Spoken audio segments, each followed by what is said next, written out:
Ladies and gentlemen, we are happy to announce our chief guest has arrived in the hall.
In the name of Allah, the most beneficent and most merciful, I extend a very warm welcome to all of you. Assalamu alaikum, adab, sat sri akal. Esteemed dignitaries, distinguished guests, and respected delegates from across the globe, a very good morning to all of you. I am Mehnaz Qayyum, and I am Mehek Vakil from the Faculty of Veterinary Sciences and Animal Husbandry, feel privileged to extend a very warm welcome to all of you on behalf of our university. Our chief guest, Honorable Vice Chancellor, Sir, SKUAST-Kashmir, Professor Nazir Ahmed Ganai, Sir. Our chief guest of honor, Dr. Bilal Mohyuddin Butt, Sir, Deputy Commissioner Srinagar, and Dr. Iffat Hussain, Principal GMC Srinagar, Professor Dil Mohammad Makhdoumi, Director Education and Extension, Dr. Jitendra Mehta, Society President, Professor Shoaib Ahmed Kamil, Dean FVSC and AH, and our Organizing Secretary, Dr. Shehzada Mudassir, respected faculty members, scientists and delegates from across the globe, a very good morning to all of you. We are honored and delighted to welcome all the eminent scientists, researchers, academicians, and delegates from all over the world to attend the International Conference on Agritech Intelligence and Beyond, cutting-edge innovation in agriculture and allied sciences. The beauty of Kashmir is beyond words and needs to be cherished in a real sense. Be it dense forests, gushing rivers, lush green and flowery meadows, a warm cup of kahwa that makes you soak in the memories, and the glaciers above that will certainly take your breath away. A shikara ride on Dal Lake in Srinagar is a complete experience in itself. Nothing feels more soothing than letting your fingers glide through the chilled water of Dal Lake. And just like its beauty, Kashmiri culture is also rich. It's a blend of multiple customs and traditions. The valley enjoys the diversity, and that's why Kashmir is famous for its culture and cultural heritage all over the world. One of the most common cultural practices in Kashmir is to start every ceremony with isband, believing the fragrance of the smoke fills the ambience with positivity and wanes of all evil. Isband, or harmala in English and harmal in Hindi, popularly known as wild rue, have been used since ancient times in Kashmir. Traditionally, isband seeds are placed on red-hot charcoal or in kangri or in isband sows, releasing a fragrant smoke. With the fragrance wide across, the hues emancipating are mystifying enough to add 5 stars to this celebration. For this, we request our esteemed guests to start the conference with the isband ceremony.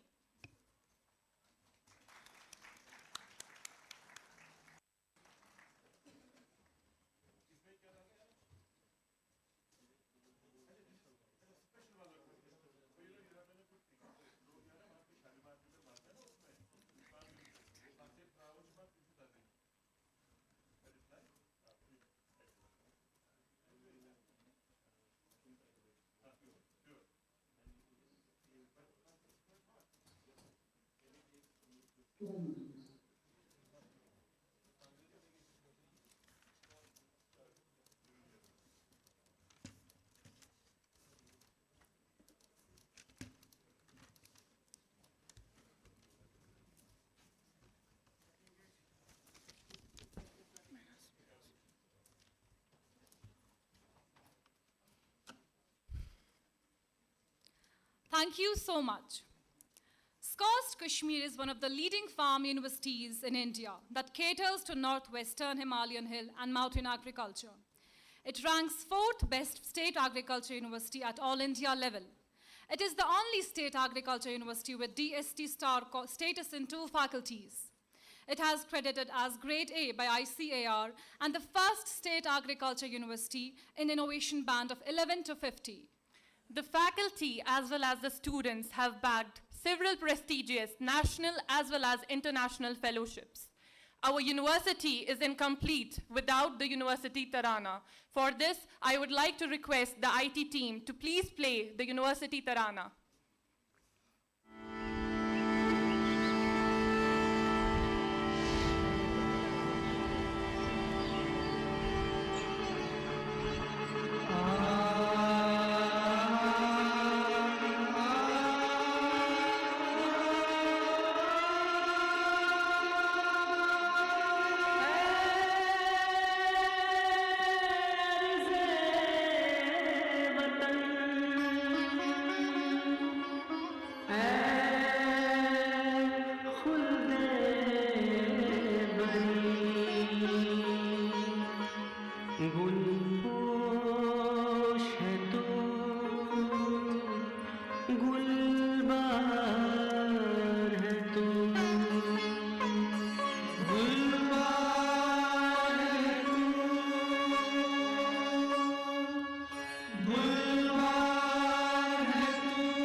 Danish गहे फितरत में पल कर राज नमू पा जाते हैं, हम राज नमू पा जाते हैं। तहकीक से तेरी फितरत की फितरत पे तसल्लुफ पाते हैं, फितरत पे तसल्लुफ पाते हैं। केसर को उगा कर मिट्टी से हम मौज नफस महकाते हैं, हम मौज नफस महकाते हैं। बेआब गियावी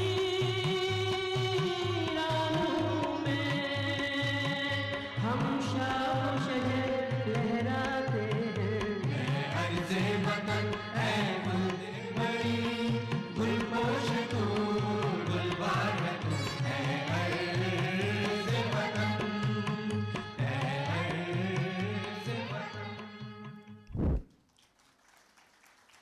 Thank you, IT team, for playing our university Tarana. It is indeed a symbol of collective pride and dedication. It's my distinct honor and privilege to invite our esteemed Dean Sir, Professor Dr. Shoaib Ahmed Kamil, who has been a beacon of excellence and a driving source for our faculty. Dean Sir has always been so kind and considerate for the students' interest day in and day out. Please welcome Dean Sir for a formal welcome address to this program.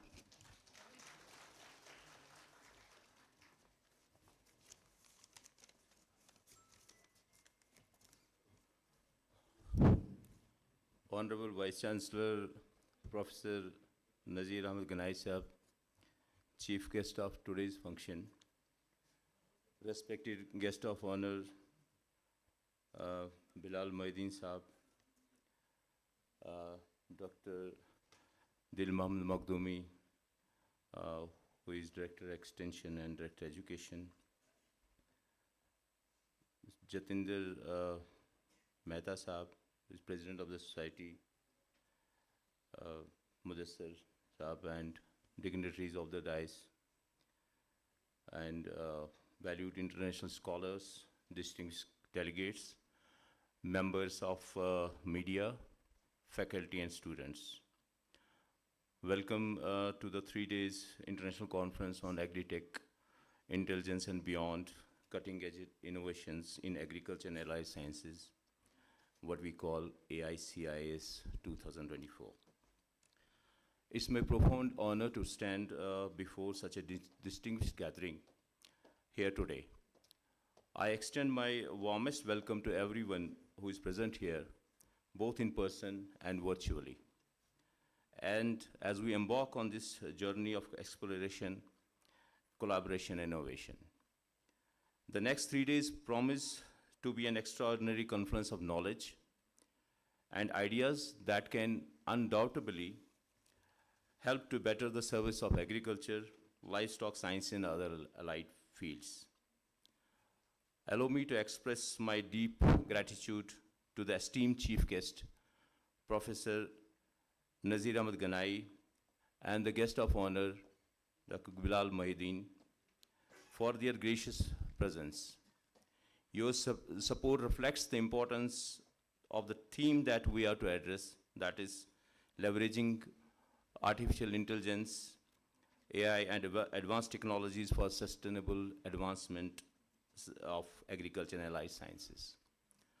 I also extend my heartfelt thanks to the keynote speakers, scholars, and researchers from across the globe, representing nations as diverse as United States, UAE, Uzbekistan, Sri Lanka, and many more.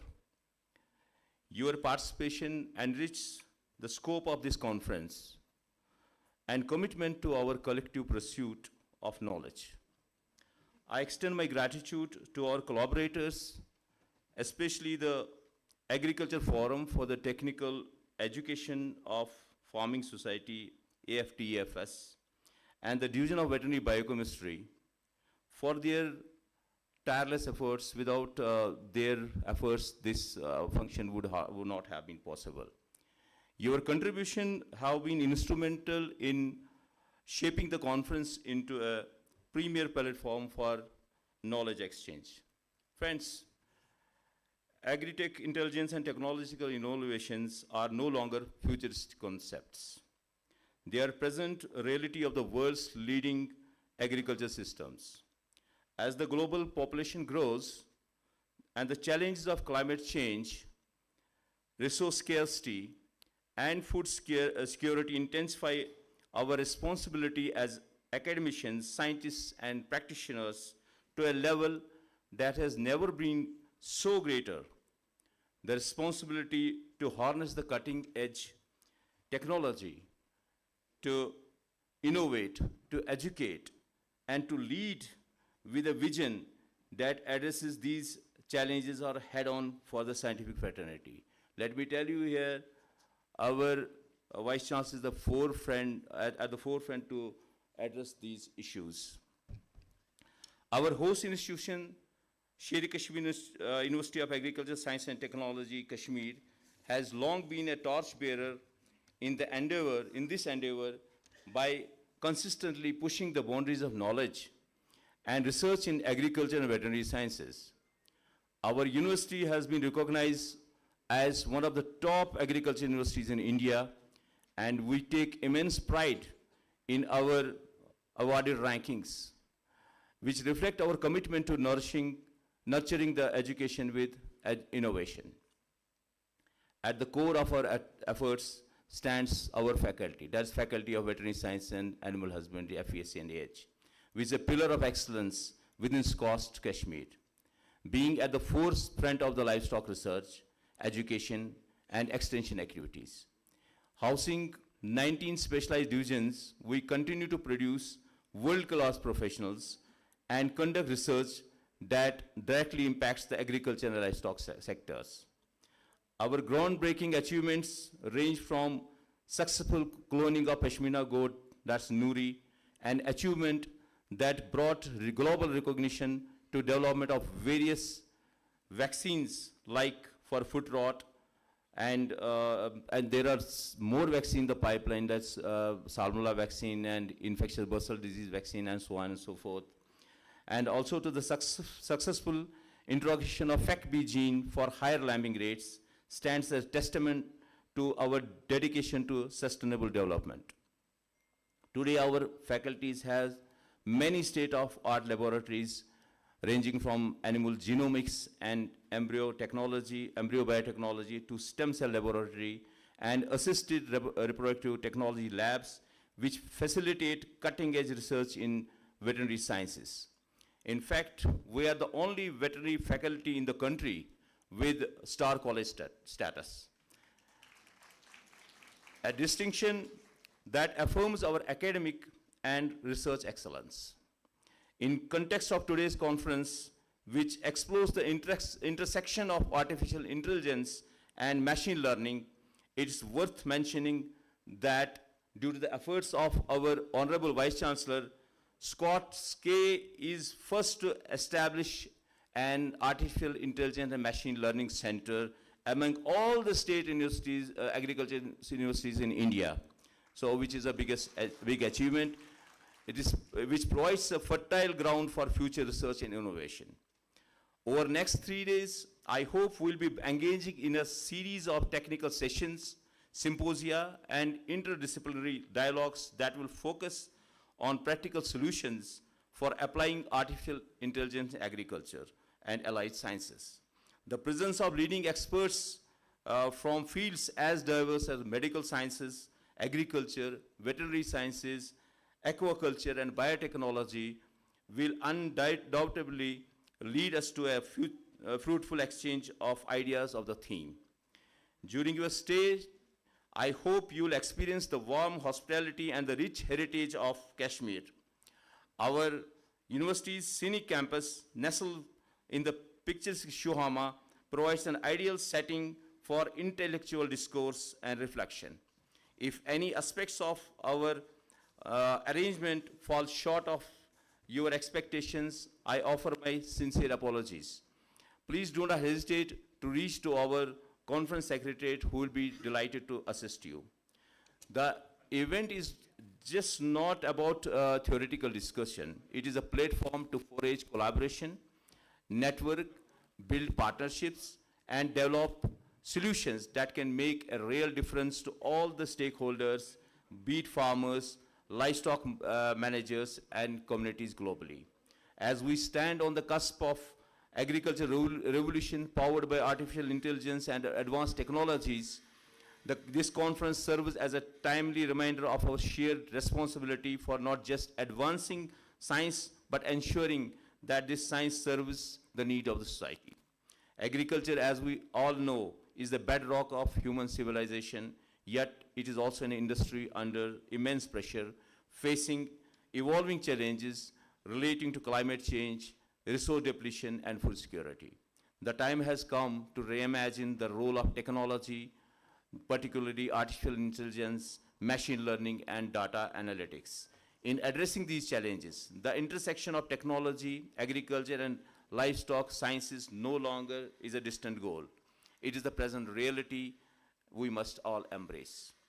Our collective goal here is to explore how these technologies can be harnessed to create a future where agriculture is not only efficient and productive, but sustainable and equitable. In closing, I want to emphasize that this conference is not merely an event. It is a celebration of knowledge, a call to action, a platform to progress. I encourage all the participants to engage deeply, share freely, and collaborate meaningfully as we collectively work towards creating a sustainable technology-driven future for agriculture and livestock sectors. Once again, I welcome you all to the CIAS 2024 conference and wish you an enriching, inspiring, and productive experience. Thank you.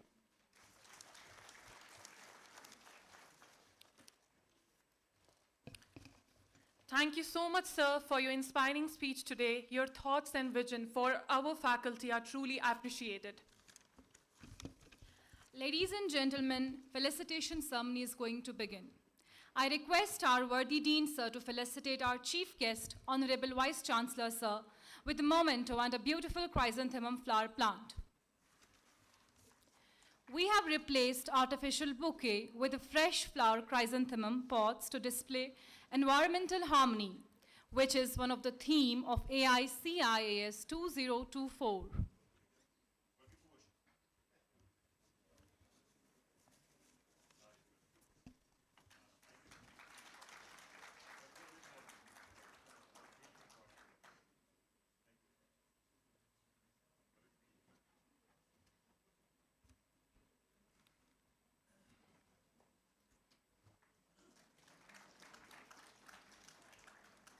Now, I again request Dean Sir to felicitate Dr. Bilal Mohyuddin Butt, Deputy Commissioner, Srinagar.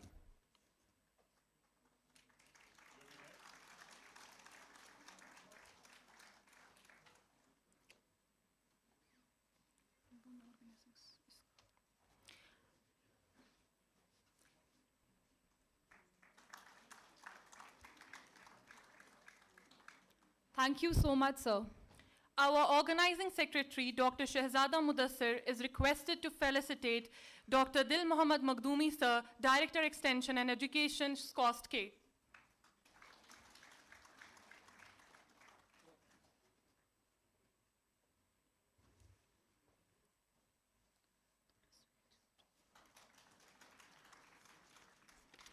I again humbly request our Secretary to kindly felicitate Society President Dr. Jitendra Mehta.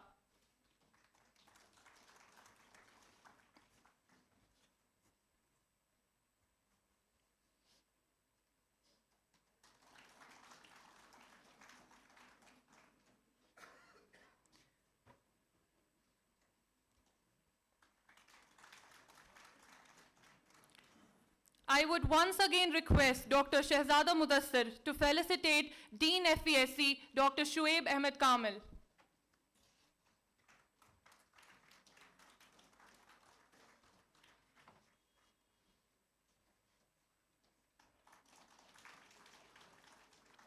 Thank you so much, sir.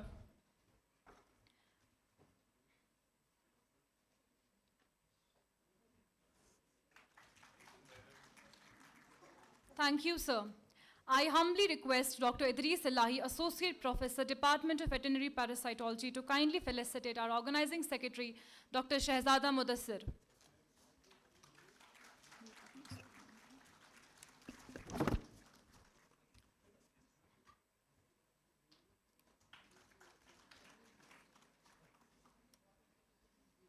Thank you, everyone. We are privileged to have with us Dr. Bilal Mohyuddin Butt, UPSC 10th topper, and apart from being a veterinarian, he is an outstanding administrator. At present, he is Deputy Commissioner, Srinagar. Sir has shown a great interest in publishing, and he has authored the book entitled as Environment and Ecology for Civil Services.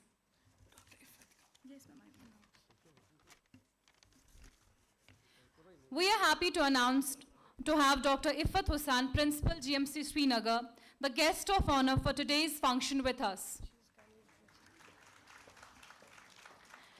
Dean Sir is once again requested to felicitate Dean GMC Srinagar, Dr. Iffat Hussain.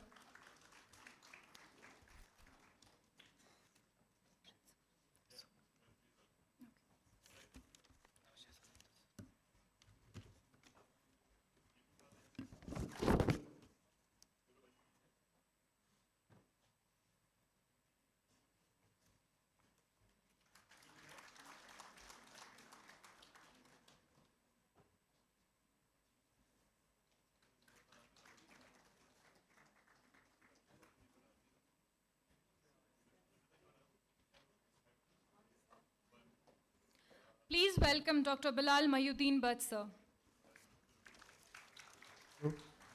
Hello, ladies and gentlemen. We had to take a pause. We had to breach the protocol because our Honorable Deputy Commissioner Srinagar is in a hurry. He has many official works to do. That's why we have a breach in the protocol. Welcome, Dr. Bilal Mohyuddin, sir.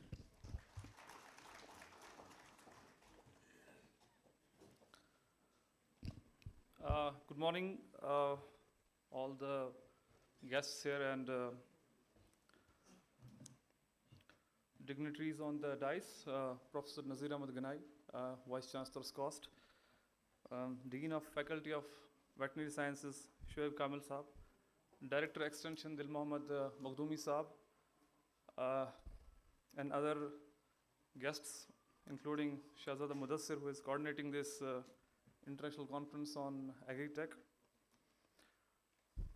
Well, this conference looks more of an annual day function of SKUAST because I can see so many faces here whom I know, and all the veterinarians and my seniors who will be always my seniors, and my juniors. There are many of the juniors here, and it looks very much like an annual day function of SKUAST.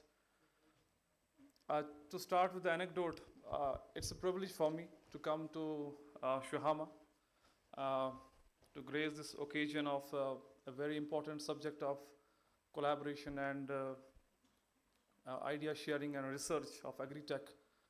For me, it is a privilege, but apart from that, my privilege that I am in a college from where, of course, I was from SKUAST Jammu, but from a faculty of veterinary sciences. I remember Shoaib Ahmad Kamil sir when he came to SKUAST Jammu and he took the Viva of pathology. And since coming from the family of doctors, I had this thing that I used to read a lot of medical sciences books, so I used to read Robbins and other things. So Kamil Saab told me something which I always appreciated, and in coming times when I prepared for the UPSC examination, I felt that he was very much relevant. He asked more questions about the management. So we always fail to understand about that. We used to read about the poultry, disease and other things, but he used to always focus on the management. So what you will do in a farm where you have this much of poultry and this is the disease outbreak, how we will, what you will do? Like, हम clueless होते थे यार यार तो disease एक पड़ा था अब यार क्या पूछ रहा है management में. Similarly, Dil Mohammad Makhdoumi Saab, he came for the Viva of surgery, and one of my friend used to have that that thread on his wrist, and he told him that ये क्या है?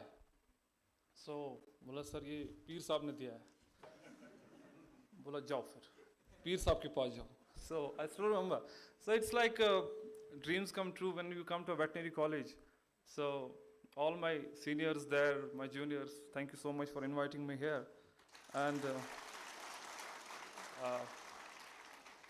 I don't know how many foresters are here. So after veterinary sciences, I did my honors in forestry as a part of Indian Forest Service from the Forest Research Institute. So I'm relevant to them also. So it's okay.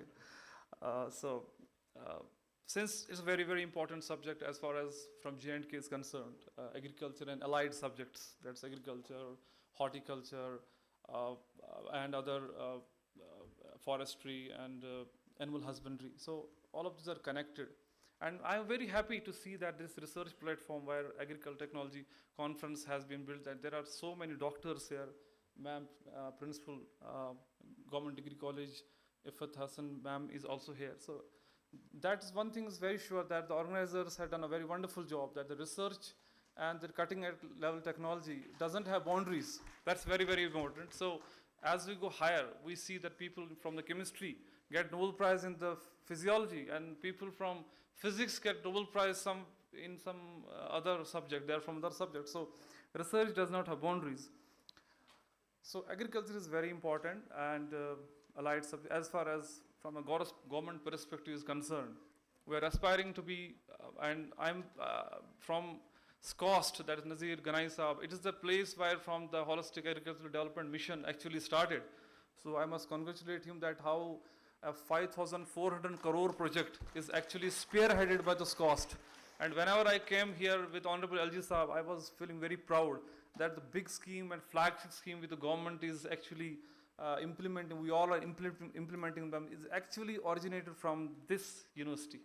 So big congratulations for that. So with that thing in mind, मुझे लगता है कि that research is a very important aspect of it.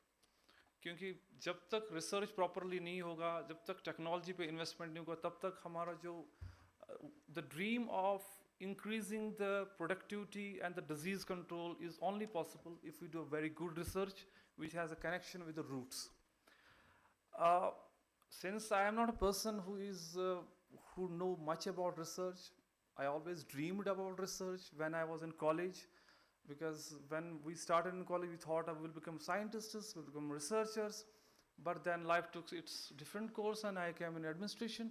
But yes, we all have a common goal, that's to serve people, to elevate their problems, to their sufferings. Maybe we have some other routes, other ways, but we all have a common thing to do. So with that thing in mind, that it's very, very important to do a research which is more connected to the ground, more connected to the people, more connected to what is the problem of unki logon ki problems kya hai. I remember Steve Jobs said that Silicon Valley, when he was just 26 years old, how the things in Silicon Valley actually, how he sought a very different approach. So there are two ways technology can be brought to the people. The one is, you decide technology, you decide something, some innovation, and thrust it on the people and say, look, this is I want to give you, take it. This is one way of doing things. And the way Steve Jobs explains it, he says that I did it in a reverse fashion. So I went to people, found what is the problem, उनकी problem क्या है, वो क्या चाहते हैं, किस चीज़ का उनको ज़रूरत है, and then I came back to the lab and I start doing research. This is how it does. तो मुझे लगता है हमारी research जो है, with a very taking a very humble pause, मुझे लगता है कि research जो होनी चाहिए, that should be more coming from the people, कि लोगों को क्या चाहिए, that's more important rather than कि हम क्या चाहते हैं. That's not important. And let me tell you why it's important. Is one, that it will help people to resolve their problem, and second, we have very limited resources. Honorable Vice Chancellor Saab will, he knows, because funds are limited, we have limited resources, so we want to have funding to that research which is more, which will elevate the problems of people. So उस हिसाब से मुझे लगता है research को orientation देना, technology को orientation देना towards our farmers, so that the lab is connected to the people. That's very, very important. अगर lab जो है जहाँ पर हम research कर रहे हैं वो लोगों के साथ connected नहीं है, that means we are missing out something, and हम लोग बहुत research papers publish करेंगे, but unfortunately उनका फ़ायदा थोड़ा सा कम होगा. Maybe in the long run they will have. So Similarly, forestry, medical sciences, it's इतनी ज़्यादा challenges है, and I think we all have a job to do.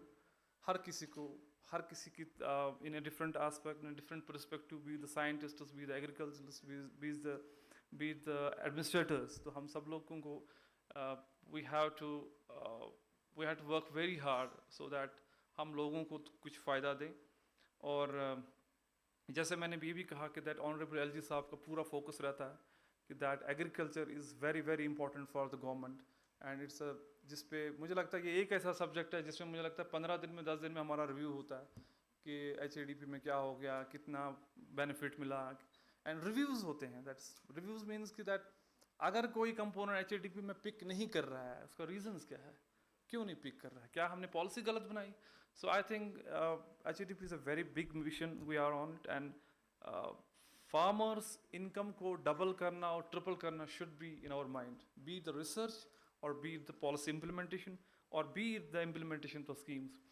बहुत बहुत शुक्रिया मुझे इनवाइट करने के लिए. Thank you so much. और it's a privilege for me to be in SKUAST, to be in Shohama. I would have spent a lot of time here with all my friends, my seniors, will be always my seniors. So thank you so much for inviting me. And I have a meeting, I may have to leave earlier, sir. Excuse me for that. Thank you so much for inviting me.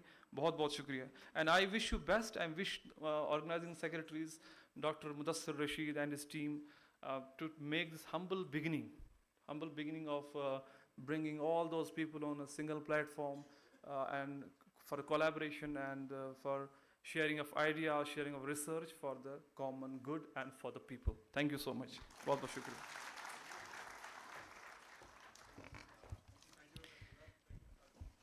Sir, it's an honor to have you here. Thank you so much for your words of wisdom. It's a time for the overview of the program by our organizing secretary, Dr. Shehzad Mudassir, Assistant Professor, Division of Biochemistry, who have shown exceptional dedication and organizational skills in bringing this program to life. So kindly, sir, please attend a formal address to this program.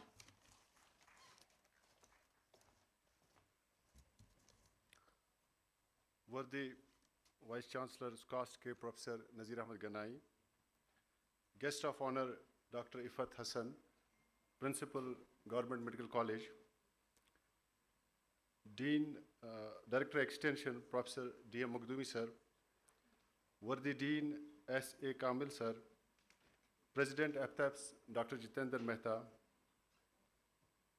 and keynote speakers, professors, delegates, friends, and ladies and gentlemen.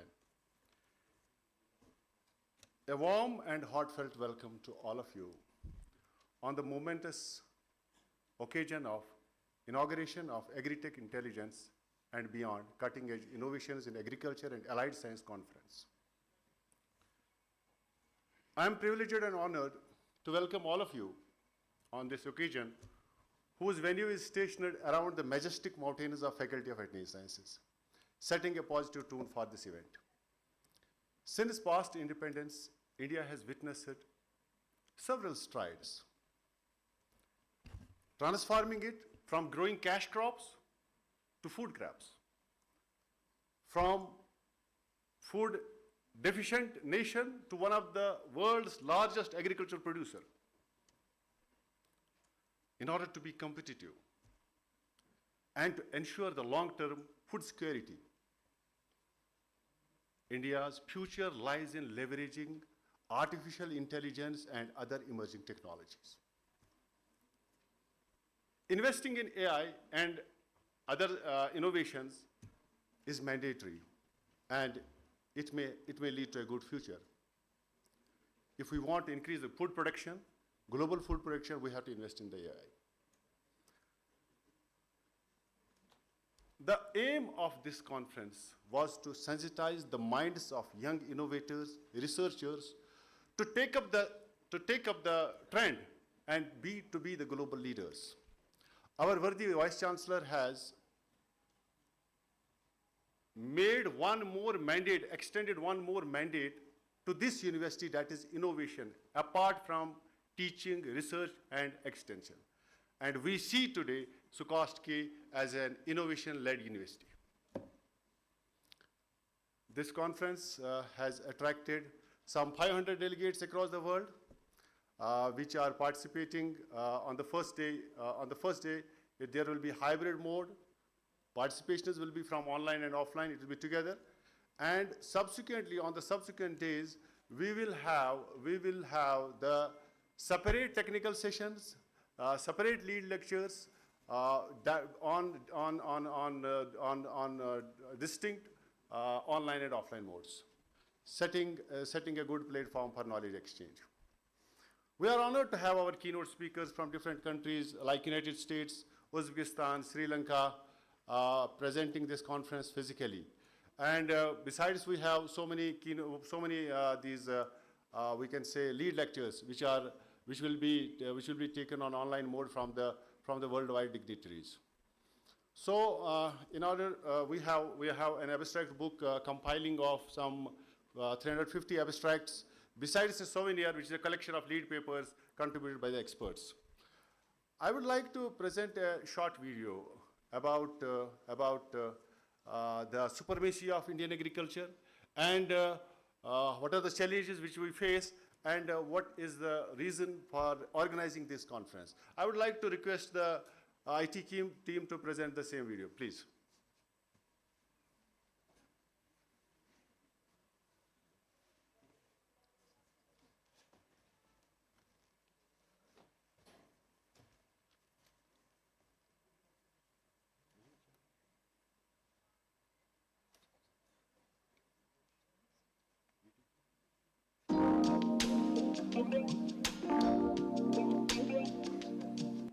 India stands at the heart of global agriculture and healthcare.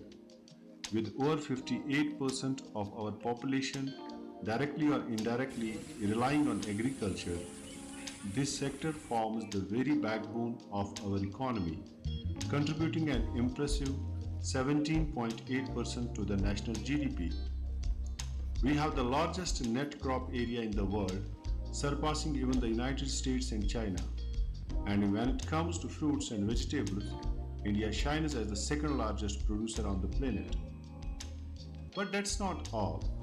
Our livestock sector is booming, growing at a remarkable 8%, with India leading the world in milk production. Dairy alone contributes 5% to our economy and supports 80 million farmers across the country. And let's not forget, we rank 6th globally in meat production, contributing over 2% to the world's total, with our buffalo meat reaching 70 export destinations, making us the largest exporter in the world. In healthcare, we are recognized as the pharmacy of world, a title well deserved despite the challenges of complex system. Indian agriculture, animal husbandry, and the medical sector face several significant challenges that hinder their growth and effectiveness. India, despite being the world leader in milk production, does not figure among the top 10 exporters of milk globally. This is largely due to poor supply chain, which is affected by country's low urbanization index and inadequate processing of agricultural produce. Additionally, challenges like insufficient irrigation facilities, dependence on monsoon rains, soil degradation, fragmented land holdings, and the growing impact of climate change further contribute to low agricultural productivity and heightened food insecurity. Compounding these challenges is the widespread lack of education and awareness among farmers, limiting their ability to adopt modern techniques and technologies. In animal husbandry, challenges such as limited access to quality veterinary services, slow progress in livestock genetic improvement, and inadequate infrastructure for dairy and meat processing hinder the sector's growth. Similarly, the medical sector struggles with insufficient healthcare infrastructure and uneven access to quality medical services, further complicating India's efforts to meet its healthcare needs effectively. With the population rapidly increasing, the challenge of how India will feed its future generation has become a major concern. Imagine a future where our world, faced with the challenge of feeding a population expected to reach 9 billion by 2050, is undergoing a profound agricultural revolution. Amidst the trials of climate change, supply chain uncertainties, and global tensions, one hero rises to meet these challenges: artificial intelligence, AI.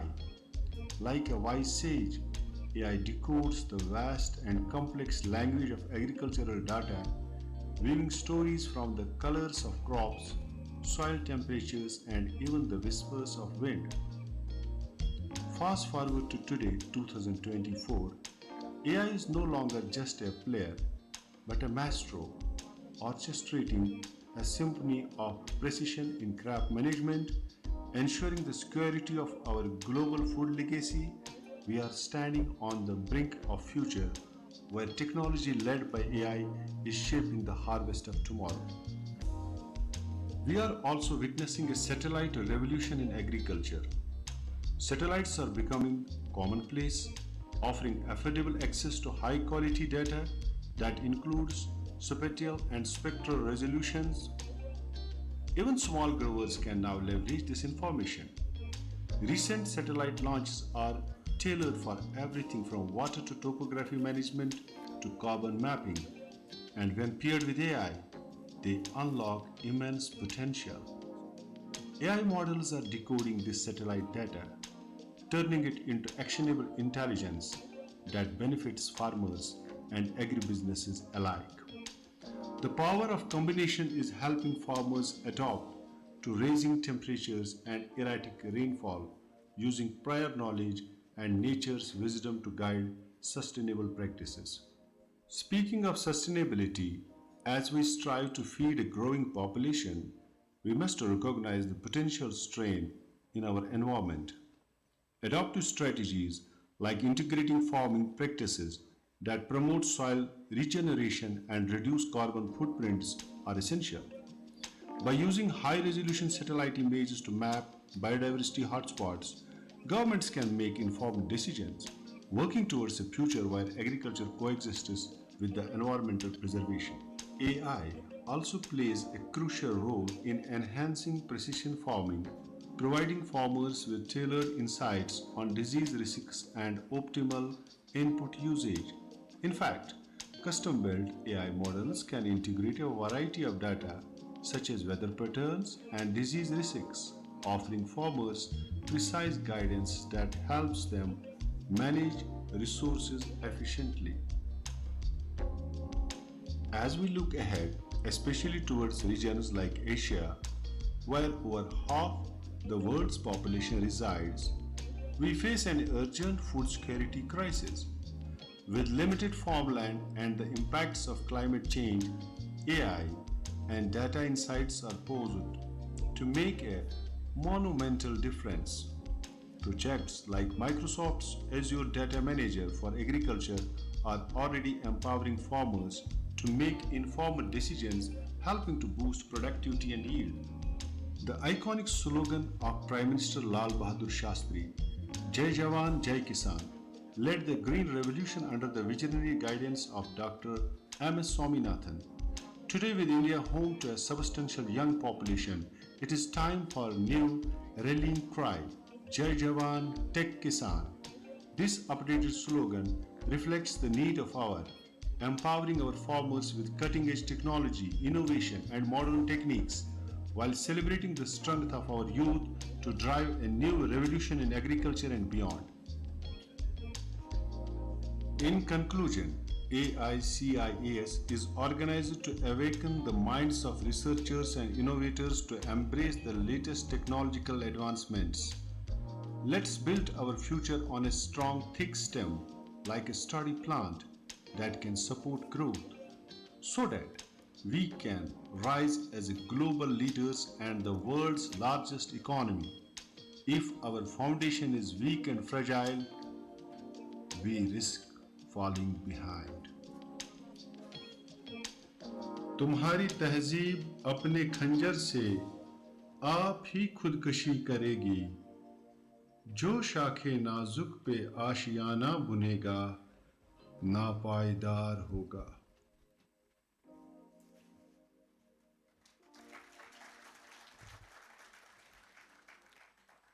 Thank you very much for watching the video.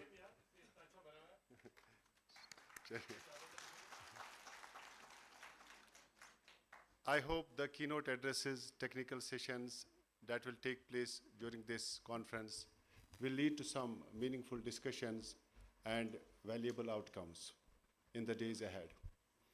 I hope you have an enchanting experience at AICS 2024. May this event have a long-lasting impact on your work, on your research, and most importantly, the world around us. I wish you all a pleasant stay in the Kashmir, especially during the very beautiful autumn season. And thank you all for making to this event. Thank you very much. Thank you. Thank you so much, sir. Our keynote speakers have traveled across the world to make this event more successful and memorable. I would request them to come on the dais, and our Vice Chancellor is requested to kindly felicitate them. I am delighted to announce the names of our keynote speakers: Professor Zahoor Ahmed Shah, Associate Dean, University of Toledo, USA.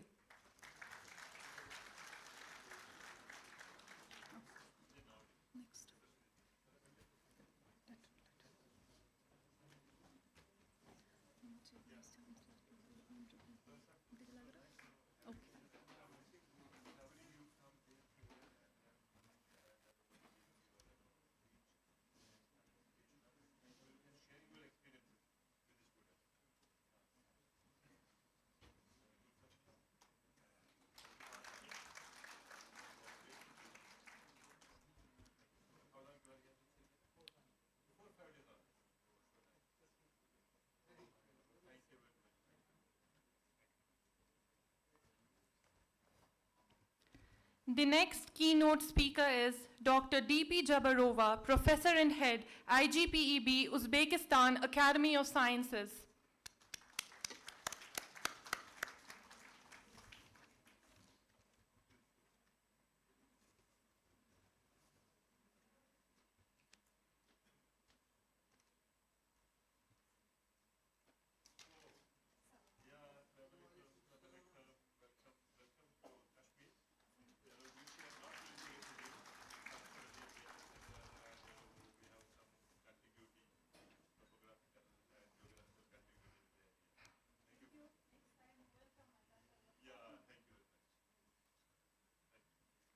Professor P.D.A. Abe Sundara, Head, Department of Food Science and Technology, University of Sri Lanka.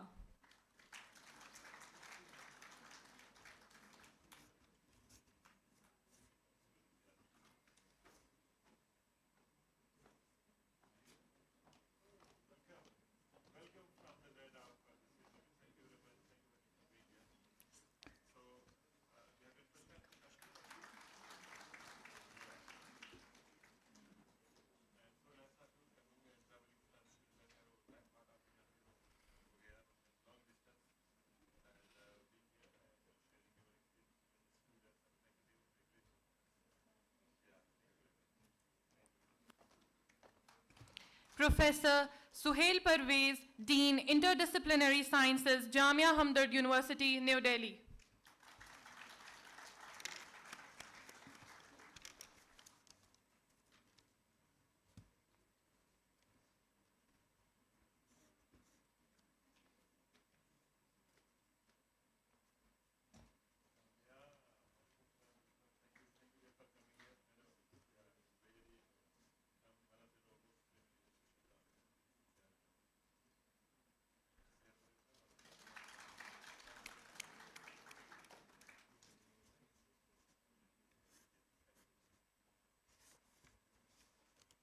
Professor Sanjay Swami, National Resource Management, Meghalaya.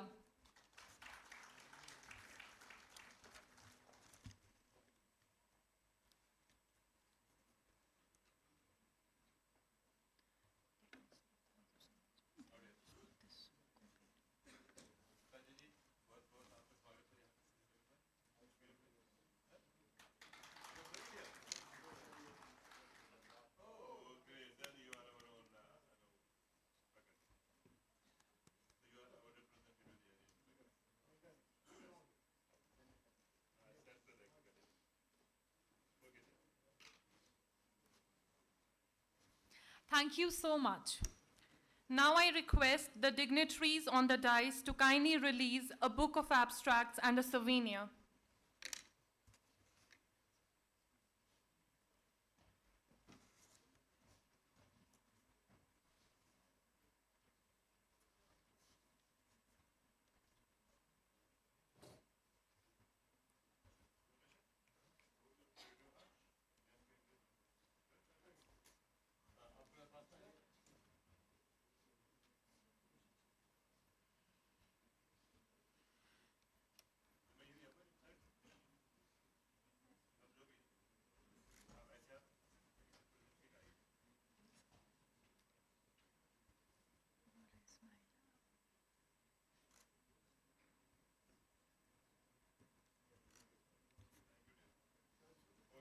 Thank you so much.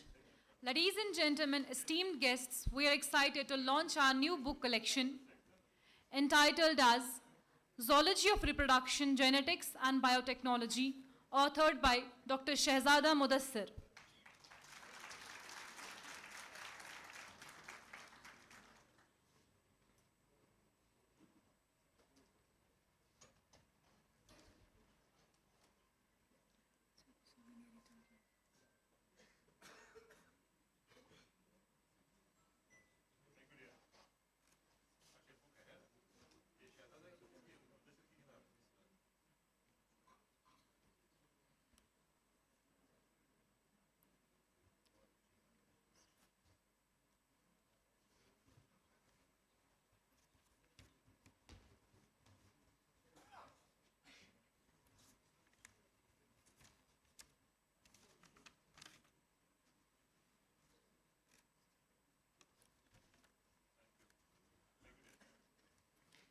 And the second book is ABC Transporters in Veterinary Medicine, authored by Dr. Insha Amin, Dr. Shehzada Mudassir, Dr. Munibur Rahman, and Dr. Ishraq Hussain.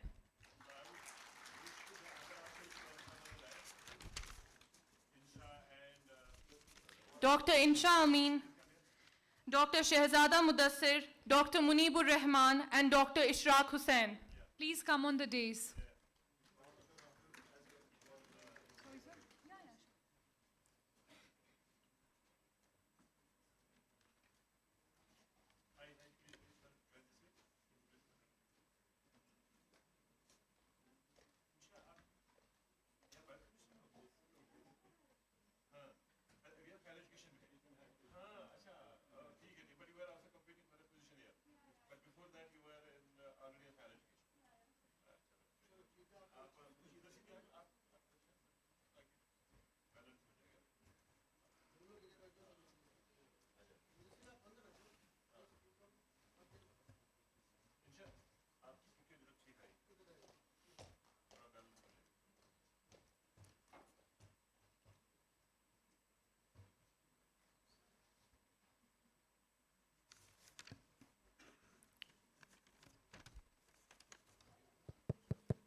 Our third book is Biological Insights on Multiomics and Human Disease, authored by Dr. Arif Ali, Dr. Munibur Rahman, Dr. Sheikh Bilal, and Dr. Izhar Arafa.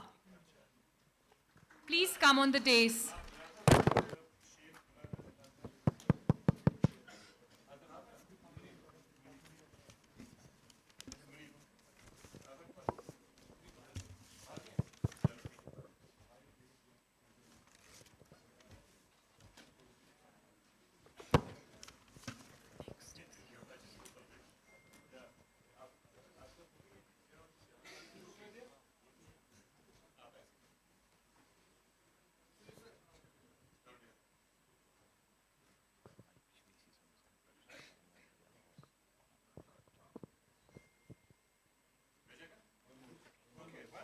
So we have two more books.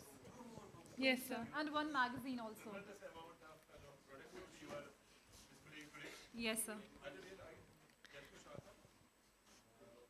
The fourth book is Pharmacogenomics from Discovery to Clinical Implementation, authored by Dr. Shaukat Ahmed Ganai, Dr. Arif Ali, Dr. Munibur Rahman, and Dr. Azhar Arafa. So please come on the dais.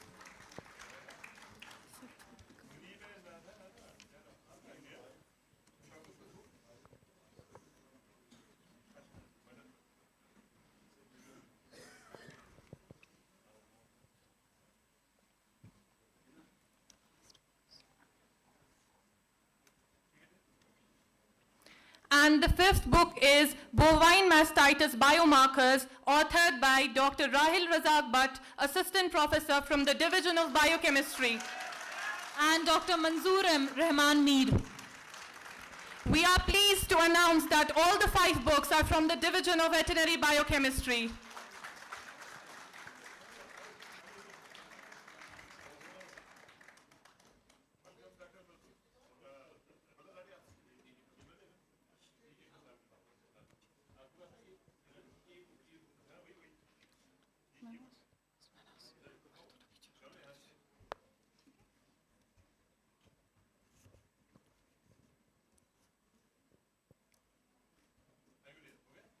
Thank you so much.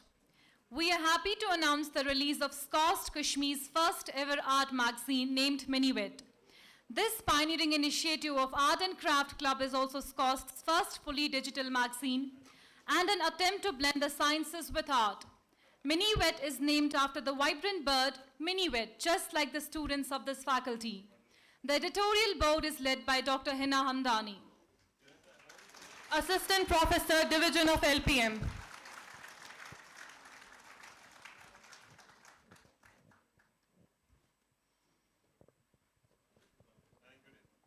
Thank you so much.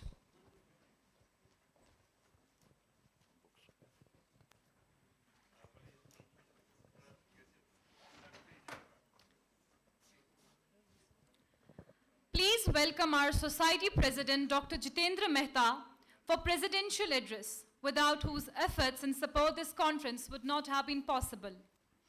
Sir is also requested to announce the Society Awards.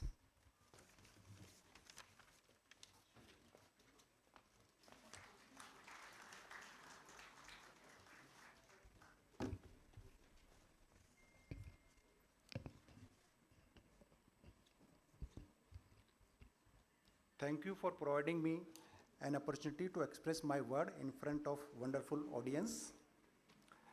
Worthy Vice Chancellor CIAS-Kashmir, Professor Nazir Ganai Saab, esteemed guest of honor, Director Research, Dean, Faculty of Veterinary Sciences, Organizing Secretaries, my dear colleagues, faculties, scholars and friends. A very warm good morning to all of you. Many people have made extraordinary contribution in the successful conduction of the International Conference on AICAS 2024, and I feel very happy to thank them. In this series, Dr. Jitendra Mehta, President, Agriculture Forum for Technical Education of Farming Society. First, extremely thankful to the Chief Guest, Professor Dr. Nazir Ahmed Ganai, Honorable Vice Chancellor Sahab, CIAS-Kashmir, under whose leadership this organization is working, sir. Your words are always blessing for us. I am very grateful to the patron, Professor Dr. D.M. Magdumi, Director, Extension Education, CIAS, co-patron, Professor S.A. Kamil, Dean, FVSC and Animal Husbandry, for their continuous support at every step through which we are able to reach this event, and we hope that we will continue to get your guidance in future also. I express my gratitude to the organizing director, Professor Dr. Javed Iqbal Ahmed Bhat, Head Division of Basic Science, CIAS, and Professor J.A. Pampuri, Conference Convener, to providing unique support in channelizing the entire program.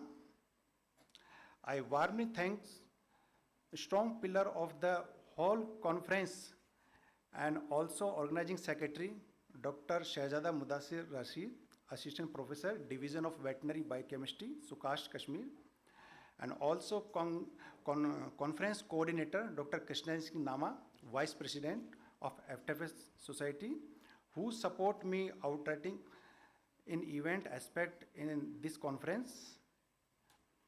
I am thankful from the bottom of my heart to all the co-organizing secretaries, joint organizing secretaries of this conference, with whose point-to-point guidance we are able to easy outcome all the difficulties in this event.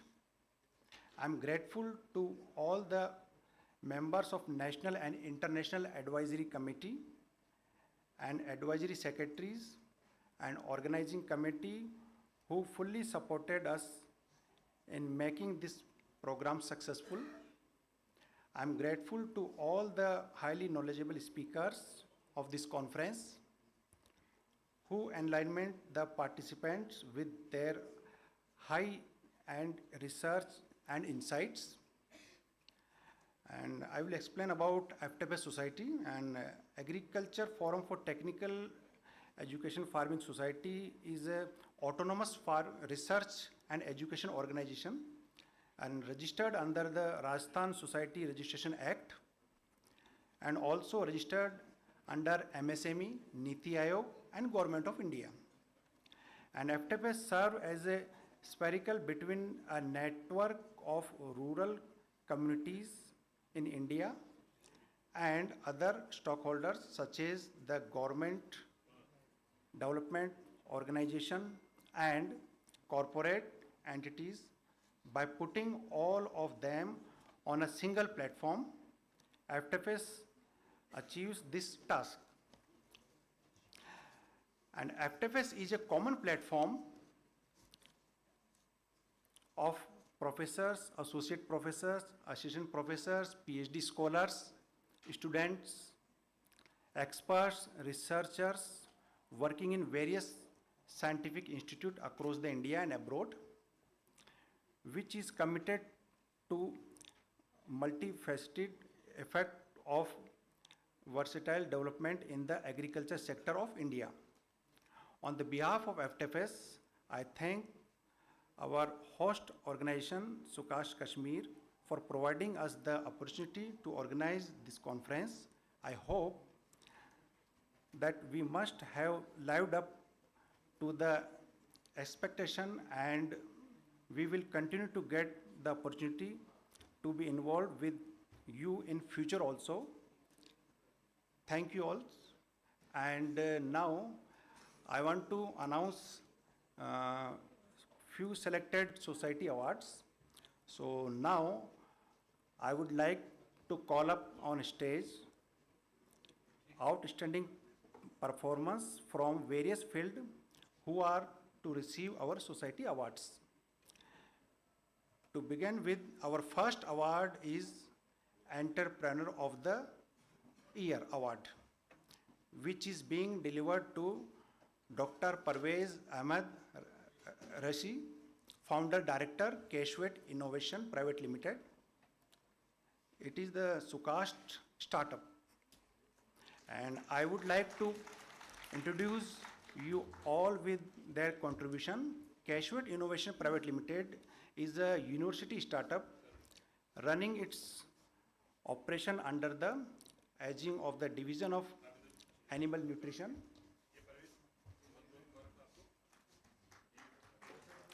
of CIAS-Kashmir.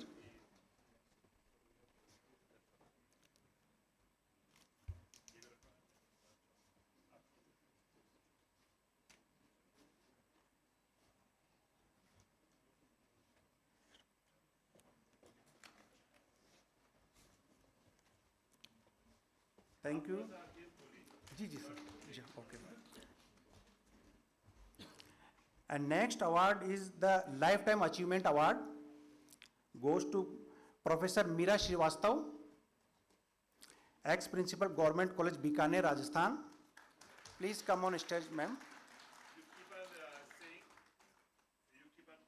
Yeah, she has contributed to over 200 research publications and fellow of 4 and life member of 6 different academic bodies and is a member of editorial board of 22 different national and international journals. She has represented more than 100 conferences and he's visited number of countries around the world and delivered invited talk, chair, co-chair, technical session.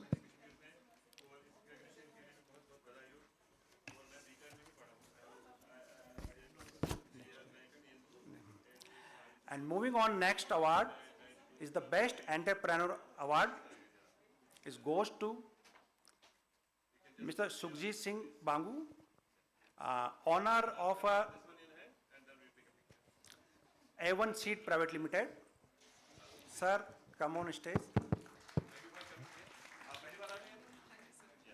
Mr. Sukhjit Singh is a IRI Fellow, awardees 2021, and started their own seed production unit at village to produce high yield quality seeds for the benefits of the local farmers and a personal farm. His work modern technology,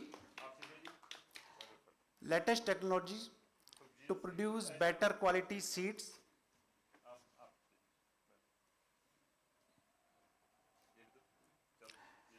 And our next award is Excellence Agriculture Award and Research Award. Just a minute. Sukhjeet जी कुछ बोलना चाहते हैं? 2 minute. Good morning, all of you. So I hearty thankful to Dr. Rajendra Mehta ji, Society President, and respected BC sir, Dr. Nazir Ahmed ji. Thank you so much.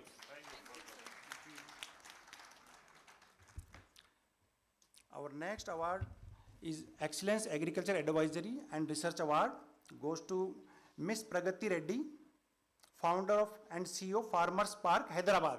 Please come on stage, ma'am. Farmers Park is a platform committed to realizing organic farming by creating a sustainable, eco-friendly ecosystem that benefits farmers and consumers across the India, providing advisory and Ma'am, in fact, we are short of time. We would like to hear from you because I am the Director of Extension. I am Director of Farmers. Obviously, I would like to know what are the achievements made by you. If 2 minutes are given to the ma'am, by the time you, please.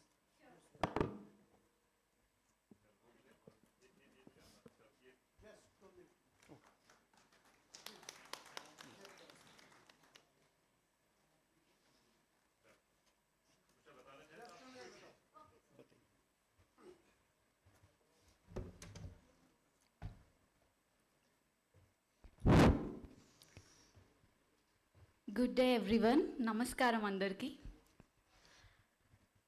I'm honored to receive this award on the Beyond of the Farmers Park. What actually Farmers Park is, we supporting the natural and organic farming farmers in providing them best agriculture advisory services, and also we providing them free soil testing services and creating awareness upon what is the soil health and how it plays a crucial role in farming. And also we provide them recommended what are the farm inputs and suitable recommendations. And also we are providing marketing access to their produce.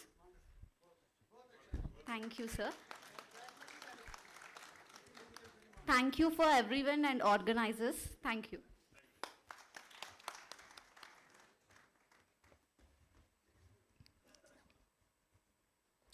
Our next award is Best Startup Award, Mr. Tahir Ahmed Kalwal, founder, Al Hamdan Craft Private Limited, Srinagar. Please come on stage, sir. He established and built a successful fur business from the ground up, focusing on luxury fur product and development.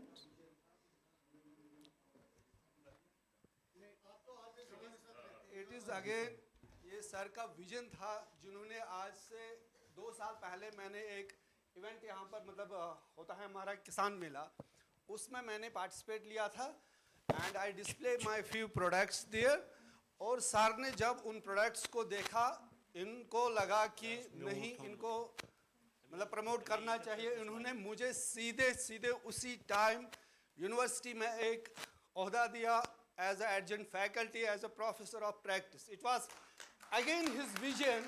I'm here. Otherwise, I'm not such a much educated person as you people are. but still it was his vision कि उन्होंने मुझे इतना बड़ा platform दिया और मुझे मौका मिला ये सब करने का। आप यहाँ क्या बताएंगे? आपके प्रोडक्टों की कदर ये नहीं करते, आपके प्रोडक्टों की कदर वो फॉरेनर लोग करते हैं जो हमारी यूनिवर्सिटी में आए दिन आते रहते हैं। So thank you very much.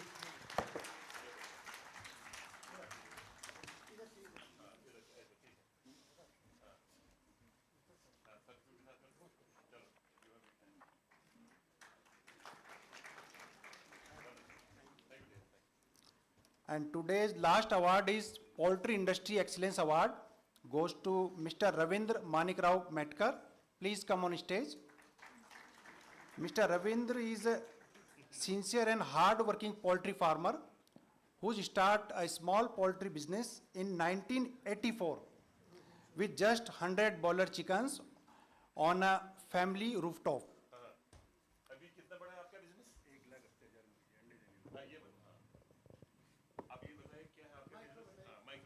मैं महाराष्ट्र के अमरावती शहर से आने वाला एक किसान हूँ। मैं सुबह 6 बजे से सूर्यास्त तक ही खेत में काम करता हूँ और मेरा जो इलाका है वो देश में सबसे ज़्यादा किसान आत्महत्याग्रस्त है, जो विदर्भ में कहला जाता है। पश्चिम विदर्भ देश में सबसे किसानों की आत्महत्या इसी ज़िले में होती है। मैंने 1984 में उम्र के 16वें साल में एक 100 मुर्गियों से स्टार्टअप चालू किया था। मेरी आर्थिक परिस्थिति बहुत ही नाजुक थी। मेरे फादर को माँ बाप नहीं थे, ऐसे परिवार से मैं आया था। मेरे फादर ने मुझे 3,000 रुपये उस वक्त दिए। आज मैं वो 3,000 का मैंने आज मेरे 100 मुर्गी से चालू किया हुआ जो बिज़नेस था खेती के साथ में, आज मेरे पास में 1,80,000 मुर्गी है। मैं हाँ अंडे देने वाली। और एक टाइम मैं दिन में 5 रुपये दिहाड़ी में काम करता था। सुबह 10 बजे से रात में 10 बजे तक काम करके मुझे 5 रुपये मिलते थे। आज मेरे यहाँ पे 50 लोगों को मैं रोज़गार देता और मेरा रोज़ का खर्च जो फार्म चलाने का खर्चा है वो 5 लाख रुपए पर डे मुझे फार्म चलाने के लिए लगता। और मुझे ICR का भी 3 अवार्ड मिले हुए भारतीय कृषि अनुसंधान परिषद के। और सर मैं लद्दाख में आया अकेडमी में भी 2 बार जाके आया हूँ। खूपच चांगला वाटते तुमचे कळले आहे तो हो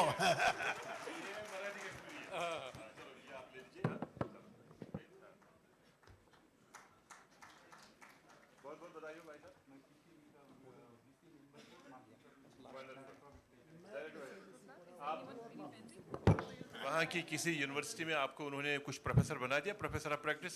वहाँ का जो लोकल यूनिवर्सिटी होगा वहाँ पे उसके वाइस चांसलर से मेरी सी बात करवा दो। पाटिल साहब है ना? हाँ, तो पाटिल साहब, हाँ तो ऐसा कर लेना, वहाँ जाके उनको बता देना मेरा कि मेरे से बात करेंगे। तो आप उस यूनिवर्सिटी में उस यूनिवर्सिटी के प्रोफेसर ऑफ प्रैक्टिस बनेंगे।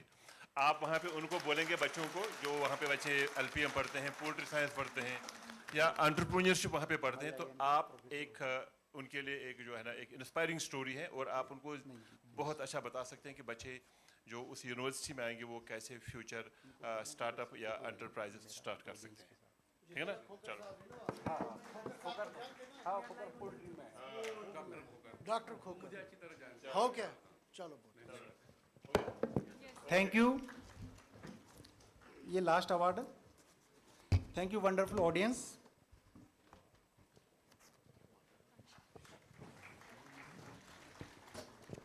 Thank you so much, sir.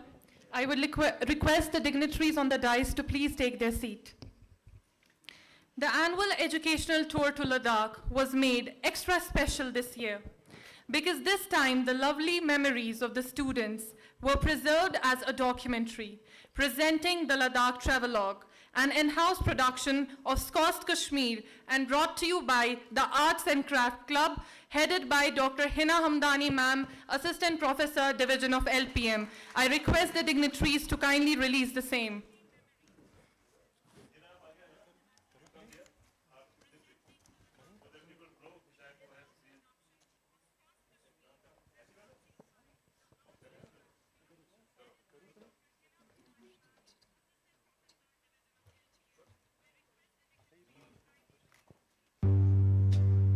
The Art and Craft Club proudly presents Ladakh Travelogue, dedicated to our dear students.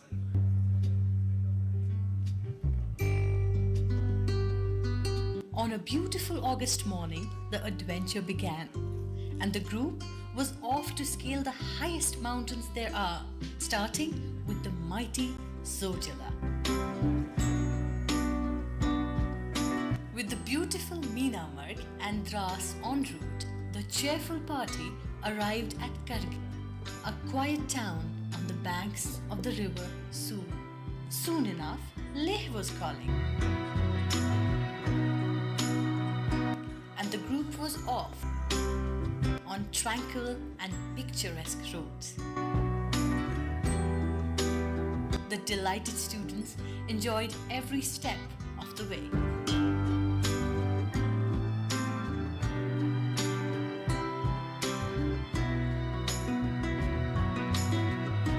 Beautiful roads leading to beautiful destinations, revealing many wonders like the confluence of Indus and Zanskar rivers.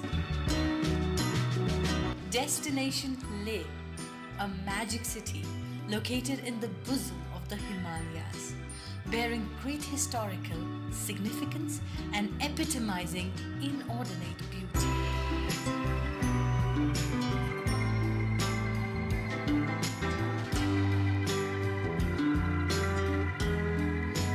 The Leh market represents an amalgamation of the rich history and the modern present of Ladakh.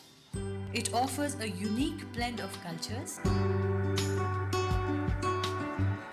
diversity of products, including the prized pashmina found only here. It offers delicious cuisines as well.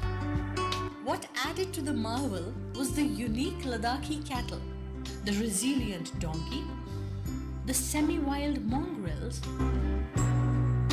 and the famous double-humped camels, befriending our students. And of course, the Zanskari horse. Soon the bike mania began, wherein our students, in the spirit of adventure, became explorers. Seeking the unknown is a part of scientific aptitude after all.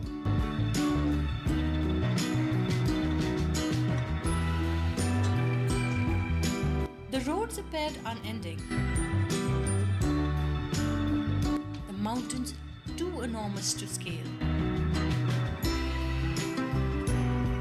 And yet, our brave troops managed it all. Not only that, the courageous contingent conquered the sky-high, the great Khardungla, world's highest motorable pass. The road led to the golden Nubra Valley. It is here that our students cherished delightful camel rides, experienced camping,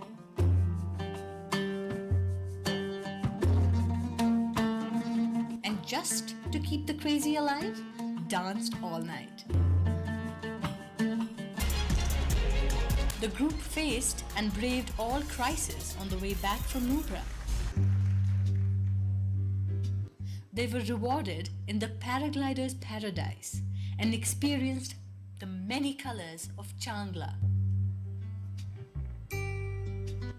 Changla led to selfie time with the playful yak, who turned out to be quite photogenic.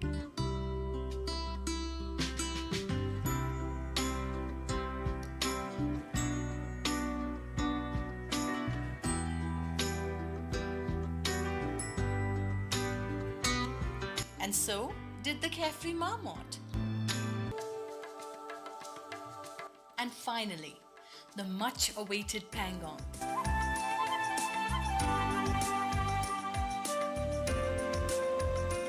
The soul-soothing serenity. The mesmerizing blue, crystal-clear water. The joy of beholding such beauty. The perfect discipline of migratory birds. Joyous get-togethers.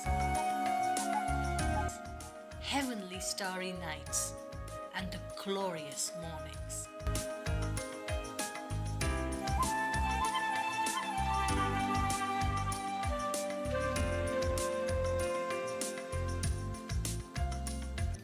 reminisce with friends, making memories that last a lifetime.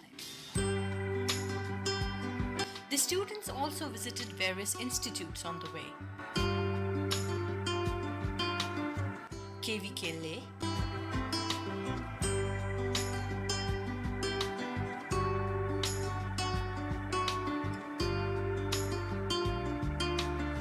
ICAR Central Arid Zone Research Institute, DRDO Defense Institute of High Altitude Research, Bull Mother Farm, Leh. The Shah Hamdan Mosque brought peace to the traveler's heart, and so did the Shanti Stupa. Self-help mess of the tour was a lesson in self-reliance. The group was also witness to a rare surprise, a rainbow, bringing the trip to a perfect conclusion.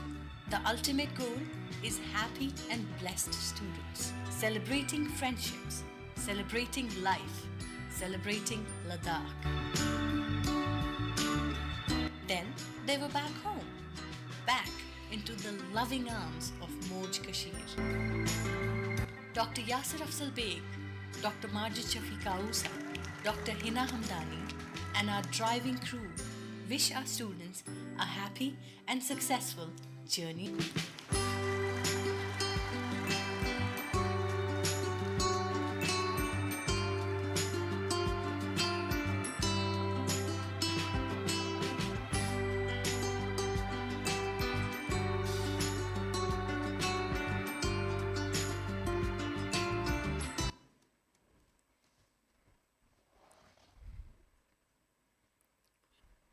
Thank you so much. That was such a wonderful and a thrilling experience. Cheers to batch 2022.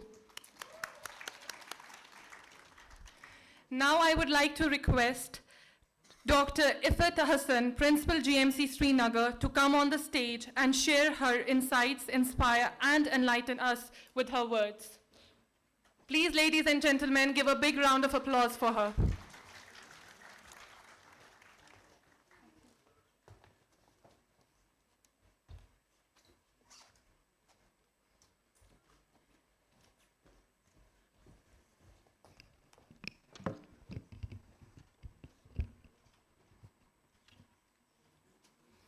Good afternoon. Dignitaries on the dais, Professor Nazir Ahmed Ganai, Honorable Vice Chancellor, SKUAST-Kashmir, Professor Dil Mohammad Maghdubi, Director, Education, SKUAST-Kashmir, Professor Shaib Ahmed Kamil, Dean, Faculty of Veterinary Sciences and Animal Husbandry, Dr. Jitendra Mehta, Society President, AFTEFS, and Dr. Shahzada Mudassir Rashid, Organizing Secretary, dignitaries of the guest faculty from international and national guest faculty, faculty members, and their delegates.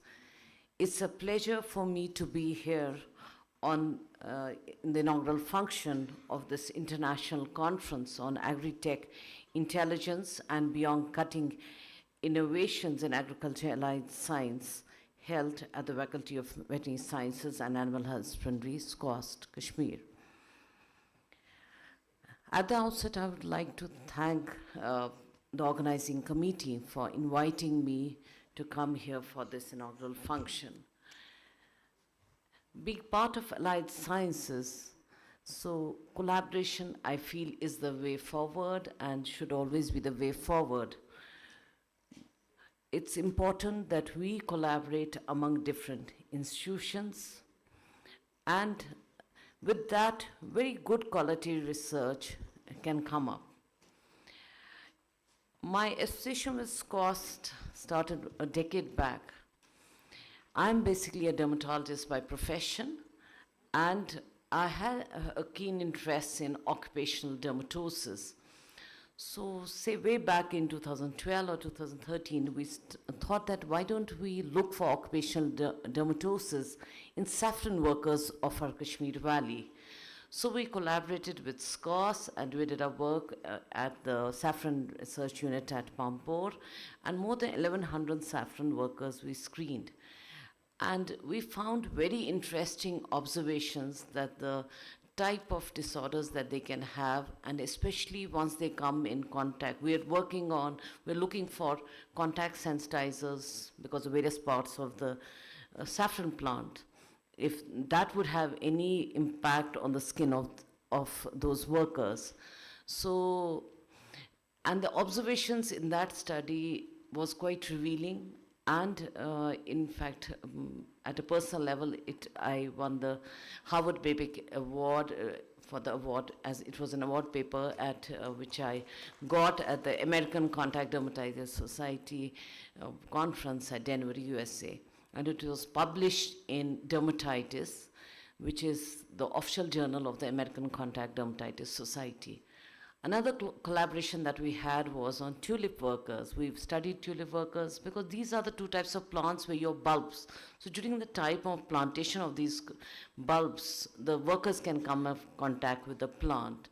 So that was also another important lead research paper, and that also got published in Contact Dermatitis, the official journal of the European Contact Dermatitis Societies. Then our interest in occupational dermatosis grew further, and we collaborated with the Faculty of Veterinary Sciences, and we thought that let's screen our veterinary workers. So one of my postgraduate students of Sumaya, she screened 910 veterinarians and veterinary workers across the Kashmir Valley. So all the veterinarians were screened, and we're seeing that they come in contact with, like, once they're preparing, once they come in contact with various allergens that can be there. So once they use different types of tools, and also once they are preparing food for these animals. So that was again a lead research, and it also won my postgraduate lots of accolades, and it was also published in one of the PubMed Index journal. So that my point here in saying was that allied sciences can have a very good collaboration with like we in the medical we can have a lot of collaboration with SKUAST, and as Dean of the School of Medicine, I wish that we all work together so as to produce very good quality research material.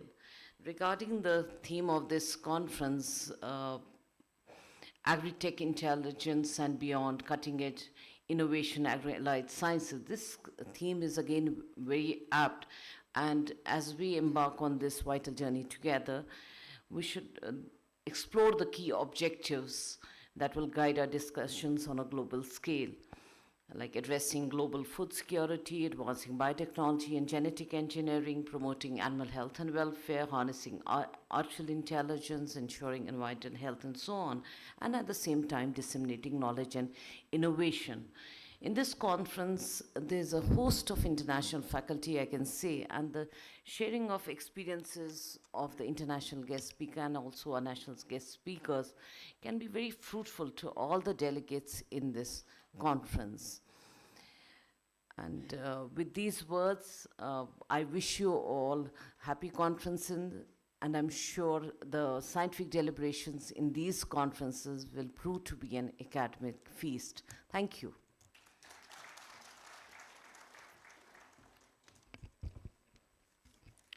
Thank you so much, ma'am, for your words of wisdom. Now we request Professor Dil Mohammad Makhdoumi, sir, Director Education and Extension, SKUAST-K, who is renowned for his expertise in agriculture and plays a great role in community engagement and upliftment of farming community. So ladies and gentlemen, give a big round of applause for Dil Mohammad Makhdoumi, sir.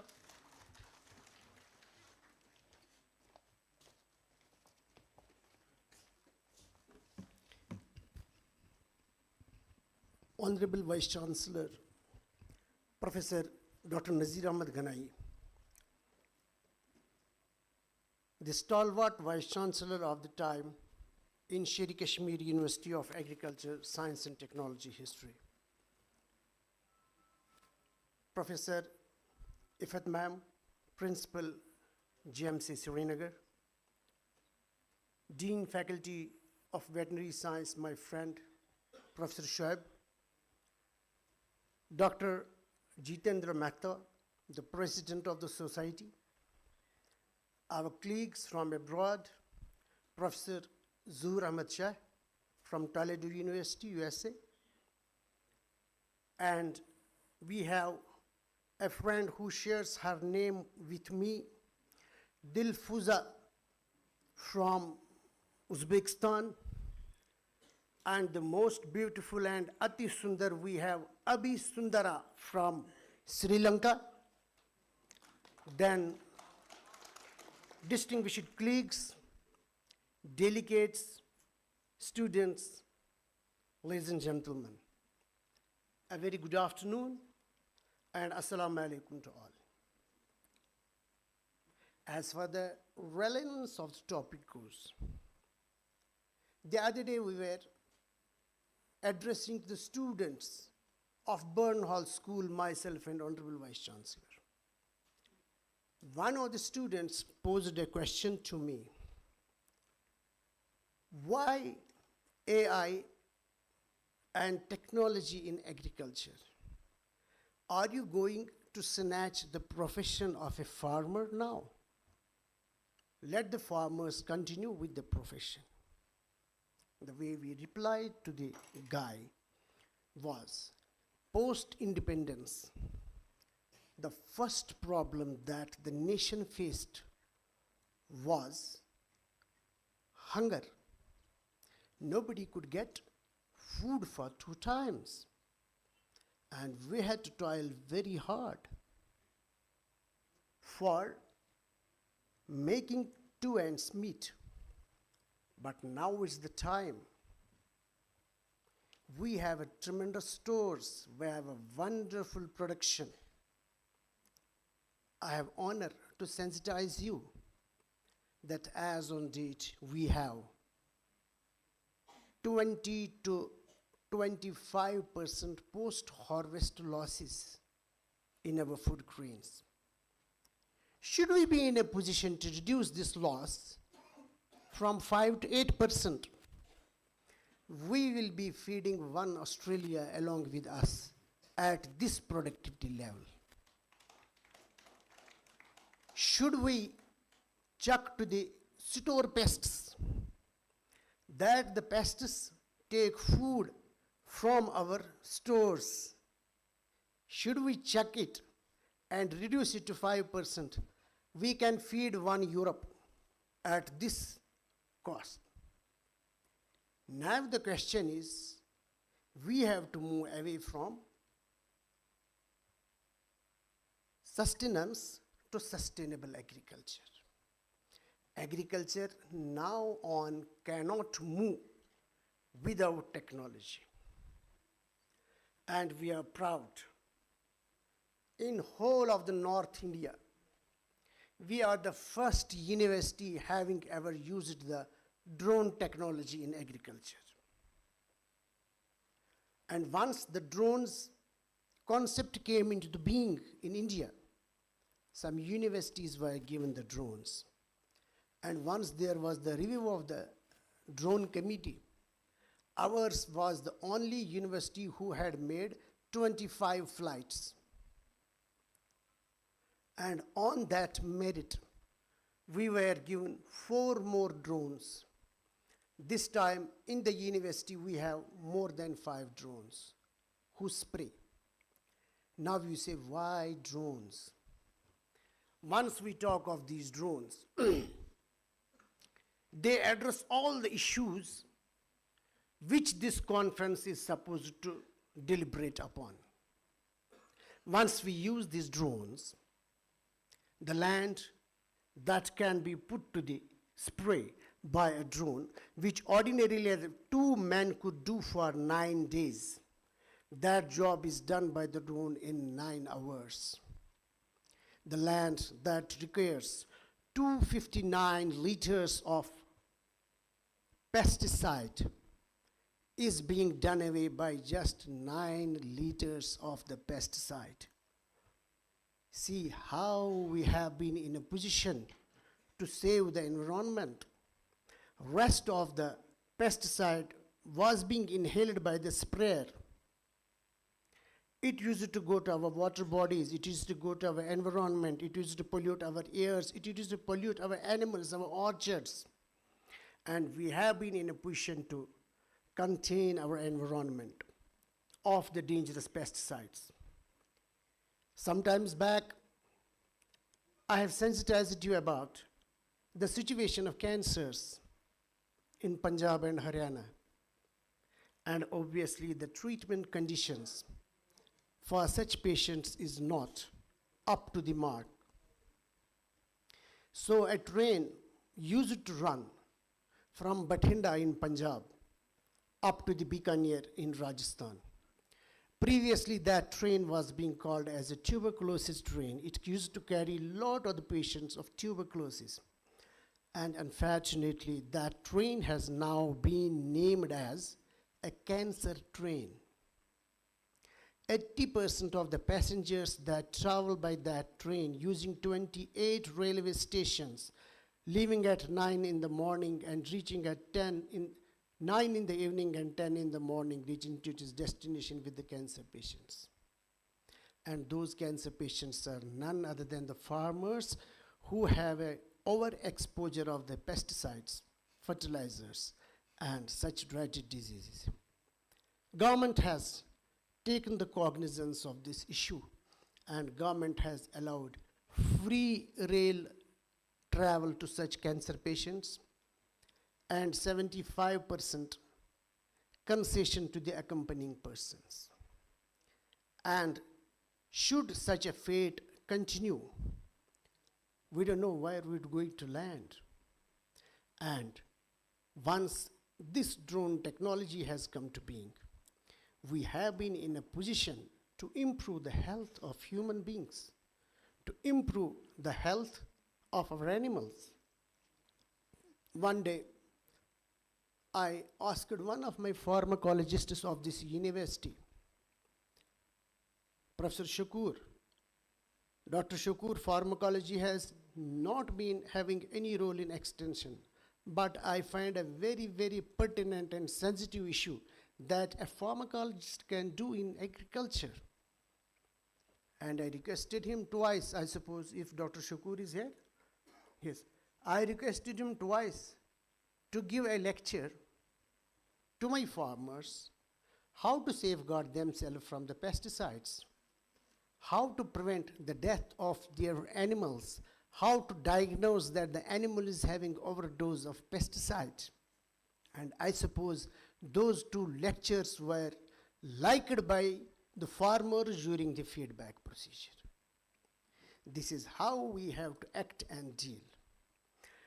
Currently, we are having a wonderful conference going on at our headquarters since last 2 days. It is use of plastic engineering in agriculture with the management of environment. A number of issues pertaining to your theme have come into being.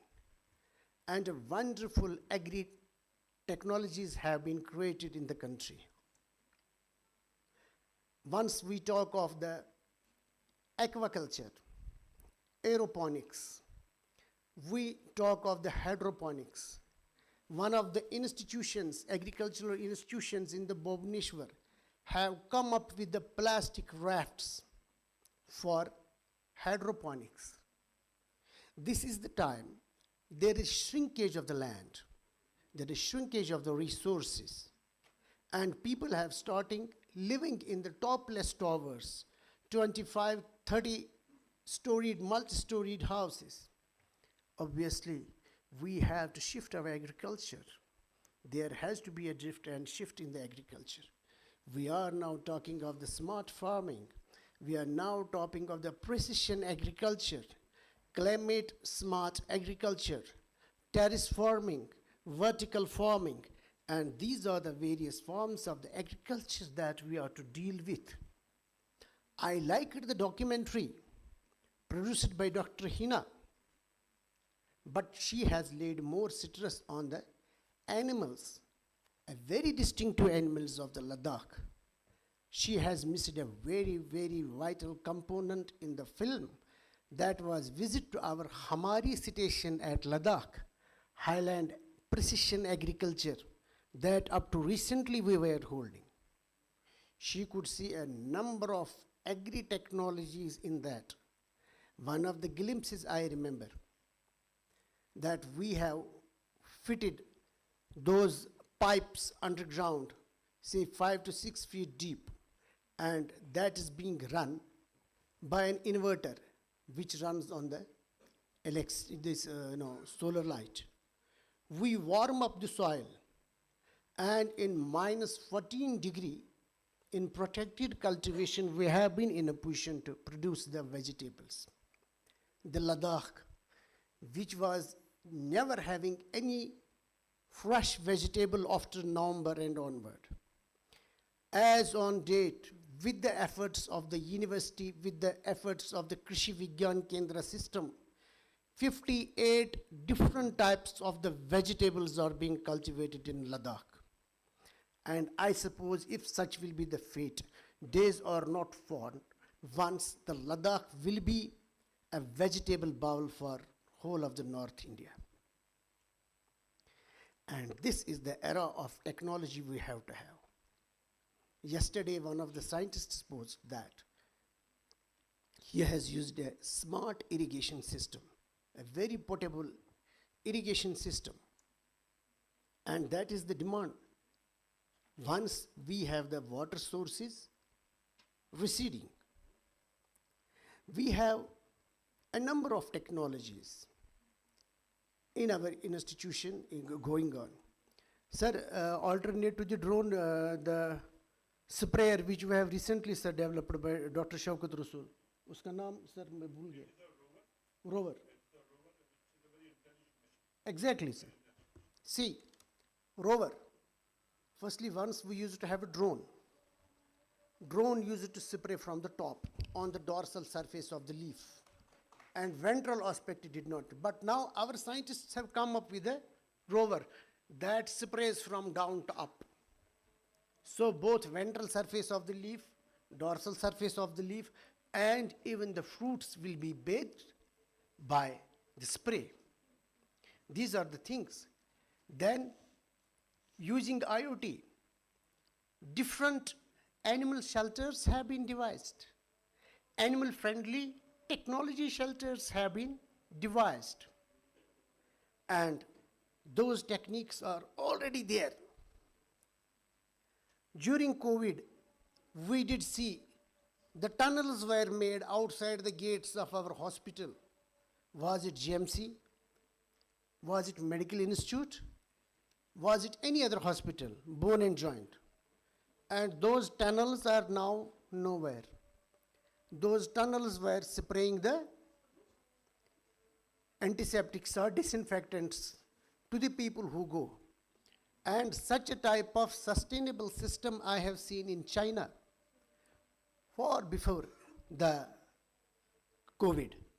In way back, I suppose it was the year 2016, when I happened to see a high-tech dairy farm. A dairy farm with 13,000 animals, Holstein Friesian. How many people would have been working there? Any idea? 13,000 Holstein Friesian cows and 11 employees. Amongst the employees, only 2 were the veterinarians. Rest were all managers and this thing and that. Everything mechanized. Whether you have to feed a cow, it's a mechanized. You have to weigh a cow, it's mechanized. You have to examine a cow, you take the parameters of the cow, that is all, computerized. Everything mechanized. And we were seeing that 13,000 cows being run by just 11 people. And so will be coming to our system. We are forced to adopt these technologies. Should we not adopt such technologies, somebody else will come forward and he will take the lead, and we will be lost in the crowd, I tell you. So the thing is, you have come, we have these foreigners, take benefit, take advantage, all the lectures, all the technologies they are using at their places, and make a comprehensive plan how to come up with the recommendations and how for those recommendations are going to help our university, how they are going to help our state, and how they are going to help the nation at large. I wish, I pray that this conference has a wonderful effects, very positive effects, the reflections of which may be felt in the states across in India and in the different countries of the world. Thank you very much, and thank you all.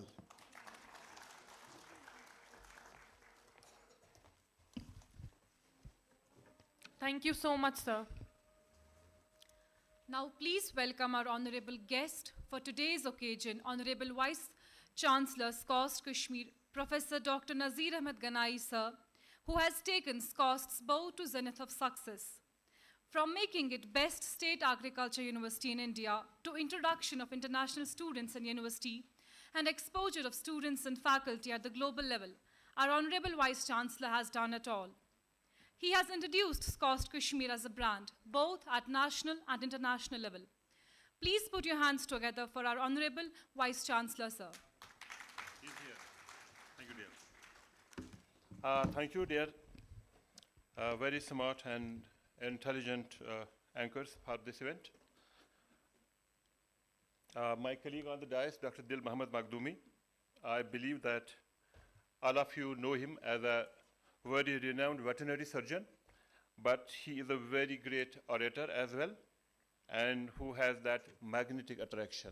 And when he would speak in his own vernacular language, you will see a lot of people remaining stuck to their chairs to listen to Dr. Dil Mohammad Makhdoumi when he will do those kind of outreach kind of activities. And on the dais, we have our Dean, Faculty of Veterinary Sciences, Dr. Shoaib Kamil, again, a very renowned veterinary pathologist. And somebody was also mentioning, your guest of honor. And we have a very special guest today, Dr. Ifat Hassan, from the Dean Principal of the Government Medical College, Srinagar, the college which has produced the stalwarts in Jammu and Kashmir. Ma'am, I have read a book, I believe that it is written by one Kashmiri doctor. I know he is in the US, and he has written the short stories of all the veteran doctors this medical college has produced. And we are very proud of the medical college and the services they are rendering to the society all times. And on the dais, we have Dr. Jitendra Mehta ji, who is the president of the society and the co-organizer of this event. Shahzada Mudassir, he has been toiling very hard, I am telling you very honestly. So Shahzada Mudassir ne bahut effort lagaya. And we have very able heads of the divisions and very able faculty of this college. We also have the privilege to have the senior colleagues of this college here, very senior colleagues. And I would always tell my people at my place that this college was really fortunate to have such wise, experienced senior colleagues. लेकिन वक्त को कोई पता नहीं चलता है. ये एक साइकिल में जब हम आ जाते हैं तो एक जगह पे हमारा एग्जिट होता है. But then they are the guys who have shaped this College of Veterinary Sciences to here where we are today. And we have the galaxy of the foreign delegates. One of our old friend from the Kashmir, Professor Zahoor Ahmed Shah, who is in USA, the University of Toledo. Dr. Zahoor Ahmed Shah, it is so great for us that you are coming right from the United States to here to participate in this event. We welcome you and thank you for being here. And we have Dr. Dilfoza Jabarov from Uzbekistan. And again, lots of cultural and geographical contiguities are there between this land of Kashmir and the Central Asia. I believe that documentary which you have seen here, it must have just taken you to the, like similar kind of situations are there. You are again welcome. And Dr. PDS Abhisundara from Sri Lanka, a great nation. And coming right from there to here, we are so pleased to have you here. Thank you very much. And from Jamia Hamdard University, we have Dr. Sohail Parvez, and from Meghalaya, we have Sanjay Swami. And then we have the distinguished delegates from around the country and my dear students. I would say Assalamu alaikum and a very good afternoon to all of you. Let me first congratulate and compliment the Dean of this faculty and his team for organizing this event. So it's not a one-day job. Today we are here, we have assembled here, I am on the dais. It's not that it happened all of a sudden. They have put tremendous amount of efforts. You and your entire team, you deserve lots of appreciation for that. And Shahzada Bashir deserves special applause from all of you. Because I know he would keep on coming to me and to my colleagues at the headquarters telling us, sir, we want to do like this, we want to do like that, and then getting all of those approvals, and then making this event simply self-driven. And we have not invested from the university anything into this event. So that is a great thing that he has, why I would just allow him, rather we permit him to do this event, is one that we will be having these distinguished colleagues, the scientists from around the country and around the world to hear, and we have some kind of an interaction amongst ourselves. But the other big reason for you to get the approval from the university is that you will learn to command and manage. So that you are able to just have those kind of leadership, team leadership qualities into you, and you are demonstrating them. And then you presented that very beautiful documentary giving, summing up the theme of this, event. And I would also compliment the authors of those 5 books. And incidentally, all the books are published from the authors, from the scientists in the division of biochemistry, you had said to me. So many, many congratulations to all of you. And that speaks about the productivity. One is that churning, having some kind of a research paper, some kind of a popular magazine, popular article. But then writing a book is not an easy job. How much of effort must have gone into it. So I compliment all the authors who are there for those 5. And that magazine, Minivet magazine, which Hina has designed, again a beautiful magazine. I believe it is a soft version. Basically, it is a soft magazine. The beautiful documentary we would see, all of us have seen. And I would see tremendous amount of professionalism into that documentary. I would say you that, if I take some kind of a professional photographer and take him along with you or any one of you, I don't believe that he will be making a better documentary than what the Dr. Hina has done. Give a please big hand to Dr. Hina. Such guys are a tremendous resource for the university. And a beautiful voice given by the Ambreen, to their documentary. And I would also compliment those recipients of those society awards. And I believe, many of you, and rather all of you have, spoken about your endeavors there. So you deserve appreciation, and all of you have done a tremendous job, at your own level.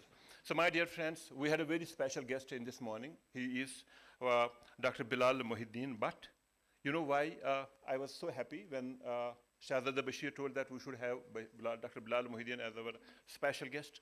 For a couple of reasons. One, that he is a veterinarian, SKUAST-K, whether it is SKUAST Jammu or Kashmir, he is a product of the Agriculture University. And another thing for those young boys and girls who are sitting behind, that he could be an inspiring story for all of you. Because, in the year 2016, he is of the batch of 2016 batch, and his All India rank was 10th rank in the country.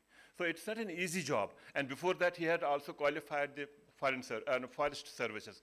So that's what's called as leadership. So once he would be managing, I believe the District Development Commissioner Srinagar, as a doctor, veterinary doctor, he's not just managing his own profession only. All the professions and all the departments he is managing. So I believe this is another reason for us to have him here, so that all of those young students from this college, they understand that this, that they can also make a difference to the society. So as far as me as the head of this institution is concerned, who am I? Because maybe I'll be having another 2 months here. I've been always just narrating you those kind of the stories, but let me tell you, me or any other vice chancellor or any other head of the division, his job is basically to share his thought, his vision, and the roadmap for the institution or for the organization. That is basically the purpose for any government, to bring a head of the division. और वो कितना उस बात को समझता है वो दूसरी बात है. And then fortunately, we have been together doing it successfully. We brought a vision, a thought, and a roadmap to this university.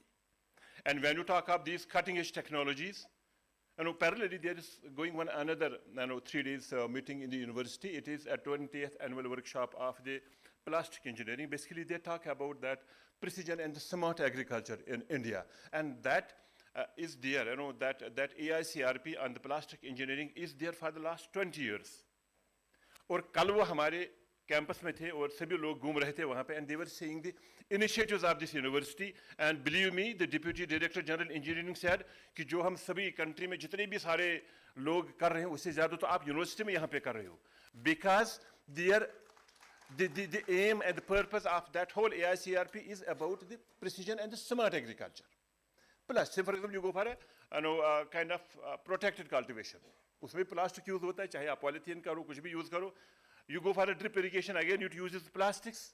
If you go for post-harvest, storage and all of those things, and then on top of that, bringing in the artificial intelligence, the machine learning, the drones, the robotics into it, and also the blockchain technology. So that's going, parallelly. But that vision which we which we build for this university has not limited to this university alone. Dr. Bilal Muhyiddin was narrating you a story that a roadmap which we shared, that's again a vision which we shared with the government of Jammu and Kashmir, the Holistic Agriculture Developmental Program. Initially, we had thought of that it could be something which we would be doing, maybe Department of Agriculture and Animal Husbandry at the maximum. But as we just went on, I believe it is the deputy commissioners of the 20 districts of the Jammu and Kashmir are more accountable than me. And he was telling you that the way this program or that roadmap is being implemented and it is being monitored. और बता रहा था कि हफ्ते में कम से कम 2-3 बार उनसे हिसाब लिया जाता है. I tell you, when we were writing that roadmap, आप ये सोच रहे हैं कि what was at the back of our mind while we were writing that roadmap. आप सब लोगों ने सुना होगा Green Revolution one. Ma'am, there was some Green Revolution happening in India in 1960s. So because India was struggling with food scarcity, we are a food deficit country. That time we were struggling, and there was a requirement that we should have some kind of a revolution, and it was given the name of the Green Revolution. So a couple of technologies I would share with you which happened during the Green Revolution. One was the high yielding varieties. आप सब लोगों को पता है कि wheat का जो high yielding variety था, Divaraf था और rust resistant, high yielding and disease resistant varieties को यहाँ पे introduce करना था, that will boost the productivity. So number one is high yielding varieties, whether it is wheat or any other crop. The other very important component of the Green Revolution was the agrochemicals for plant health, because when you do some kind of an intensive agriculture, there would be challenges to the plant health. The third was about the nutrition. If you have a high yielding variety, you have to do better nutrition. Came the chemical fertilizers. Just remember these three. And then the irrigation, the water. ये हुआ था 1960s में शुरू. And that time, MS Swaminathan had said that ये हम मजबूरी में कर रहे हैं. I have said this story a couple of times, but then I will say, what did that Green Revolution do to us? We have been able to produce more food. We are not only self-sufficient, but we are a food surplus country. And during the COVID times, we have given lots of food supplies to some of the countries. That is one aspect of it. But now is the realization that all of those 4 components have brought in some kind of negatives. When we brought those high-yielding varieties, what happened? We forget about those land races which we would had our own land races. So we call it monoculturing. So some few varieties would come and all of those local varieties have gone. That's one disadvantage of having those high-yielding varieties. And when we brought those agrochemicals, and every one of you understand what is the impact of the agrochemicals on the environment, on the biodiversity, on the human health. I need not just elaborate it. Second, and when we brought the chemical fertilizers, and we understand what has happened to the health of the soil. So, and when we thought that we should have those massive irrigation channels, then there is no water. We have constructed the irrigation channels, but there is no water behind. Water has become scarce. Now the question is, what next? And this whole thing has become unsustainable. One of those negatives of it, and then it has become unsustainable. My dear friends, when we were just thinking of writing that roadmap for agriculture for Jammu and Kashmir, it was at the back of our mind. We said it should be a second green revolution, which would be driven by the technology. That's why I say always that there are three verticals of it. One is about the security, food, nutrition, economic security. Another is equity and the inclusiveness, so that those poor, they are not left behind. And third is about the ecosystem sustainability. So now let me tell you how technology is going to be, the next big thing happening in agriculture, and it will bring in more benefits sustainably to the agriculture than what has happened in the Green Revolution 1. We are producing tomatoes in the open field under that Green Revolution. Let it be a hybrid tomato. That productivity is 50 tons per hectare. But if you do it in a protected system, precision agriculture, the productivity goes to 250 tons per hectare. The variety is the same. It's only the technology, because we are doing everything precisely. We know how much of the nutrition this plant requires and how much should go into it. Much of what we put into agriculture, say we put the labor, we put the water, we put the fertilizer, we put the chemicals, 70 to 80% of it goes waste. All of us, we understand. When we start spraying those agrochemicals, a few drops will go to the plant, the rest will go to the waste. When we start fertilizing our fields, one time it will be leached into the ground, and less than 30% will be available to the plant. So what I'm saying, the tomato under that scientifically managed, protected system, it will go more than 5-6 times. Aapne apple ko, if you believe that it is a very kind of a story, but then apple, we have been cultivating apple in the traditional orchard system. Its productivity in Jammu and Kashmir is 10 tons per hectare. But we brought, science brought the technology into it, what's called as the high density apple plantation. So kind of the trellis system and the micro irrigation and those kind of other structures, the productivity recorded in Jammu and Kashmir is 70 tons. From 10 to 77 times, variety is the same. And then if you go to the New Zealand, their productivity is 120 tons per hectare. So what I am saying, that the technology is something which is going to revolutionize agriculture. Of what we have done since 1947 till date, and we feel very proud that we are the #1 in milk production, we are the second in food grain production, we are the second in all the kind of the vegetables and the fruits we produce in India, we are the largest producer of this and that. But then that is the 10% of the potential this country has in agriculture. 90% of the potential which we have in agriculture is still not realized. That is the potential, and that would be the power of the technologies. Or I feel so happy that I am representing you, all the SKUAST-ians here on this dais or anywhere else, wherein we have taken a lead in the country to bring in those new age technologies. We are the first in the country to institute the program called BIOTECH Artificial Intelligence in Agriculture, and my colleague, the Deputy Director General ICR, was telling me, sir, please add robotics into it. BIOTECH, Robotics and Artificial Intelligence in Agriculture. That's a good thing. So we are the first, and that program would be running between the SKUAST-Kashmir and IIT Mandi.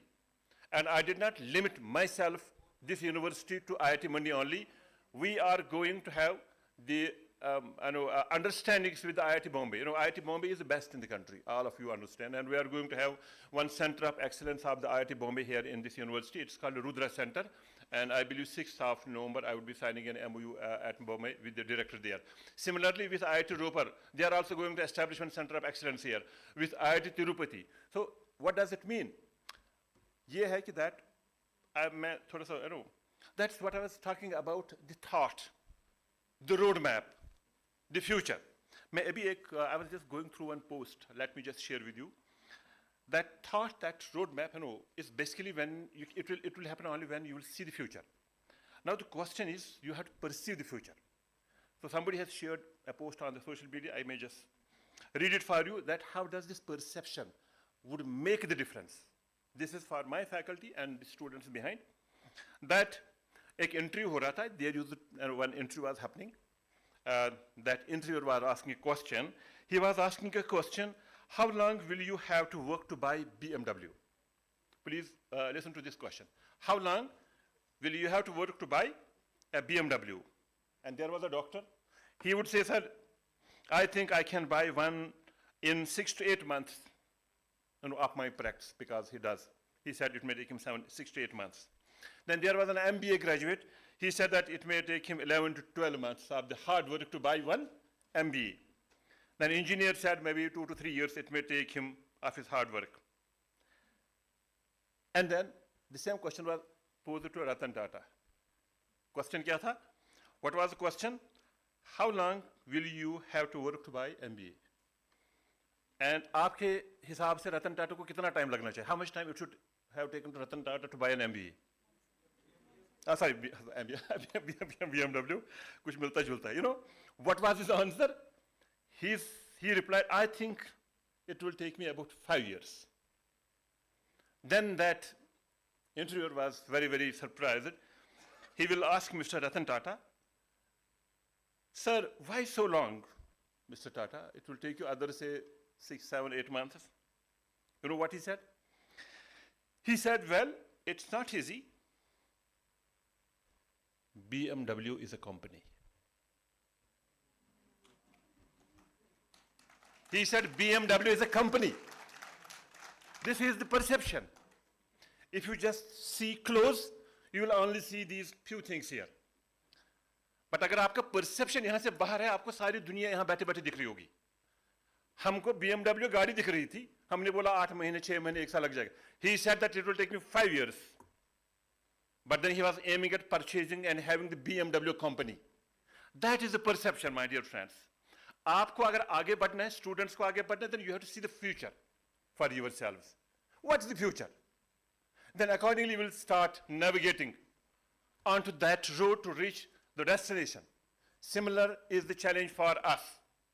That if we want to just develop, rather, it's not just developing this university. It's not the question of making this university big, big, big. The question is that how do we contribute to this society? How do we make this society better society? But then if we want to just make this society a better society, then we have to contribute for that.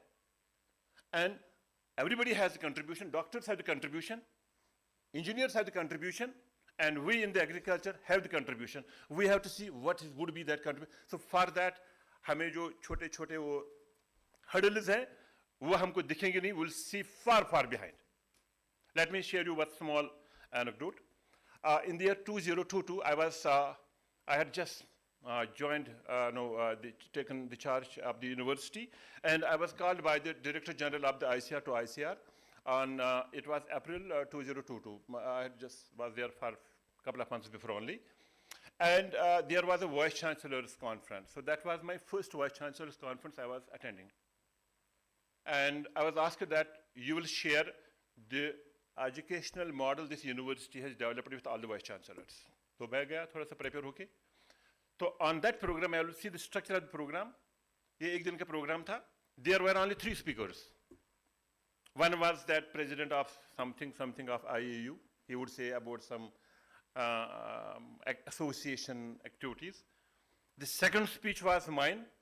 The third was of the DG ICR, and the fourth was of the Minister for Agriculture. I was surprised.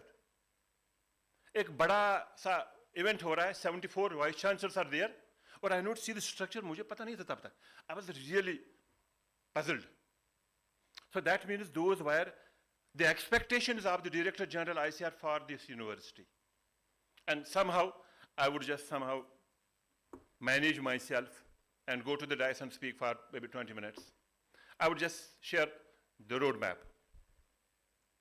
आप believe करेंगे, जो VC कौन बनता है? Tell me who becomes the Vice Chancellor. That means old man.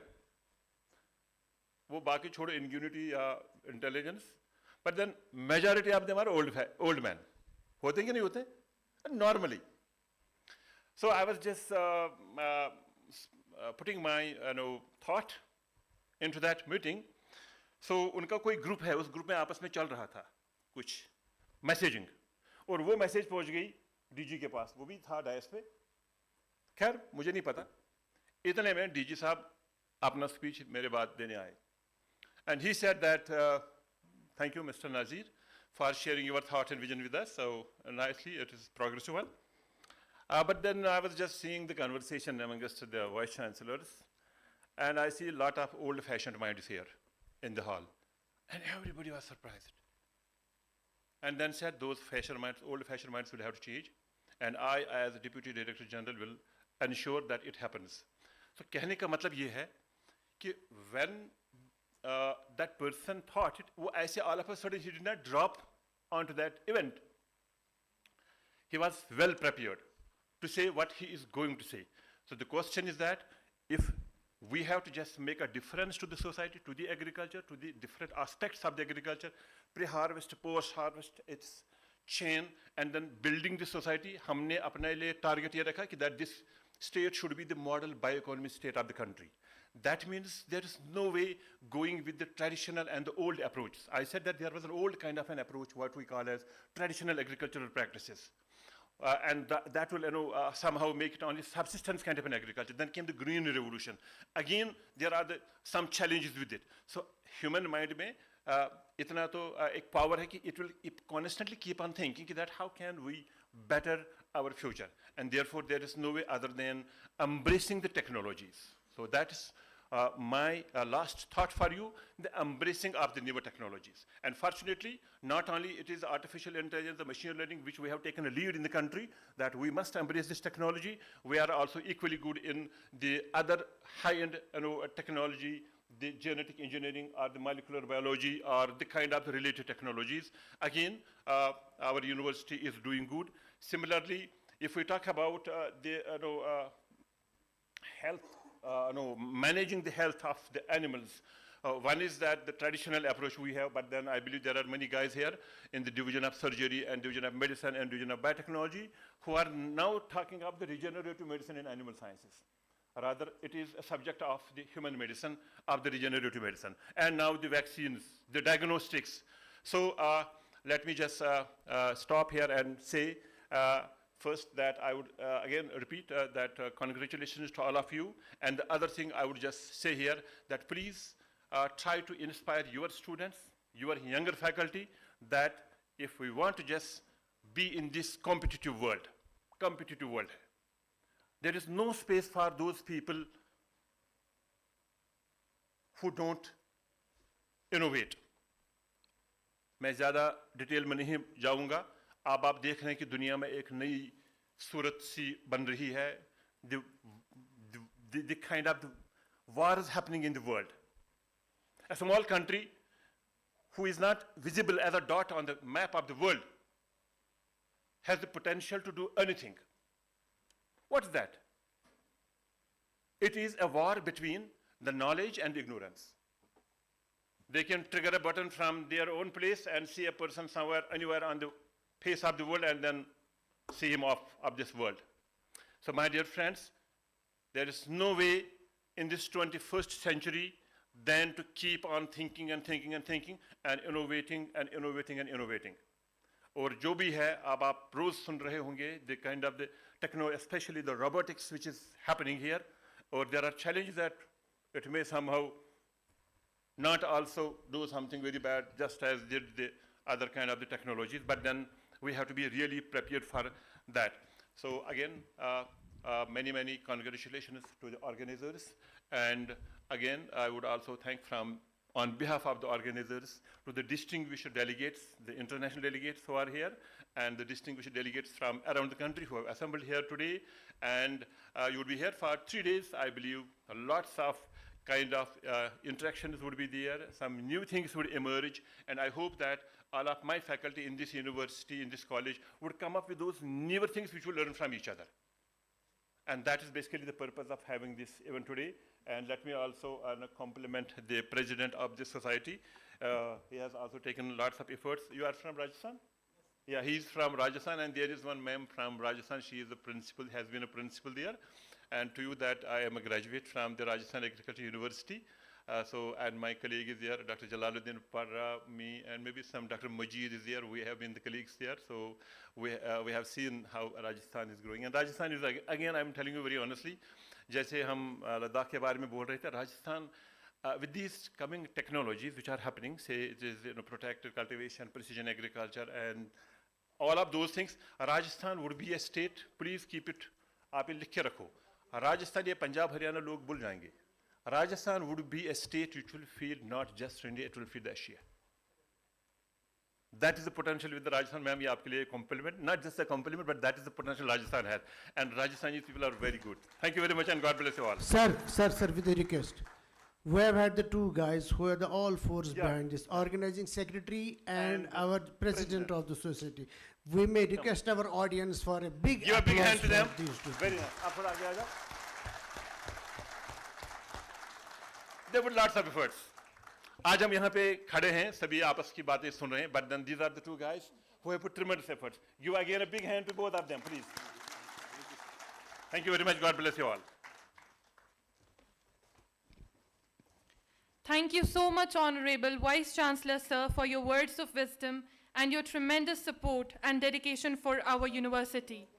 Sir is a beacon of excellence for our university. Thank you once again, sir. Now I would like to request Dr. Javed Iqbal, Professor and Head, Division of Basic Sciences and Humanities, SKUAST-Kashmir, Shalimar, to present vote of thanks. Sir, kindly come on the dais.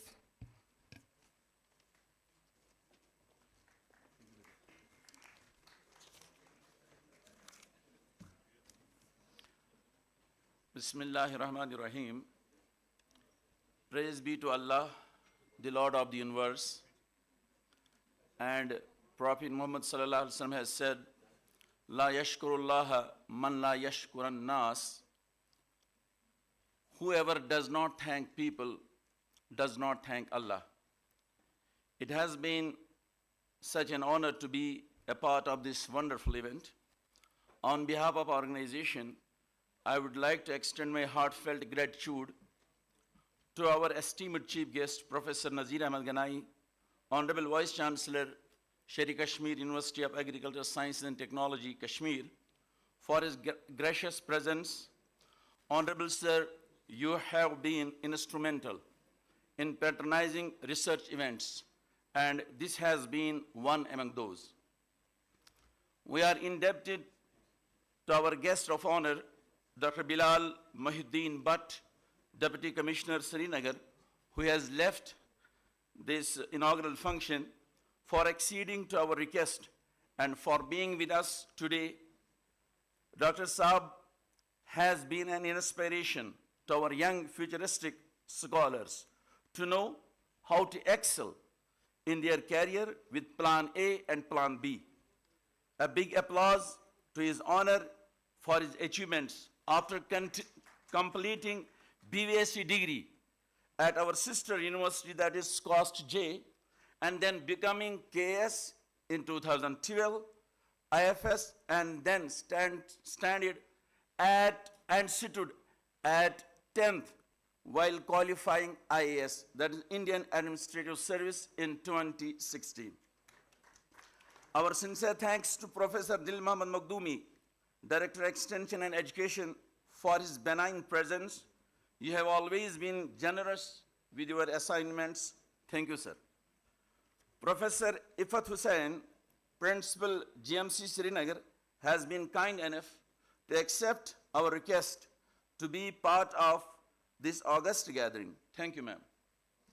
We are grateful to Professor Shaib Ahmad Kamil, Dean, Faculty of Veterinary Sciences and Animal Husbandry, who has monitored all the activities of the event in efficient manner to make this conference happen.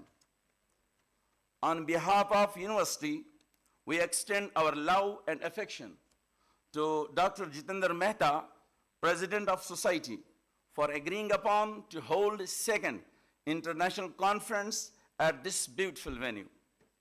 Above all, I sincerely appreciate Dr. Shahzada Mudassir Rashid, organizing secretary, who conceived the idea and made it happen. He's a young, promising talent with high potential in academics, research, and extension. May God bless him. I would like to thank all the delegates from US, Uzbekistan, Sri Lanka, UAE, and other countries, and also from India, that they are present here. You are most welcome. I would like to thank all heads of the division, professors, and other colleagues who have joined their hand to make this inaugural function a great success. At last, but not the least, I may recite the share of Allama Iqbal, तेरी दुआ से कज़ा तो बदल नहीं सकती, तेरी दुआ से कज़ा तो बदल नहीं सकती, मगर है इससे यह मुमकिन कि तू बदल जाए. I may translate it for those who only understand English, that Allama says, is a great poet of East, that is Sir Muhammad Iqbal. He says that when you strive, you cannot change your destiny. But there is a possibility that you can reform yourself to reach to that destiny. So I have seen, and we have seen, that the IT department of this faculty has reformed to the extent that this event, inaugural function, has been a grand success. For that, I may thank Professor Afzal Akhan, Mr. Athar, and his other colleagues, that they have provided a platform, that we have used all technologies to carry out this function. Thanks to press and media personnel for their contribution, and we hope that this conference for coming 3 days will be fruitful and will be very success story for science and knowledge. Thank you very much, sir. Thank you so much, sir. On behalf of organizing committee, I would like to express our sincere gratitude to all of you for attending our conference. Your participation has made this event success. Now I request honorable dignitaries on the dais to proceed downwards for a cup of tea, and other guests are also requested to join us in the lawn for tea. Thank you so much. Thank you once again.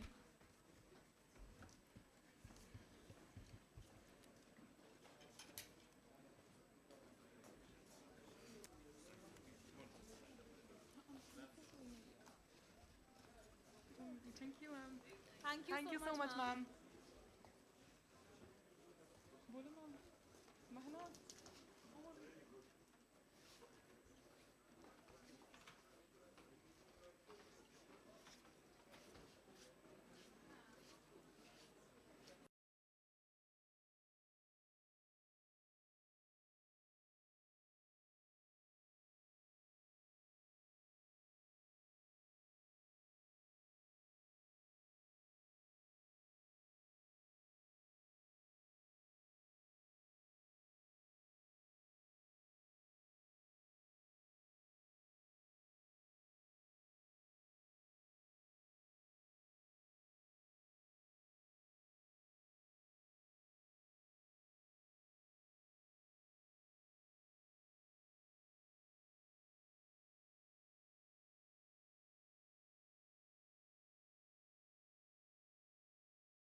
And doctorate from Jamia Hamdard, Delhi. Then he shifted to USA, where he is known for his all valuable research all across the world. And I am very much pleased to request him again to deliver his keynote address.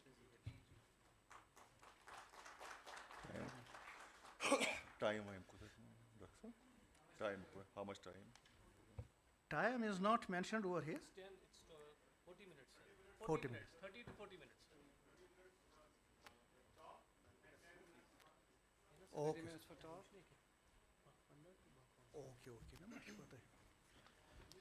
All right, so the slides is going to take time to come up on the screen. From the core of my heart, I thank organizers and particularly Mudassir, Dr. Shahzada Mudassir, for inviting me. It was always dream come true. You heard so many stories so far. For me, it was a dream come true to come to Kashmir and give a talk, share my journey, also give my story to you guys. Maybe we have students here who will get inspired by my story. So before I get started, I will just talk about myself. I graduated, so it's not moving.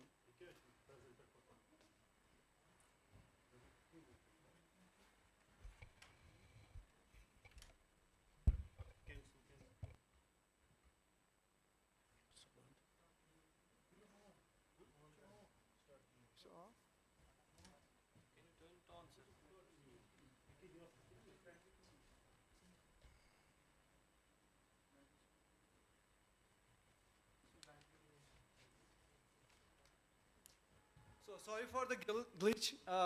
I'll continue with my story. So I graduated, I did my high school from Shaheen Public School, downtown, and then 10+2 from MP Amal Higher Secondary School, graduation from SP College, Kashmir University, and then I moved to New Delhi, Jamia Hamdard. You're familiar with the Jamia Hamdard, a great university, opened up arms for us Kashmiris to do PhD and master's. So I got did my master's at Jamia Hamdard in toxicology. We have a dean of Faculty of Sciences here from Jamia Hamdard. And then I did PhD there. And then after my PhD, I moved to United States. I did my first postdoc with Dr. David Gozal, who is a famous sleep pathologist. And after staying there for 2 years, first of all, I did my PhD on stroke. And I was very fascinated with the stroke, how to save patients who suffer from stroke. Then, but I got fellowship in sleep apnea. I stayed there for 2 years. I didn't like the idea of working in that. I don't say that it's not a great field, but I wanted to go back to stroke field. Then I moved to Johns Hopkins University, where I joined a famous stroke group. I was trained there, and while working there as a postdoc, I got a highly innovative grant, which is NIH, National Institute of Health. That's called K99 ROO, Pathway to Independence. So that gave me leverage to go and negotiate for an independent position. So I ended up at University of Toledo in 2009. I fell in love with the university because I love Kashmir, and then this university seemed, Kashmir to me, a lot of lush green trees, and it was a kind of ambience like Kashmiri atmosphere in terms of the climate. So I said that this is going to be my university. I'm going to stay here. So then the research we did at Johns Hopkins University, we showed that if we feed animals, mice, with chocolate, and then induce experimentally stroke in those mice, and we'll see whether they will have a better recovery or not. And then we found that those animals who got chocolate, they did really great. They had a better recovery. So that paper got highlighted by many news outlets, Johns Hopkins, and then also other news outlets, science news outlets. And it was also highlighted by my institution, University of Toledo. So that's why when I started, I was all black hair, black beard, and now you can see that the pressure of doing science and getting grants and mentoring students. So now you see me all gray hair and then gray beard. So why am I doing stroke? As I said that I started stroke research during my PhD time. And in fact, we were the pioneers of starting, Dr. Sohail Parvez will kind of agree with that. We were the pioneers to start a stroke research in Jamia Hamdard at that time. So I got interested in that. The same way I continued with the research. Why stroke? Stroke is the 5th leading cause of death in the United States. Globally, there's 15 million people, they suffer from stroke. 5 million people die every year. And in United States itself, 7.9 million people suffer from stroke. And we all know that how much important brain is. And if there's a stop, blockade of blood flow or glucose to the brain, people can suffer from disabilities, paralysis, and all that stuff. So that's why the research in this area is of great importance. So there are different types. So I want to just make it a story, make it easy for the audience, because I know the audience is a mixed audience here from science and veterinary sciences, and then also agriculture field. So I want to make it easy. So there are 3 types of stroke: ischemic stroke, intracerebral hemorrhage, and then subarachnoid hemorrhage. So ischemic stroke is the number 1, which is like 83%. So whenever a clot is formed in the body or in the brain, it goes into small vessels of the brain. It blocks blood flow to the brain. That leads to the stroke, and the person is disabled because the brain stops working, particularly the area where there is a blockage. And the next type is so this is a ischemic stroke, and then there's a hemorrhagic stroke, which is only 17% of the total cases of stroke. What happens in that area, if a person is suffering from hypertension, their vessels are weak, and the blood, the vessels explode, and the blood is released in the brain parenchyma. And that's called hemorrhagic stroke. But only 17% of stroke patients, they are of this hemorrhagic stroke, suffer from that. And then we have an intracerebral, the subarachnoid hemorrhage. That's when the blood is on the base of it comes out on the in the base of the brain. That's called subarachnoid hemorrhage. So we are interested in the hemorrhagic stroke. There are not many labs in the United States. Only 20 labs total, not more than 20 labs who do research in this area. So we are one of them working in this area. And as you see that this is a human brain section where you see this big hematoma area, black, which is the release of blood in the brain parenchyma. And then these people, hemorrhagic stroke is the worst type. Whoever suffers from that, they are left with only 50% people, they come out of the stroke. And then 50% who come out alive, they suffer from huge disabilities. They are paralyzed for the rest of their life. That's why the significance of this research is very high. As I mentioned, coming back to the statistics, we have 9.4 million people who suffer from stroke every year in the United States, and there's a difference between males and females. More females die of stroke as compared to the males, and there's a whopping cost of $56.2 billion. And then the numbers is going up. As you see that from 2018 to 2024, the numbers have gone up as compared to the previous years. So there's an urgency of doing research in this area. As you see that more females die in this age group, which is 40 to 59 age group, as compared to the men, because they lose that, because of the menopause, they lose that neuroprotection of the estrogen. So what happens in this hemorrhagic stroke? So whenever there's a hemorrhage, that, as you see here in the section, whenever there's a hemorrhage, blood comes out in the brain, and then that can lead to the primary injury. So primary injury consists of energy failure. It can lead to tissue disruption, breakage of the neuronal cytoskeleton, cytotoxic edema, which is a primary injury. It happens within 0 to 24 hours. But more dangerous is secondary injury, which is when the components of the blood, they come into the brain parenchyma, particularly red blood cells. They can lead to release of heme, which is iron release that can lead to free radical damage. It can lead to caspase activation and neuronal cell apoptosis. Thrombin is also part of the heme, part of the hemorrhage. When it is released, it can activate microglial cells. I'm going to talk about that, what are these cells in the brain, what their role is. That can lead to neural inflammation. And then again, caspase activation and neuronal apoptosis. So in stroke, what happens when a person suffers from stroke, it has a primary injury, which is called the injury phase within 0 to 24 hours. Then after that, the recovery phase starts, which starts from 48 hours or 3 days after that to it continues for many days and months. So we are more interested to work out in the injury phase, try to target molecules which are active in the injury phase, but do not want to touch the recovery phase because we want a recovery phase to take its own course and help in recovery.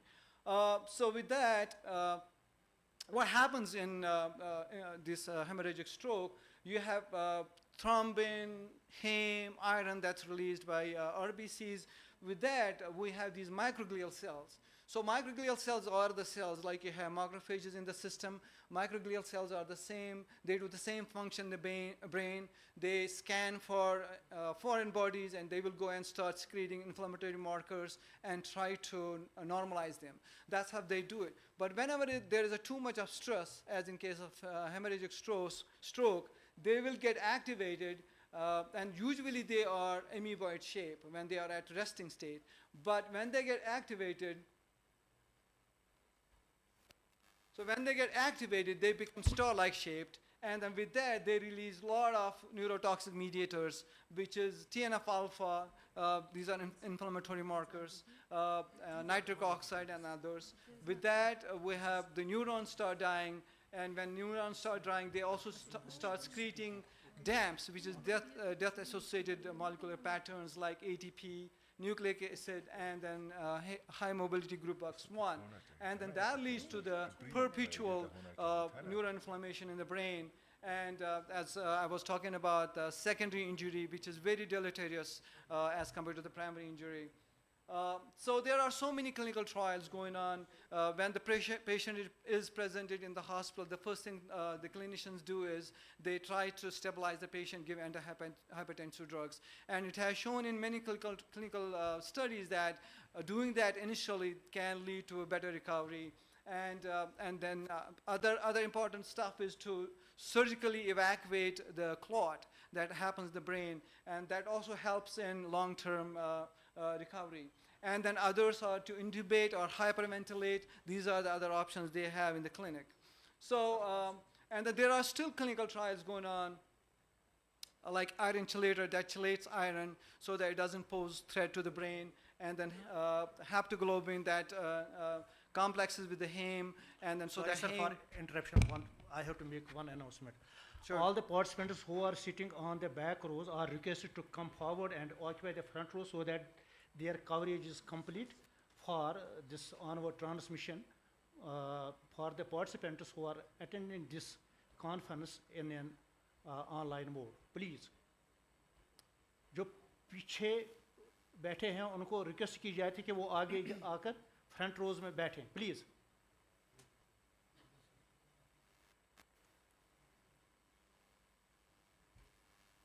I once again request. Please आगे आइए, please.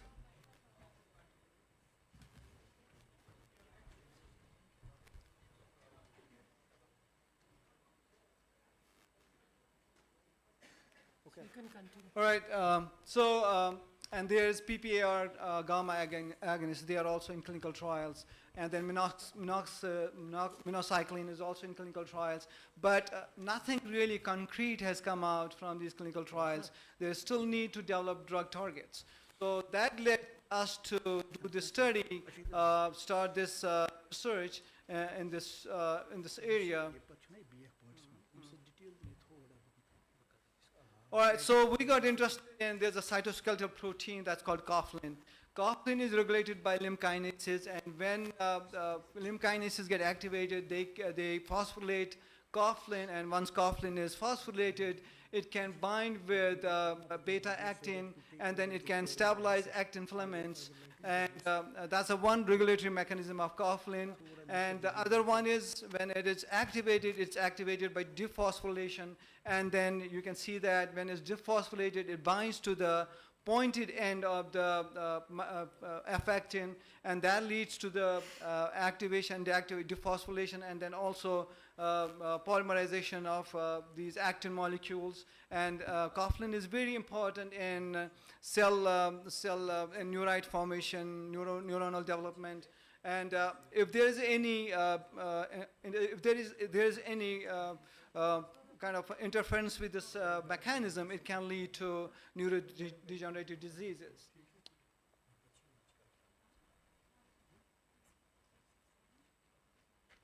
So whenever there's stress, particularly in terms of hemorrhagic stroke, the ATP glutamate is released that can activate NMDA and P2X receptors, and then that leads to activation of calcium. Calcium goes in.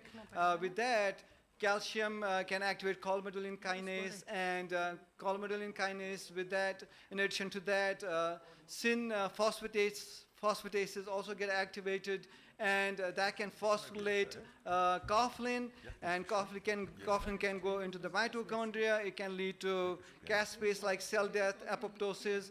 It can also bind to, it can form trimers and dimers and trimers, and then they can form rods. And this has been seen in Alzheimer's disease patients, that coughlin actin rods are formed, and that can accumulate in the synapses, and then that can block the neurotransmission. Again, it's one of the forms in Alzheimer's disease, and it can do also in association with FAC. It can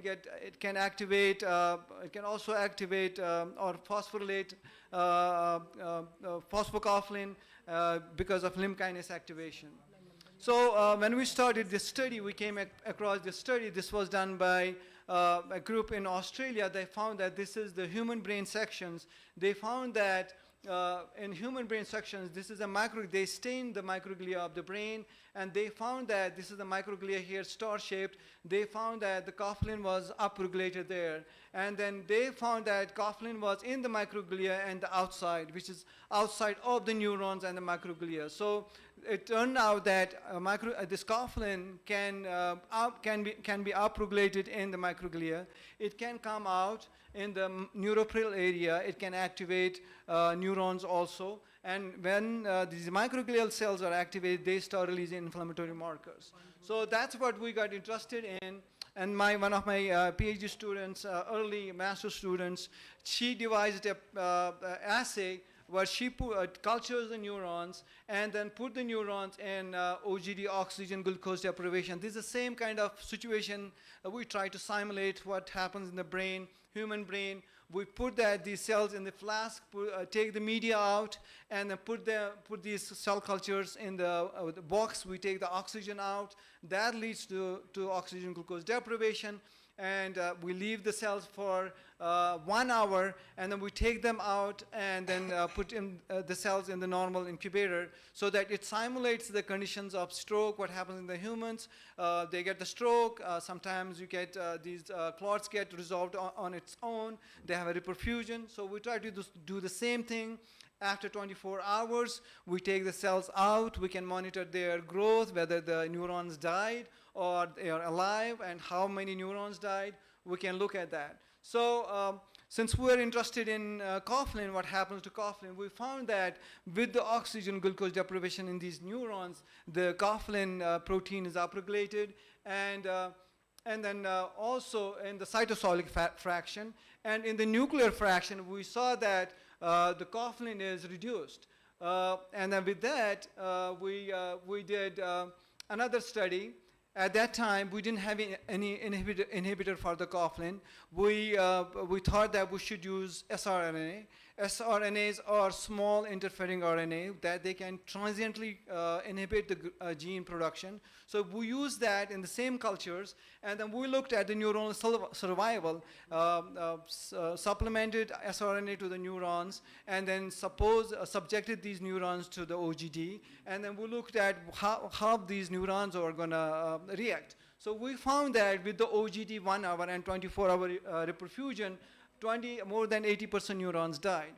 But when we supplemented these neurons with siRNA, we blocked this coughlin gene, we found that all these neurons survived. Most of these neurons, more than 80% neurons survived. So that made sense for us that coughlin has a role in neuronal survival.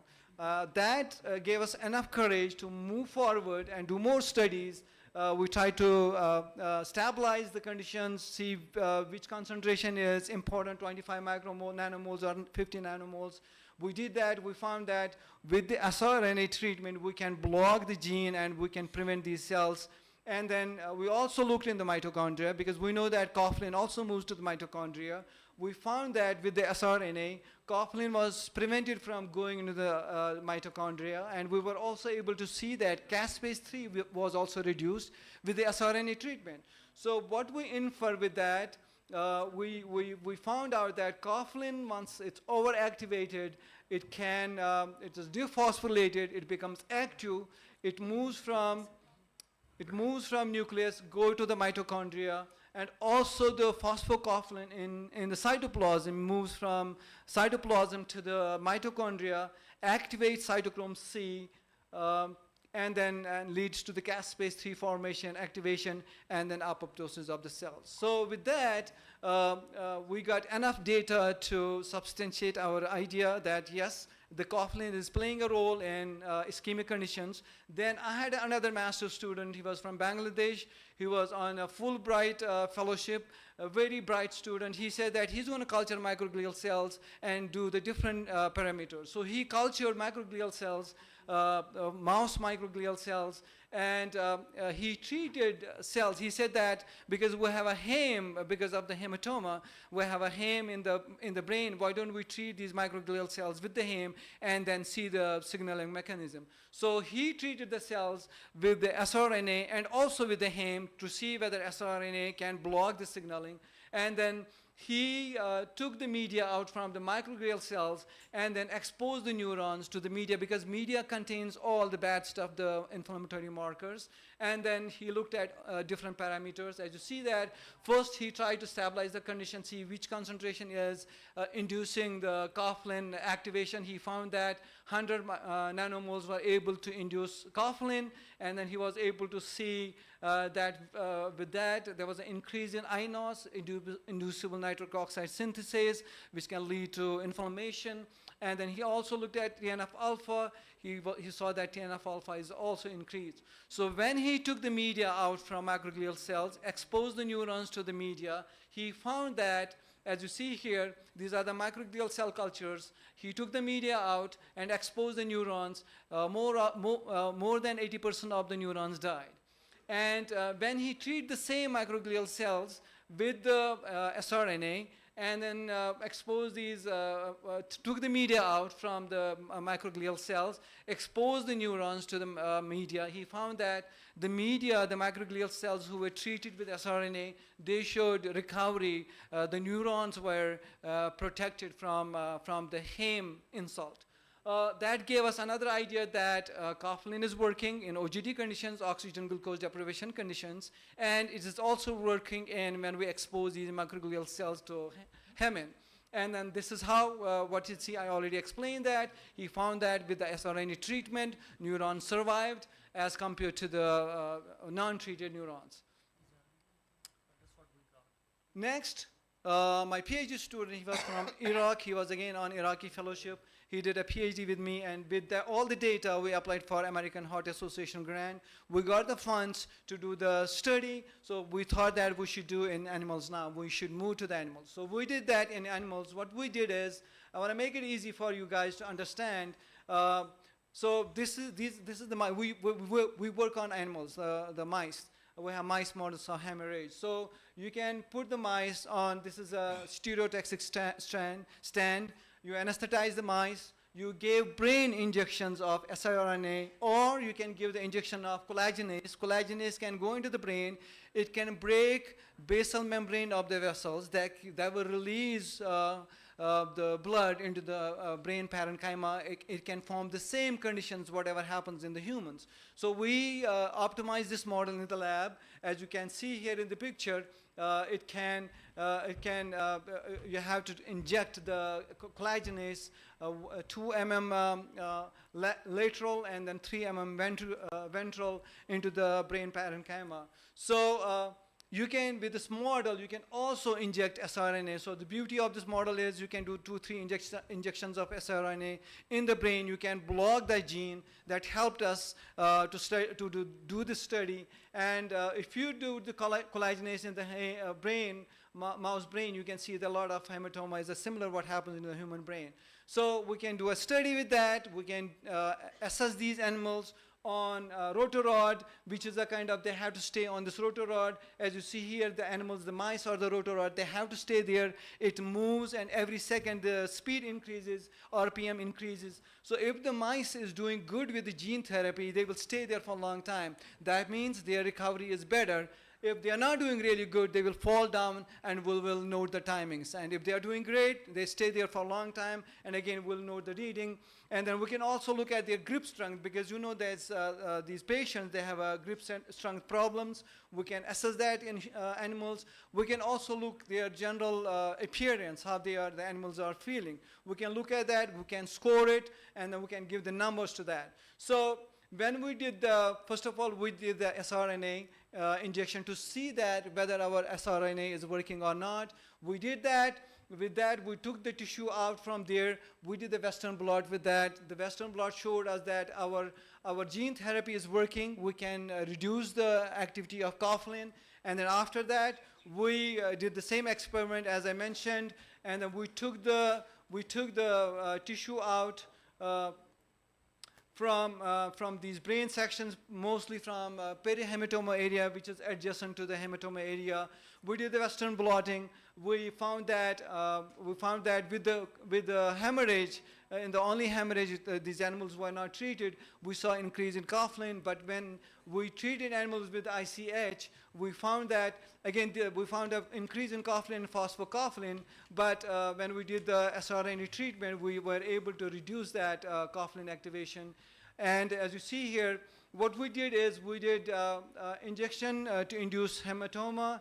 And then before that, we did kind of did the basal experiments. And then we waited for 3 days after inducing experimental stroke. And then we did all these parameters. So we sacrificed the animals. We took the brains out. We did the Luxol blue staining to see the hematoma area. As you see here, with the coughlin sRNA, we were able to reduce the hematoma area as compared to the animals who didn't get any gene therapy. So that turned out these animals, and it was significantly different, and it turned out that these animals had a better shape. They did really good appearance-wise. Their recovery was better in 3 days. They stayed for a long time on the rotorod. They stayed there. Their grip strength was better as compared to untreated animals. And with that, we also did other staining. We did staining of the brain with different antibodies to look into the signaling mechanisms. We've looked for coughlin in the brain. As you see, there are a lot of red in the perihematoma area, nothing in sham. But again, with the sRNA, the signaling went down. Again, microglial activation, as I mentioned, that microglia release inflammatory markers. When that microglial activation went down with that treatment, and then we looked at 8-hydroxyguanosine, which looks for DNA breaks, and if you know that there's an apoptosis of neurons going on, and then with that sRNA treatment, we saw that the apoptosis went down. And we also looked at 3-nitrotyrosine, which is a oxidative cell death. We saw that this signaling is more in untreated animals, whereas our sRNA-treated animals, they did really great in that. Their signaling went down. As you see that was significantly better.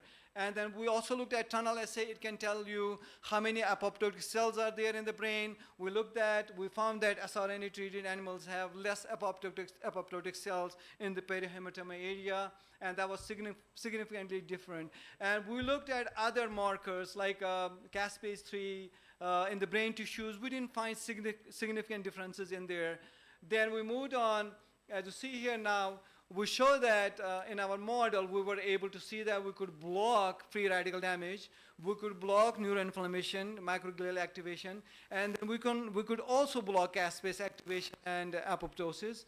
So we thought that at this point, we should write a grant. We wrote a R01. We were fortunate to receive $2 million to develop this drug for this. With that, we moved on, and we started working on developing a drug for this. But before that, we wanted to substantiate our results and see whether there is really coughlin increase in hemorrhage patient also. We were fortunate to have a collaborator, Dr. Marak. He gave us these hemorrhage patient brain samples. We did same kind of staining as you see here.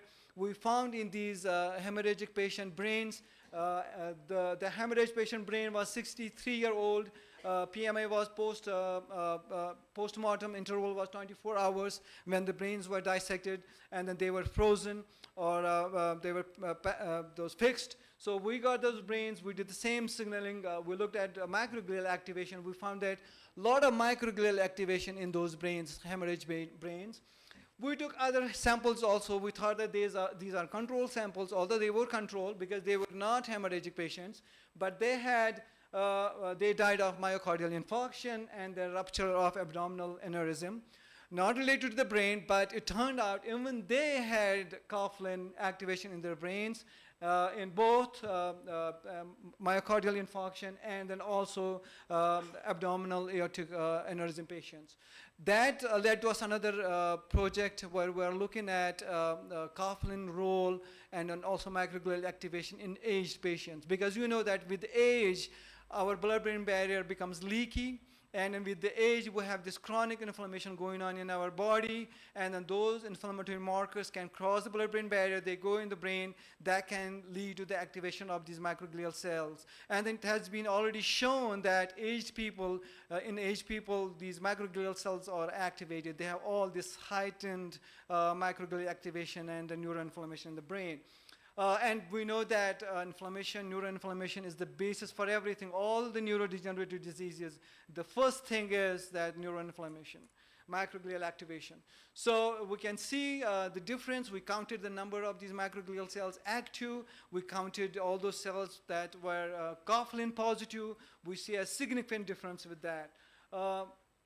Then my PhD student who was from Saudi Arabia on her own fellowship, we devised another plan. We said that we're gonna induce hemorrhage in the mice and then sacrifice different cohorts of the mice at day 1, day 3, day 7, day 14, 21, and 28. We will do all the behavioral parameters like rotor rod, grip strength, and neurological deficits, and we'll see how the coughlin is playing a role and then whether they have a recovery or not. So with that, we found that another interesting thing at that time, nobody has published that, although it was published, shown in humans, that people who suffer from hemorrhage, they have cognitive impairments. Their learning and memory goes down, their cognitive impairments go down. But at that time, there was not any publication that had showed that animals also suffer from this learning and memory deficits. So what we did is, this is a T-maze where you put a mice in one of the, this position, in one of the arms, and you let the mice to explore. As a mechanism, natural mechanism for these animals, they go and they explore new environment. And then they explore, you can put the food as a reward, they will go to the left side. And you take the mice out, and after 15 minutes, put the mice back into there. Second time, the mice, even it knows that there's a food on the left side, it will try to go to the right side, see maybe there's a better cheese over there, or better food there, as a normal mechanism. That means if it goes to the right side, that means their cognition is not impaired. But if the mice start going to the left side again and again, that means they have problems in cognition. So we can note it down, we can grade how much cognitive deficits these animals have. So we looked at different parameters at different time points. You see that these animals, without any treatment, they start recovering from the disease, and they start having their grip strung back, and then also behavioral deficits, they stabilize, body weight also kind of stabilizes, and then more importantly, we were able to see that after 7 to 14 days, these animals will start having impairments, the cognitive impairments. They will start losing the memory, and that was significantly different. So these animals started losing the memory, losing cognitive impairments. We looked at different parameters, signaling parameters, upstream, downstream, which is for coughlin, and then we found that coughlin is activated at many places. Although it's a very big slide, so many blots were there. But the main message from there was that we could see that coughlin is activated at day 1, day 3, and day 7, and it starts going down.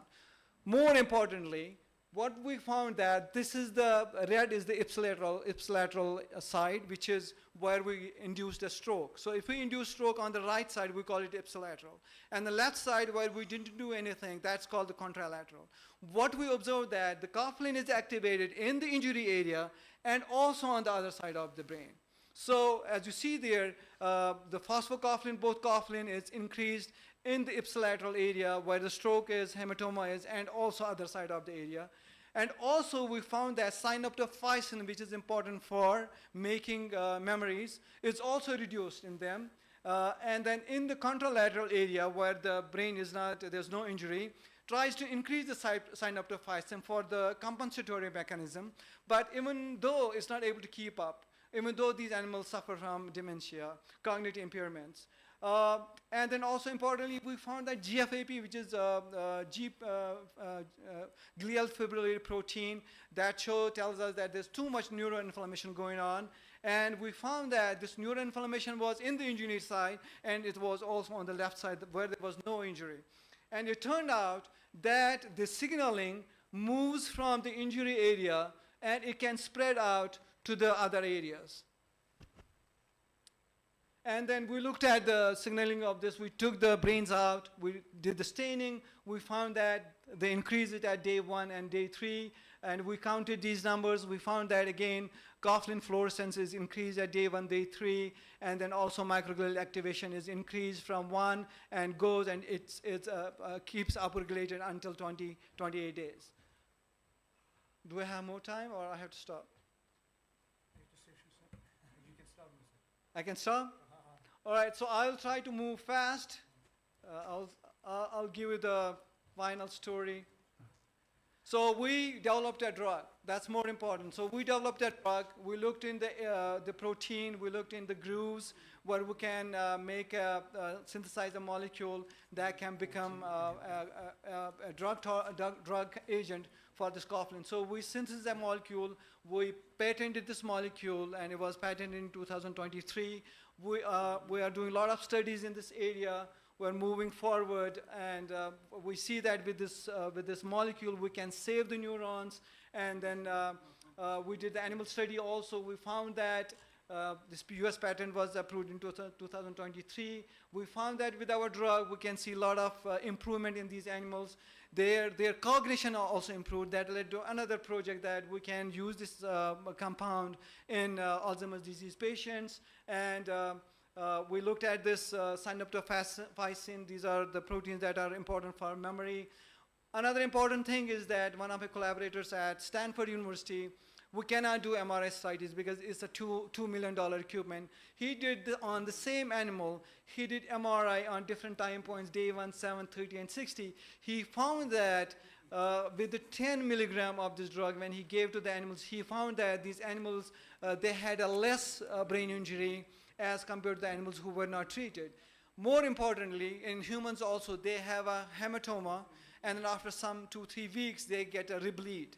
And then he told me, because he's a clinician, he told me that your drug is not only preventing from initial damage, but your drug is preventing from rebleed also. So that gave us really good inspiration to move further up.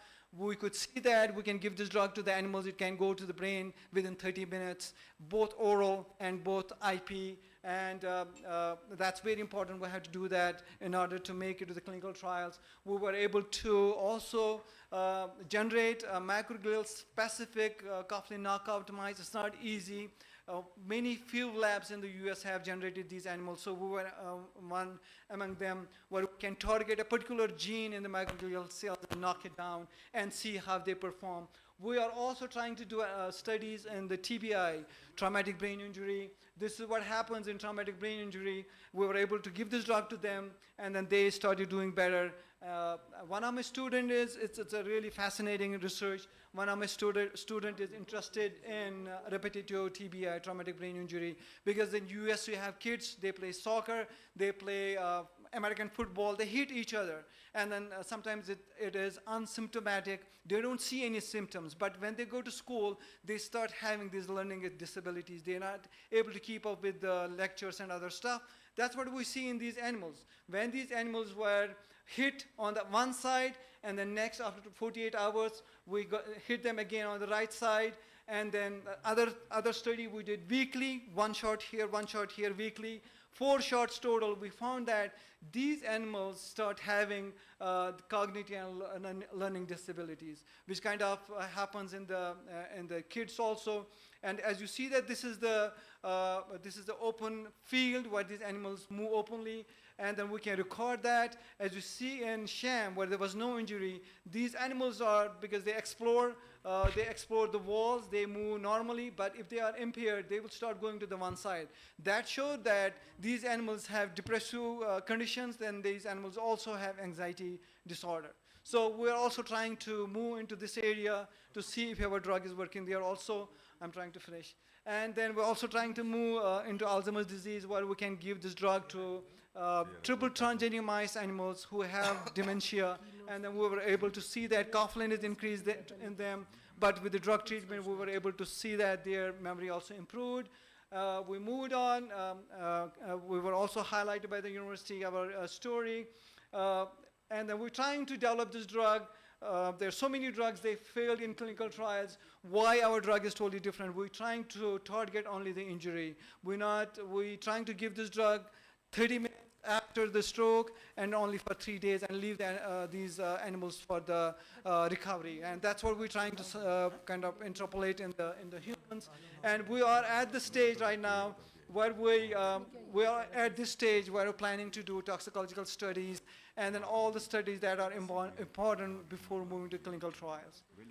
With that, I thank all my former and current PhD students and postdocs who are working hard to do all these studies. I'm most of the times writing grants and papers, but they do the real work. And also my collaborators at Stanford, Germany, and also collaborators at University of Toledo.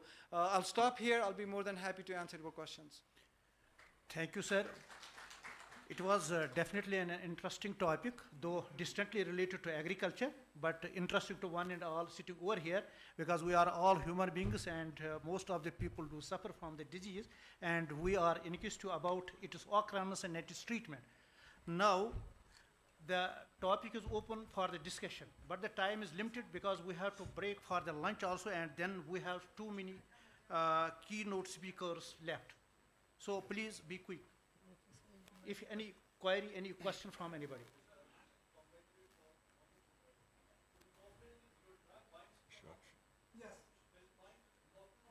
Yeah, Mike, 1 minute, sir. So it's the same thing, phosphocoughlin, coughlin. So it stops polymerization, depolymerization. So the coughlin is activated when it is dephosphorylated. So we are trying, with this drug, we're trying to prevent that dephosphorylation. So it's technically, it's the same thing, but it's binding to the F-actin site on this molecule. So it's binding to the phosphocoughlin. So it's kind of phosphorylated coughlin, which is the active coughlin. That's what it is trying to stop, dephosphorylation. So it's trying to inhibit Stop. the dephosphorylation. Dephosphorylation. So that's why it should bind more to the phosphocoughlin.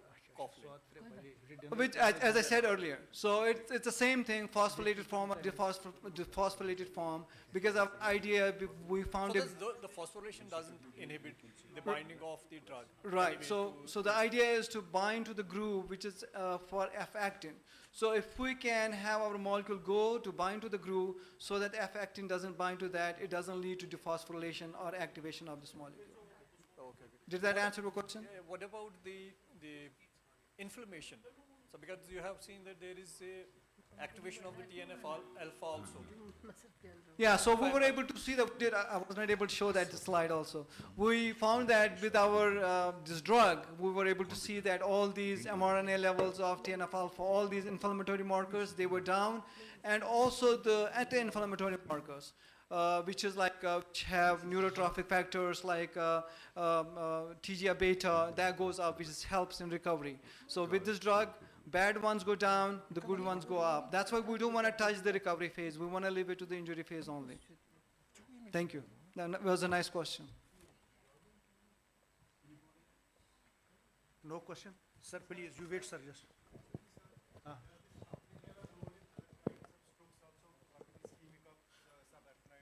You take the mic, please. Have you Have you done any kind of research in that also, sir? That's a very good question. Yeah, we are moving into that area also. We have done the studies. Obviously, I didn't show all the data here. We have done studies in ischemic stroke also. We have found results in there, that also. It has been published by other investigators also in ischemic stroke. But nobody has, because we invented this molecule. It's patented on us. So we are planning, we have already done some studies on ischemic stroke. We're trying to plan, do more studies in that area. Because more or less, there may be minor differences in these different kind of strokes, but overall the pathogenesis may somewhere coincide with each other, no? Yeah, that's very good observation. Yeah, so the mechanism of action is same: primary injury, secondary injury, in ischemic stroke, in hemorrhagic stroke, in TBI. After we published the study, we got the patent. I got so many requests from around the world, from Germany, Japan, from within the US, to share this drug with them. So we did MTA with all of them, and they are doing the studies like the Angelman syndrome, TBI, cancer, so they are working in that area. Because coughlin has a role in almost everything, in cancer, neurodegenerative diseases, ischemic stroke, hemorrhagic stroke, TBI. So almost everywhere. Okay, sir, thank you. You're welcome. Thank you, sir. Thank you. Please, one second. So, on dais we are joined by Professor Dr. Sabia Mujid. She will take over as chairperson from me now onwards. She has one impact factor more than 13 within 10 years within 10 years more than this 50,749 paper is published in the about biochar. In the salinity is a major problem in the world. Mostly in Uzbekistan is mostly area is salinated in the 54% in the my country. Many regions such as Jizak, Khorasan, and Sardaria, and also Republic of Karakal, Pakistan. Then salinity also decreasing in the this soil nutrient, soil enzyme activities. When this applied in the biochar, also improve in the plant growers and physiological properties, and also increasing in the productivity of in the plants.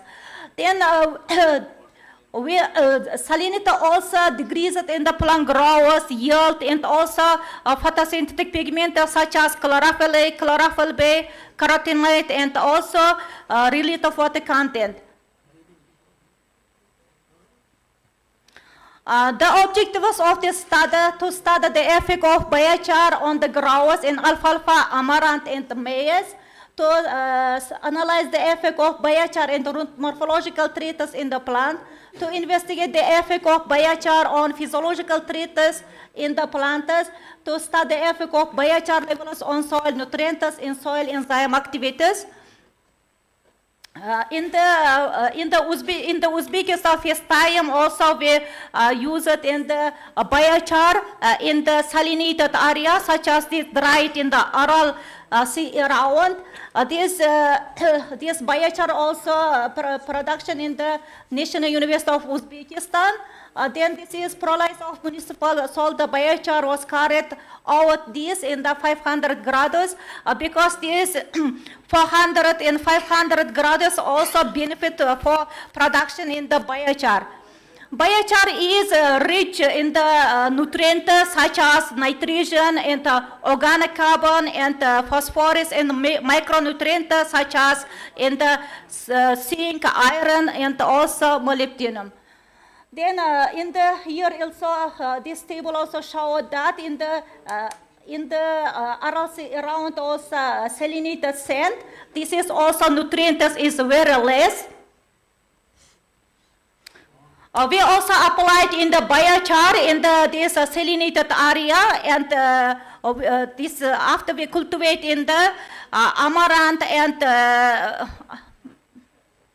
alfalfa and maize, because in this area is any crop is not cultivated. When this applied in the biochar also significantly improved in the plant height, shoot fresh weight, root fresh weight, in the alfalfa, amaranth, in maize compared to control. We also studied the effect of biochar on root morphological traits of alfalfa, amaranth, and maize under salt stress condition. When this applied in the biochar treatment, also significantly improved in the root morphological traits such as alfalfa plant and amaranth plant and also maize plant. Mostly this significantly improved in the root length, projected area, root surface area, root volume, and root diameter compared to control under stress condition. We also investigated the effect of biochar and on photosynthetic pigments such as chlorophyll A, chlorophyll B, and carotenoid, and these total chlorophyll contents of alfalfa, amaranth, and maize under such stress condition. When this applied is in the biochar, more significantly increased in the chlorophyll A compared to control. Similarly, results showed that when this applied also in the amaranth maize plant, significantly improved in the chlorophyll A, chlorophyll B, total chlorophyll, and carotenoid content. Biochar also more significantly improved also related water content in the plants. When this applied in the biochar, biochar also benefit effect in the plant, alfalfa, amaranth in the maize plant, and improved in the related water content compared to control. We also investigated the effect of biochar on soil nutrients under salt stress condition.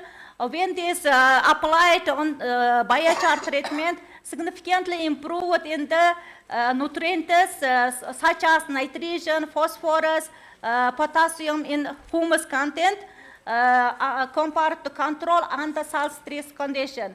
Also, similar results showed that when this we harvested in the alfalfa, amaranth, maize plant, there's beneficial effect in the soil nutrients, improved in the nitrogen, phosphorus, and potassium and humus content under stress condition.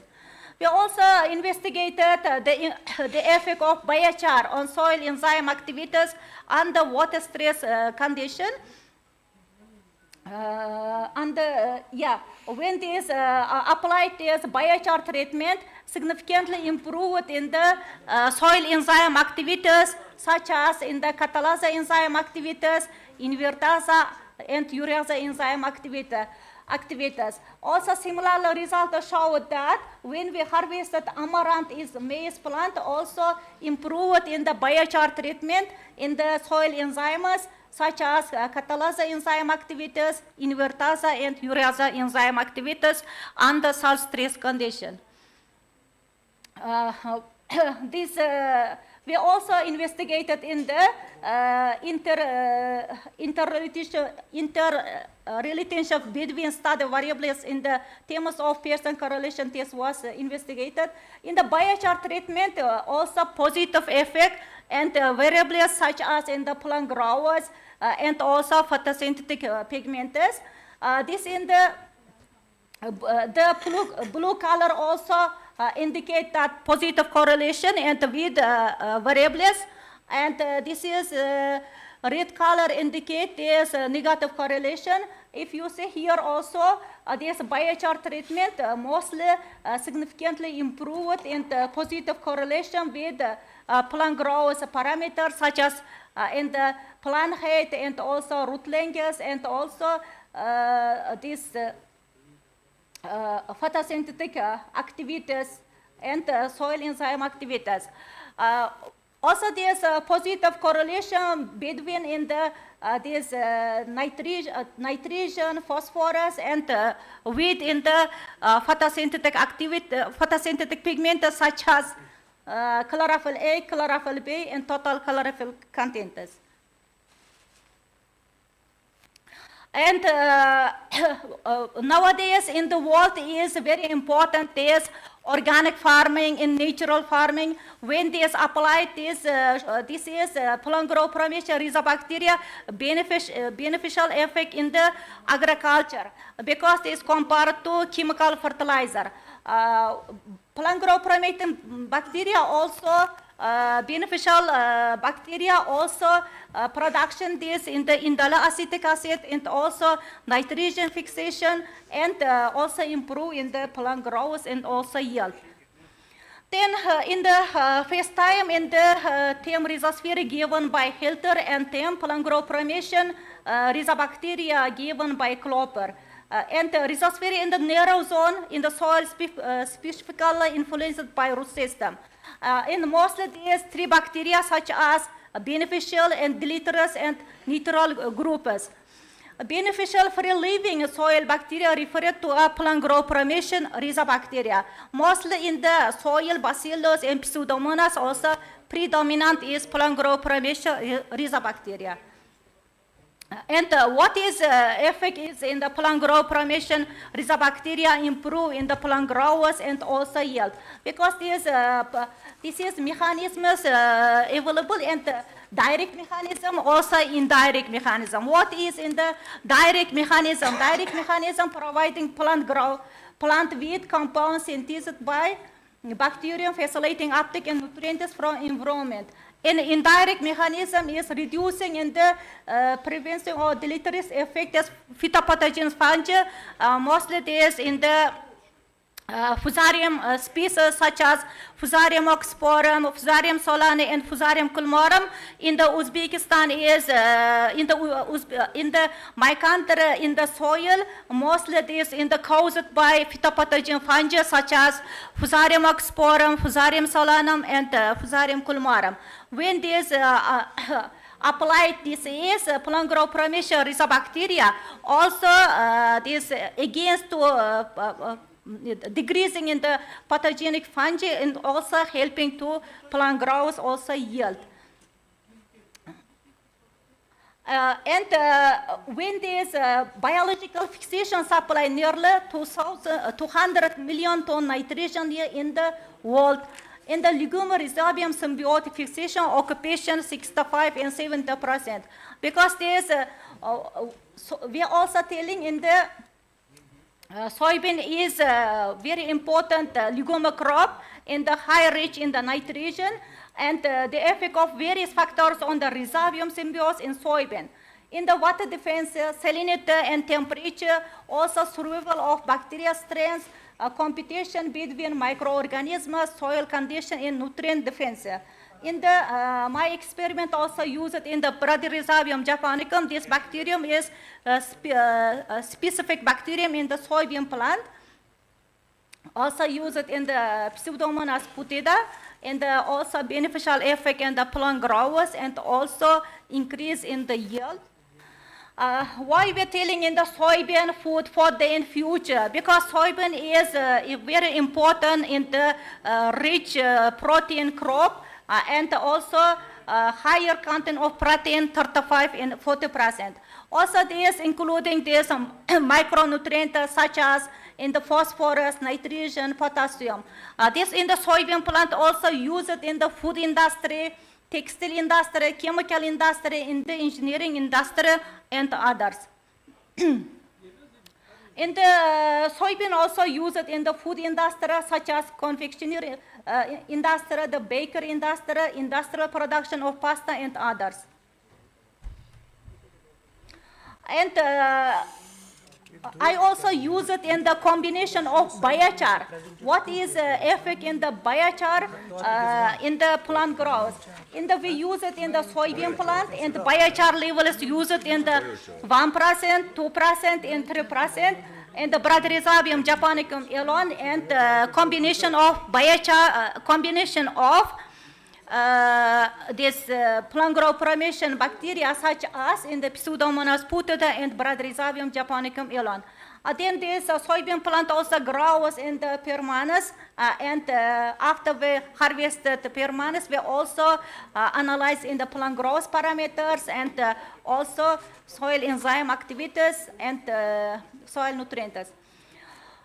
This is biochar is also we use it in the 1% in the 3% biochar, and in the without biochar treatment also negative effect when we use it in the Bradyrhizobium japonicum alone, also improve it in the root growers and also compared to control. Also, there is combination of Bradyrhizobium and Pseudomonas putida compared to all treatment, also beneficial effect in the root growers. When we use it in the combination of biochar and also plant growth promotion, this result show that in the root linkage in the soybean plant. What is happening? We also studied in the effect of rhizobacteria and biochar levels on the shoot linkage of soybean, and without biochar treatment, we use it in the control.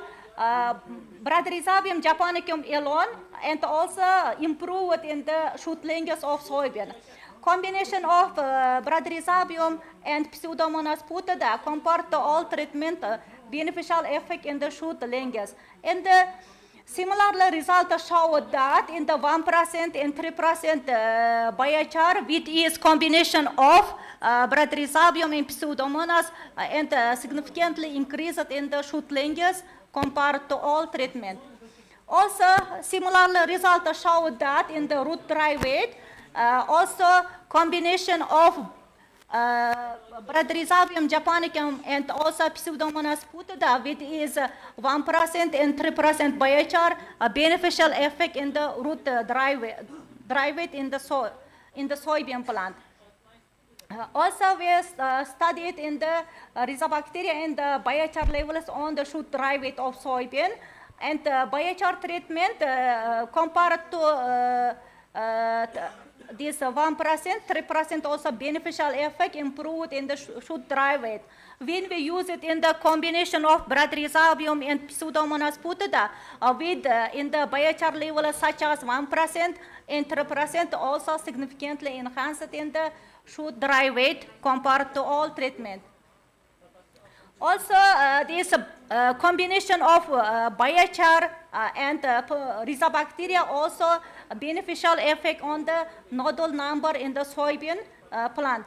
This vision also compared to control. 1% and 3% biochar levels in the with combination of biochar and also plant growth promotion rhizobacteria more significantly improved in the nodule number in the soybean plant.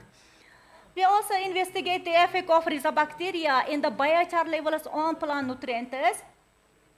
In the Bradyrhizobium japonicum alone, also improved in the plant nutrients such as total nitrogen, phosphorus, and potassium, and compared to control. Compared to all treatment, also there is 3% biochar and also significantly enhanced in the compared to without biochar treatment. When we use it in the combination of Bradyrhizobium japonicum and Pseudomonas putida within the biochar levels 1% and 3%, also significantly improved in the total nitrogen, phosphorus, potassium, manganese, and also calcium content in the soybean plant. We also studied in the rhizobacteria and biochar levels on the soil nutrients was investigated. When we use it in the biochar treatment, also significantly improved in the soil nutrients such as nitrogen, phosphorus, and also potassium. Bradyrhizobium japonicum alone, only this improved in the alone this phosphorus and also potassium. When we inoculation combination of combination of Bradyrhizobium japonicum and Pseudomonas putida and with biochar, this is also beneficial effect soil nutrients such as total nitrogen, phosphorus, and potassium. We also investigated the effect of rhizobacteria and biochar levels. We already starting. Sorry, this is. we also investigated the Rhizobacteria and the biochar levels on soil enzyme activities. In the Bradyrhizobium japonicum alone also improved compared to control in the protease enzyme activity and phosphomonoesterase enzyme activity and alkaline phosphomonoesterase enzyme activities. And 1%, 3% levels of biochar with in the combination of Bradyrhizobium and Pseudomonas put the most beneficial effect in the soil enzyme activity such as protease enzyme activity, acid phosphomonoesterase enzyme activity, alkaline phosphomonoesterase enzyme activities compared to all treatment. In my conclusion that when we use it in the first time in the Uzbekistan in the biochar treatment, also beneficial effect in the amaranth growers, physiological properties, and also in alfalfa maize. This is also when this applied in the biochar treatment, also improved in the soil enzyme activities, also such as catalase enzyme, invertase, urease enzyme activities. This is in the biochar also this sustainable in the for agriculture used in the salt stress condition. This my paper also published in the Q1 journal, in this peer journal. This impact factor more than 3 and Q1. Then when we use it in the biochar with also plant growth formation bacteria, this is also beneficial effect in the soybean plant, improved in the soybean plant growers, nodulation, and also improved soil enzyme and soil nutrients. In the co-inoculation with Bradyrhizobium japonicum and Pseudomonas putida significantly increased in the soybean growers and also nutrients. In the, it can be concluded that when we use it in the biochar within the co-inoculation of Bradyrhizobium and Pseudomonas putida, also effective treatment for sustainable soybean production in the agriculture.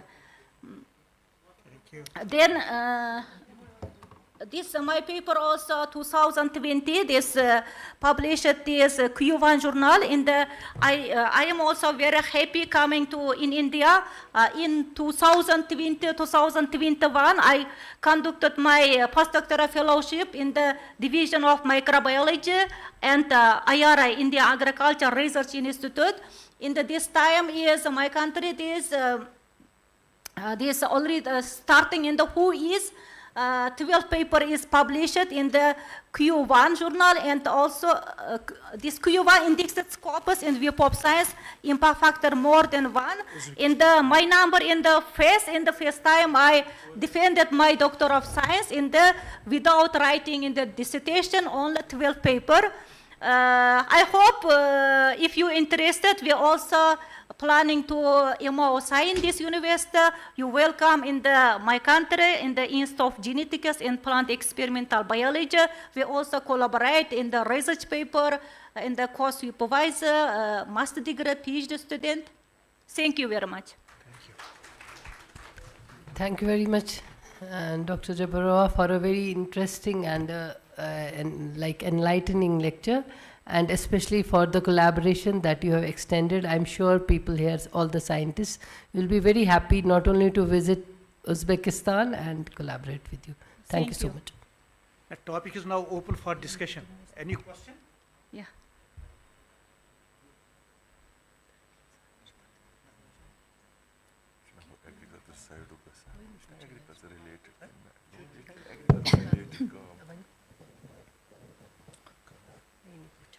Thank you, Dr. Dilfuza, for your very interesting and insightful presentation.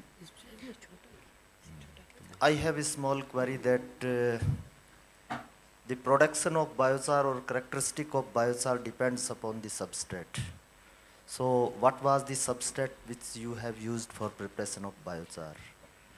Then second, my query is that what was the level of salt stress in your soils?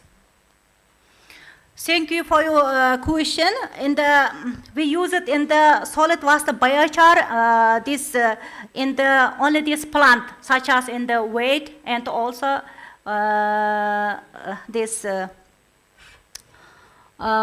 wheat in the also rice straw. Then this is I already mentioned here in the biochar is also a high organic carbon in the content and also including rich nutrients such as nitrogen, phosphorus, potassium. Then this is also beneficial effect in the soil, also transfer in the nutrients to plant. And the second question, this is in the, we don't use in the salinity level because we use it in the this salinated area. In the main problem in the Uzbekistan, salinated sand also soil. In the 2 years before, in the innovation of development of Minister Uzbekistan calling in the project, because this area Aral Sea is already drought bottom. This is also salinated in the sodium chloride, very rich. But this before this.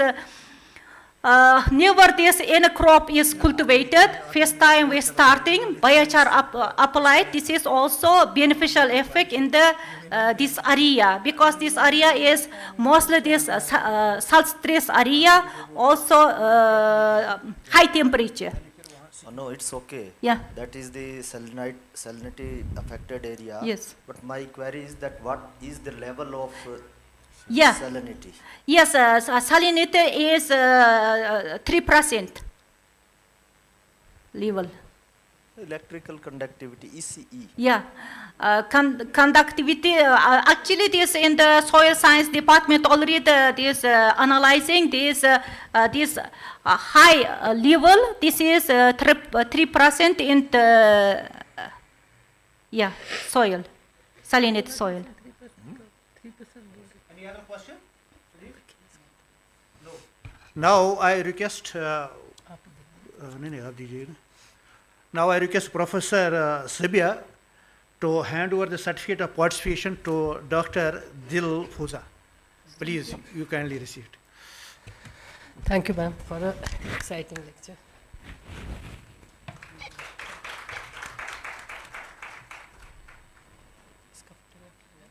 Thank you. Now we are breaking for the lunch. The lunch would be served at food court just below outside this complex, and we will be assembling again by 4:15. But very positively, please, because we have to cover so many these lecture notes. Please.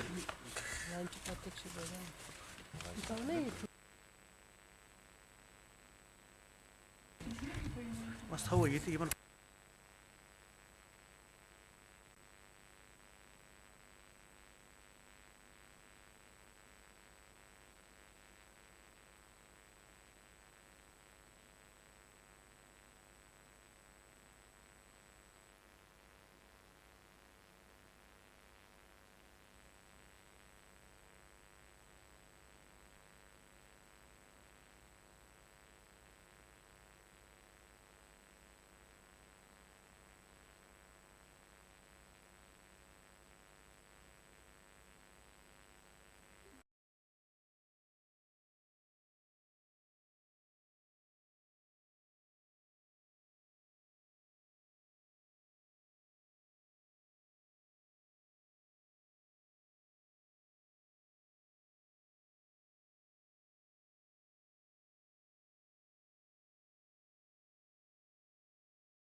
And we all are right after lunch. What a perfect combination of events to conduct a keynote speech. Anyways, I will do my best to keep my talk interesting, and I promise that I will finish my talk very quickly. All right. So, in a world where food security is already under the stain. Food safety is not just a concern of health, it is a crucial factor to achieve food security. So let me go through my presentation, but before that, I want to tell that it is my extremely pleasure to stand here before you, and I consider it is as my privilege to share my thoughts with such a esteemed audience. As a food scientist, as a scientist with a food science background, and I thought today I will focus my keynote speech on something which is very crucial when it comes to food security. From the things that I have been listening in since morning, I understood that this audience is full of people who are specialized in agriculture, people who are doing their best to fight food insecurity. So when it comes to food insecurity, the answer for that is achieving food security.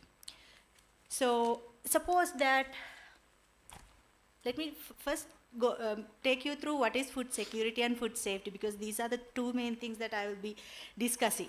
So food security is the consistent availability of affordable nutritional food that meet people's dietary needs, and food safety is the scientific discipline that describes handling, preparation, and storage of food in a way that prevent foodborne illnesses.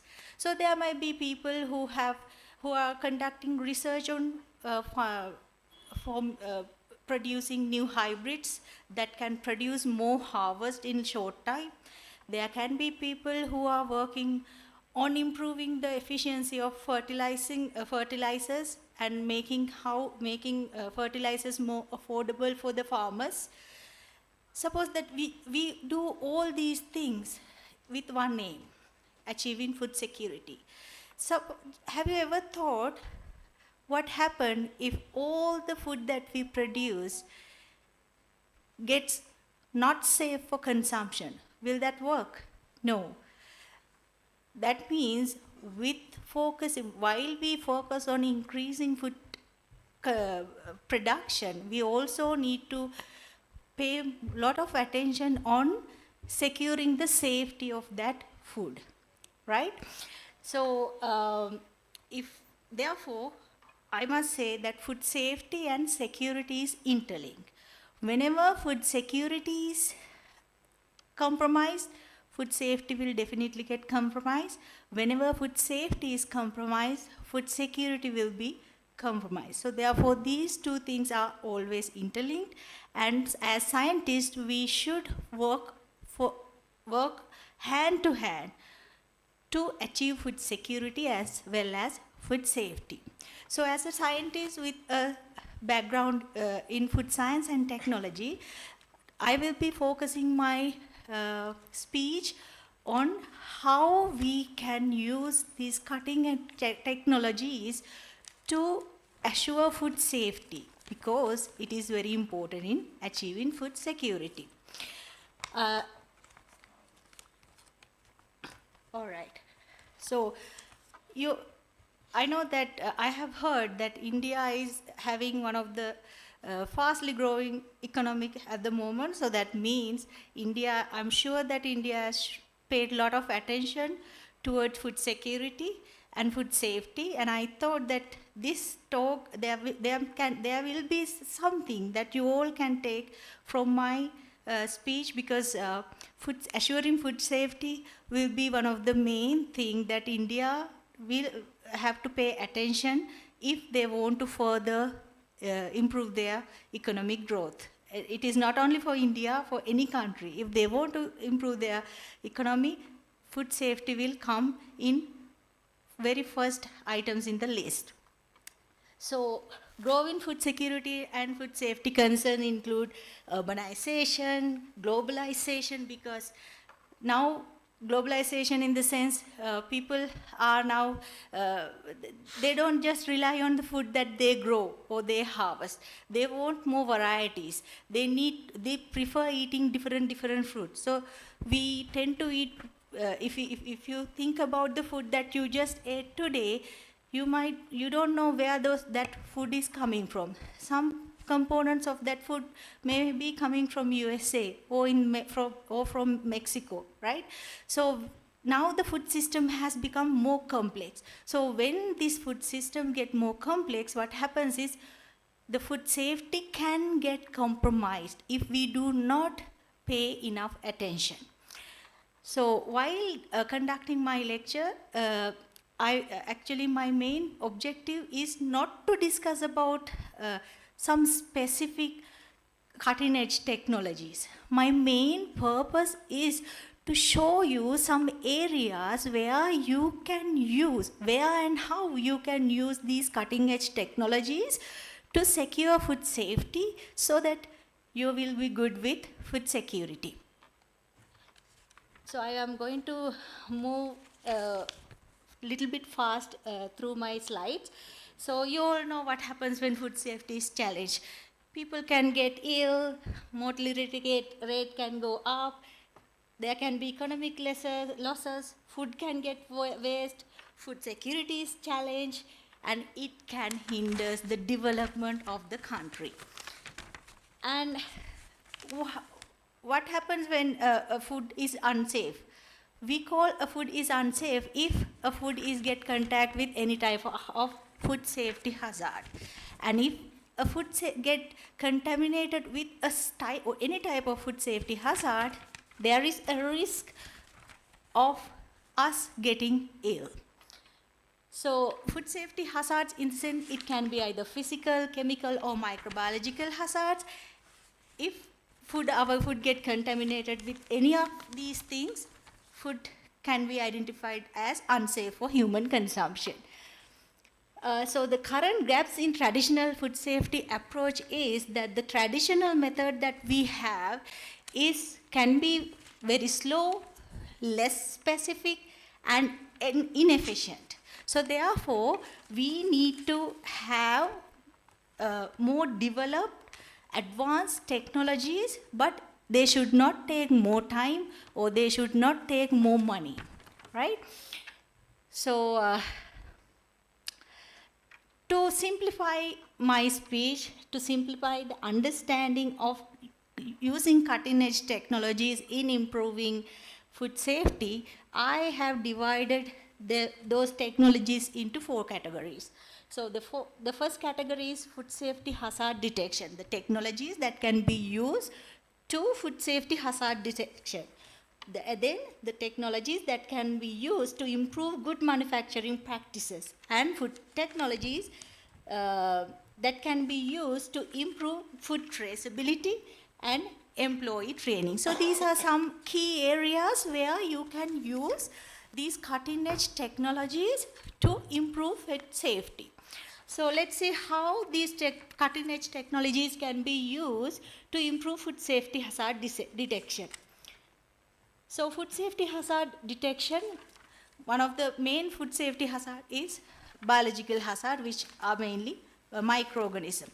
So in earlier days, if we think about the traditional identification methods, for example, for salmonella, it can take up more than 5 days to identify whether a salmonella is present in a food sample or not.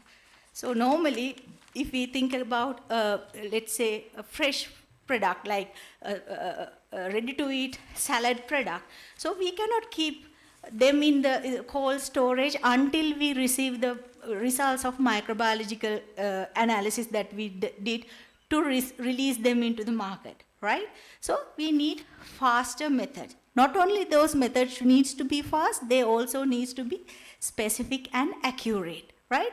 So once again, I'm not going to point one technology here because there are many, many more technologies, but I just want to tell you that earlier days, these immunoassays, they needed a lot of trained humans, they needed a lot of chemicals, they needed advanced instruments, but now with this advancement in technology, people have been able to make these very complex analysis very simple. Now, these immunoassays can be done on a strip with less than few minutes. So all we need is few minutes of our time, and you don't need to have a degree to conduct this test, but you can get the thing done. You can know whether your food sample has been contaminated with any microorganism. And then microfluidic system. It is also called as lab on a chip. So here, as you can see in that picture, in this method, a small sample, it can be food or water, you just have to collect a small sample, and you don't have to process, you don't have to use advanced processing techniques, you just have to do minimally process that sample and introduce into a chip. And that chip will, now they have developed such chips which can give you results, whether your food sample is having a certain pathogen or not, in very less period of time. So what changes has these kind of technologies have done in the food industry? So now people have been able to use these technologies to test their food samples on the field. They don't need to send their samples to laboratories. They don't need to pay a huge amount of money to get these tests done. All they have to do is get the chip and test it by themselves. And then, so this is another technique. Let me quickly go through this. And this is aflatoxin. Aflatoxin is also, it is, I think, even in India, as a tropical country, aflatoxin is a huge food safety problem, because it is a huge food safety problem in Sri Lanka. So now they have been able to develop various methods which don't need a lot of knowledge, spend a lot of money, but you can test aflatoxins using these lateral flow immunoassays, enzyme-linked immunosorbent assays, biosensors like method. Now you must be thinking, oh, these tests have been there for a long time. Yes, it's true, but previously, maybe about 10 years ago, you needed a knowledgeable person at a sophisticated laboratory to conduct all these tests. But now there are methods that they have developed using the same principles, but you don't need the same knowledge or laboratory facilities. You can do it on the field very easily. And then detection of drug residues. Previously, you needed HPLC, like very advanced method, and it took a lot of time to process milk, and then you need to pay a lot of money. But now there are test kits where they can, I know for a fact that in Thailand, farmers themselves can check whether their milk contains any drug residues before they hand their milk into collecting centers. Because if the collecting centers find that their milk is containing a harmful level of drug residues, they know that they are going to be in trouble. So now farmers themselves can do those tests with I think according to the details that I heard, they need only maybe $1 or $2 for one test, and it is that cheap. So, and then that is, those are the methods that we can use to improve the detection of pathogens. Another way that we can use these cutting-edge technologies to improve food safety is through improving good manufacturing practices. In good manufacturing practices, cleaning and sanitation is one thing. So previously, most of the cleaning and sanitation, they have been doing it manually, but now they have been able to produce lot of CIP system, automated CIP system with very good qualities where they can measure the different parameters while the cleaning and sanitation is happening, so that they can assure that their cleaning and sanitation is happening correctly. Because if cleaning and sanitation do not happen correctly, it can cause serious problem. But now there are technologies that they have embedded into the CIP system. With that, the efficiency of CIP has increased. And moreover, there are another technologies like light technology.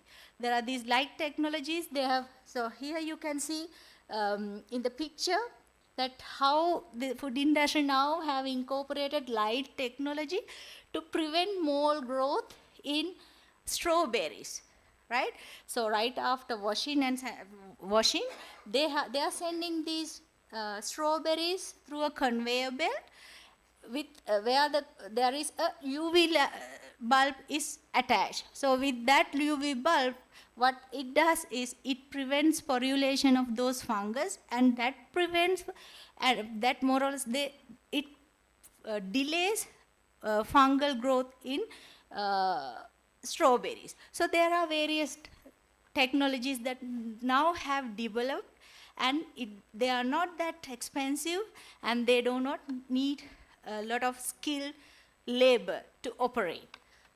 And another way where we can use these cutting-edge technologies to improve food safety is through technologies to improve food traceability. So what is food traceability? So food traceability is the ability to track the journey of food products through each stage of the production, processing, and distribution. For example, let's say that today you are eating a cheese that was manufactured in somewhere in a different state in the India. So you have not seen how they produce this cheese. You don't know how they handle the milk that was used to produce this cheese, right? But as a consumer, it's your interest and it's your right to know whether the food that you are eating has been prepared under good manufacturing conditions, right? Now they have incorporated these cutting-edge technologies and they have produced smart labels. Now, previously the smart label, the concept of smart labels were there, but they were very expensive. But now they have been able to produce cheap smart labels where all you have to do is to scan the label with your mobile phone, and it shows where the raw ingredients of the food that you are eating is coming from, whether the raw ingredients have been exposed to any temperature abuse, likewise. So this is how this cutting-edge technologies helps us to improve food safety. And another way that you can use this technology is to improve food safety training. So as a food scientist, I know that food safety training is very, very important if you want to assure food safety.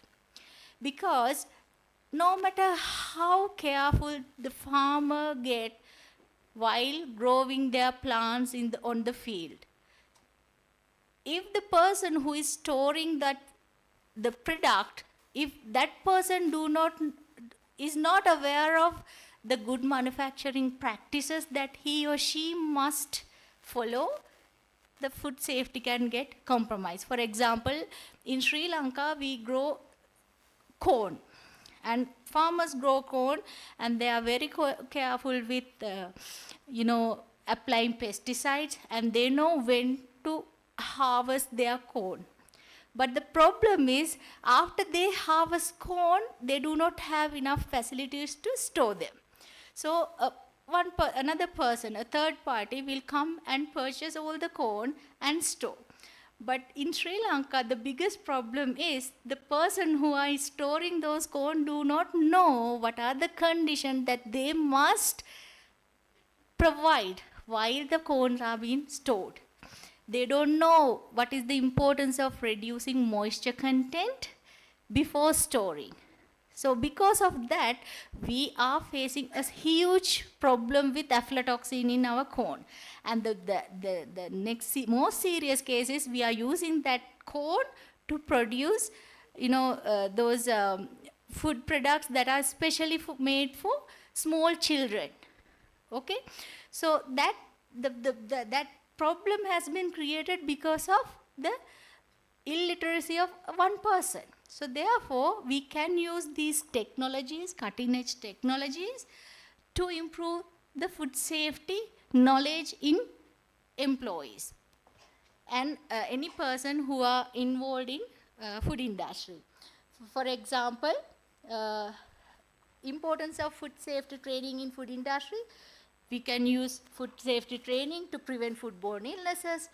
We can use them to regulatory compliances to improve the product quality, like so on. With new technologies, what we can do is like, there are new technologies like, virtual reality technology. What virtual reality technology does is, it generally used to immerse users in a computer-generated environment so that they can feel present in a virtual world away from the body's physical location. So you don't have to really create an environment around the training. All you can use is, you can use this kind of device, and that device will create a virtual reality environment so that that learning process gets very easy, right? So now in developed countries, they are using these kind of methods to train their employees. And then in addition to virtual reality technology, augmented reality technology is also similar. In augmented reality technology, they use 2D photos to create 3D contents, and that makes the learning process very easy and effective. So there are many more methods, such as biometric technologies. Now, in most developed countries, they are using these biometric technologies such as, voice recognition, facial recognition, fingerprints, to track the level of food safety training of employees, and to check the real-time health monitoring, to enhance the security. For example, if in a food industry, if there is a place where the food safety is, high food safety is required, what you can do is you can restrict the entrance of employees to that area. And that you can easily do that by applying this kind of biometric technology. So there are many more technologies where you can use to improve food safety, assurance. And in conclusion, embracing new technologies for ensuring food safety is crucial for ensuring food security. Cutting-edge technologies can be used to enhance food traceability, hazard detection, minimization, and employee training. This advancement can help to protect public health and foster a strong, sustainable food system. And that is all. I try my best to go through my slide, and I hope I delivered some important message to everyone. And thank you so much.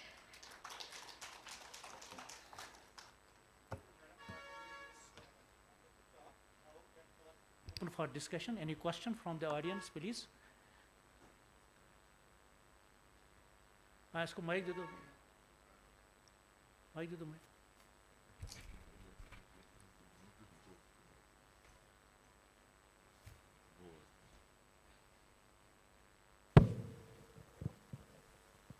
Hello, I am from the Department of Veterinary Public Health of this institute, and it's very impressive to hear from you about all this food safety and this all in this topic.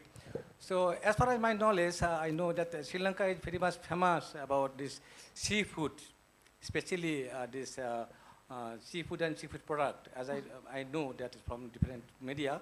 So can you elaborate something about this seafood scenario of Sri Lanka and their safety measures that can be implemented? Because sometimes eating of this lobster or crabs, etc., they may cause sometimes hazard. Are you talking about the very recent incidents that has happened? Because few days ago, our government changed. You might be Exactly, knowing that's why that we I are am very asking, yes. excited about. And our food safety officers found that one of the canned fish container got extremely harmful level of lead in it. Lead, yes. So that is actually imported food products. In Sri Lanka, for imported food products, there is a system. Actually, it says that in Sri Lankan government is more concerned if the food is imported. That's how they say. Because there is a system. The problem was with us was that the system was corrupted somehow.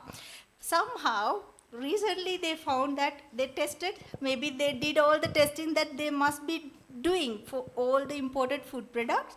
So they tested and they found that they were microbiologically safe, but chemically they were not safe.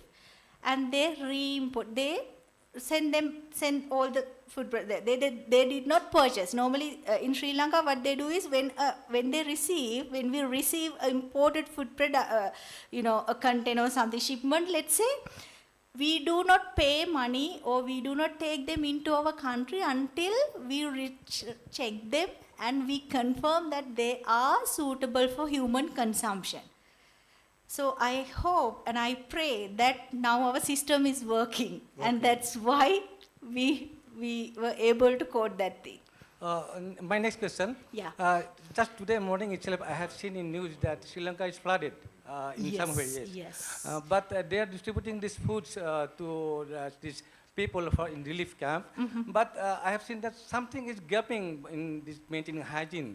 So what about your government? They are taking this precaution so that this especially foodborne poisoning outbreak does not occur in such type of calamities. Yeah, as I mentioned during my presentation, this hygiene, we cannot achieve it without educating people.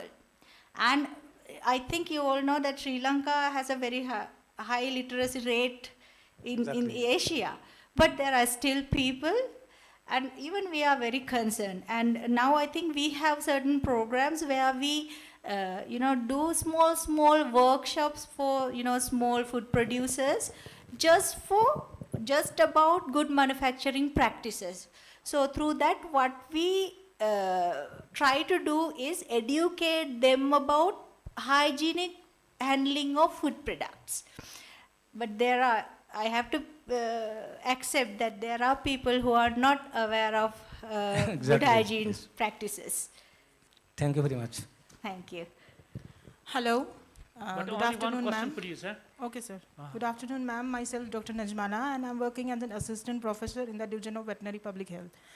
I would like to know from you, ma'am, because we are dealing with the cutting edge these technologies, how can artificial intelligence help us in preventing foodborne illnesses? Yes, artificial intelligence they can definitely, we can use artificial intelligence to, improve good manufacturing practices. For example, let's say that we can use Internet of Things, artificial intelligence to, create an environment where good manufacturing practices are taken care of. And if we can take care of good manufacturing practices, if we can make sure that all the good manufacturing practices are properly done, then we don't really have to worry about, pathogens in our food. Ma'am, what about microbial contamination? Is there any possibility of detecting microbes through artificial intelligence? I mean, not just by artificial intelligence. I don't say that we can do all these things just by using artificial intelligence. But along the process, we can use artificial intelligence as one component. That's what I intended to deliver. Okay, thank you, ma'am. Thank you.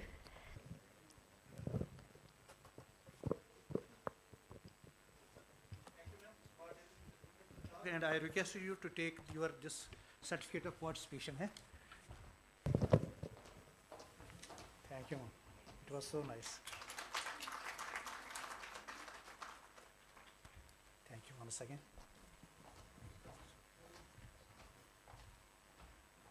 Now we have another keynote speaker. He is Professor Dr. Sohail Parvez, Dean, School of Interdisciplinary Sciences, Jamia Hamdard, New Delhi. His research interests include neuroscience, toxicology, and learning and memory. Dr. Sohail shall be deliberating on the topic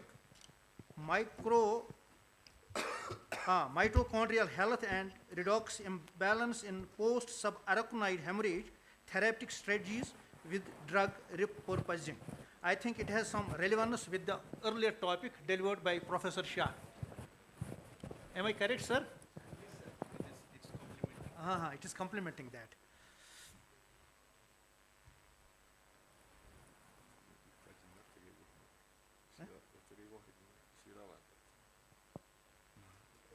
Get me started. Sir, how much time will you take, sir? Okay, sir. Please tell me. I will find Within 30 minutes, you can finish. Yes, it. yes. Okay.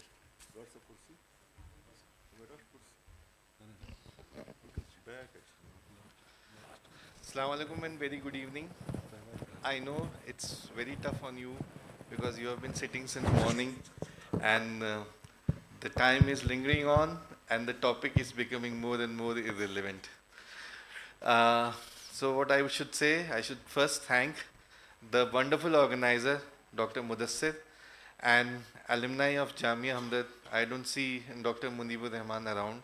I am grateful to both of them who have made this visit possible. Dr. Mudassir is an excellent host. I am obliged. I am saying this to him for the past 2 days now. And it's a wonderful campus. I have been here only once before, but coming here only ratifies and stratifies like why we call Kashmir as Jannat, and it is definitely is. So can we have the slides, please? Yes.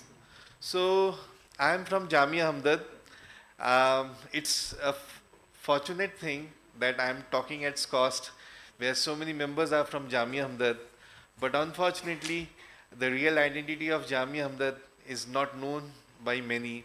We are always considered as the first cousin of Jamia Millia Islamia. So just to enlighten some of the audience who are from international platforms and even from different regions of our country. Okay, oh yes, I think this should work. Yes.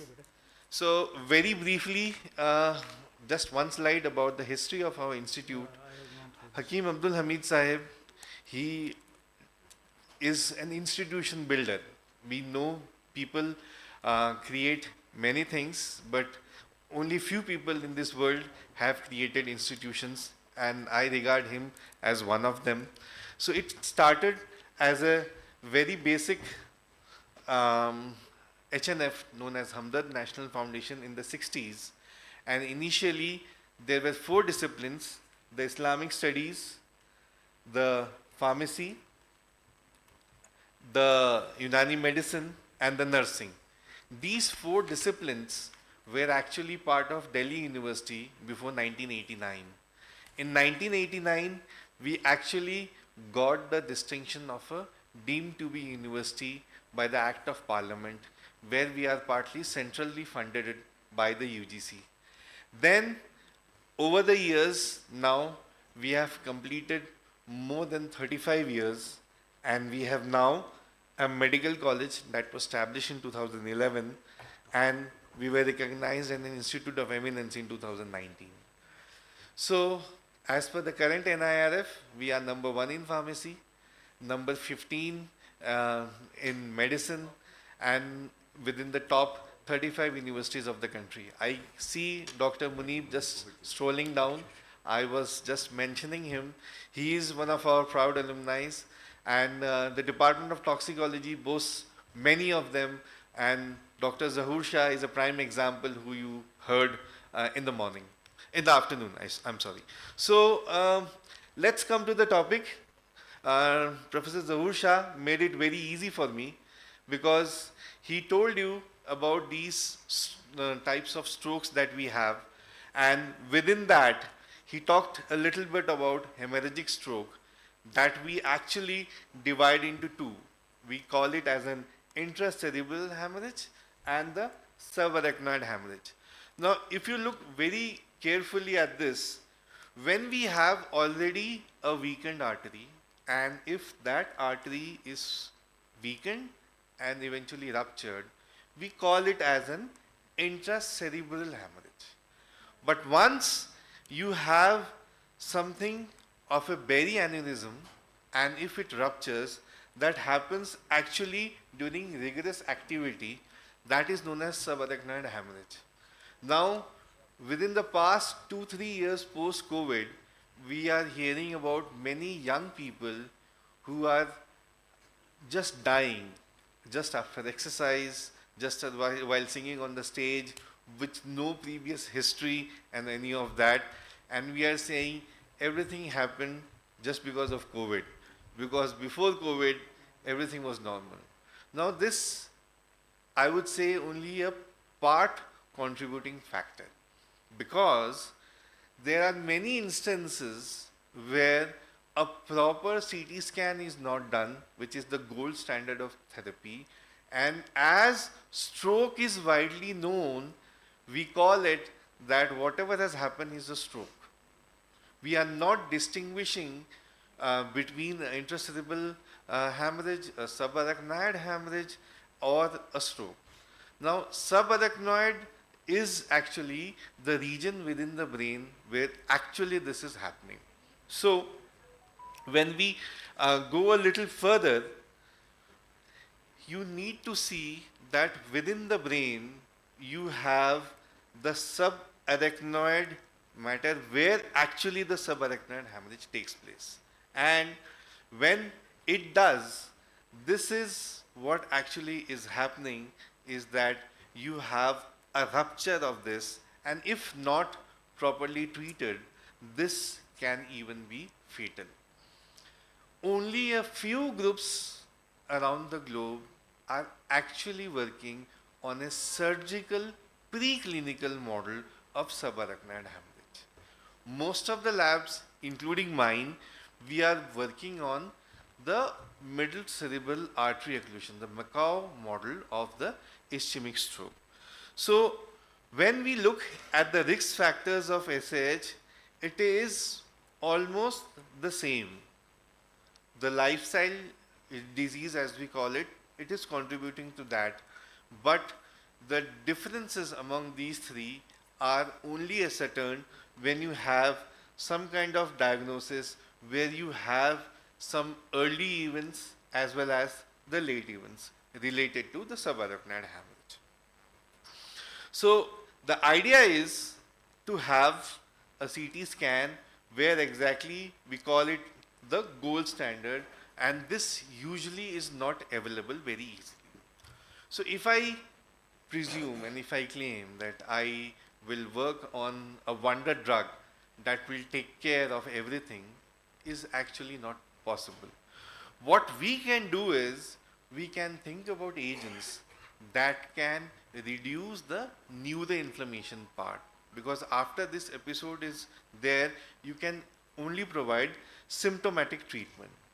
So drug repurposing is one of the areas, one of the key areas that has come into picture, because it can bypass many steps, and especially for the clinical trial, you can lower down the process, because the traditional drug purposing leads almost more than 10 years, and here this can be pruned down to less than half. So if we want to do something like that, so that would take care of many things. In the past also and currently also, we are looking not only in modern medicine, but in alternative medicine also, that agents that have been known for a particular disease are being used for other diseases. So what we did was, we took dopamine D2 agonist. We all know about Parkinson's disease. When we classify it, we say it as the loss of dopaminergic neuron in the substantia nigra. And to replenish this dopamine stores, we are using the dopamine D2 agonist. And the basic idea is that in addition to improve the Parkinson scores in patients, the dopamine agonists, what can they do is, they can also target the mitochondria.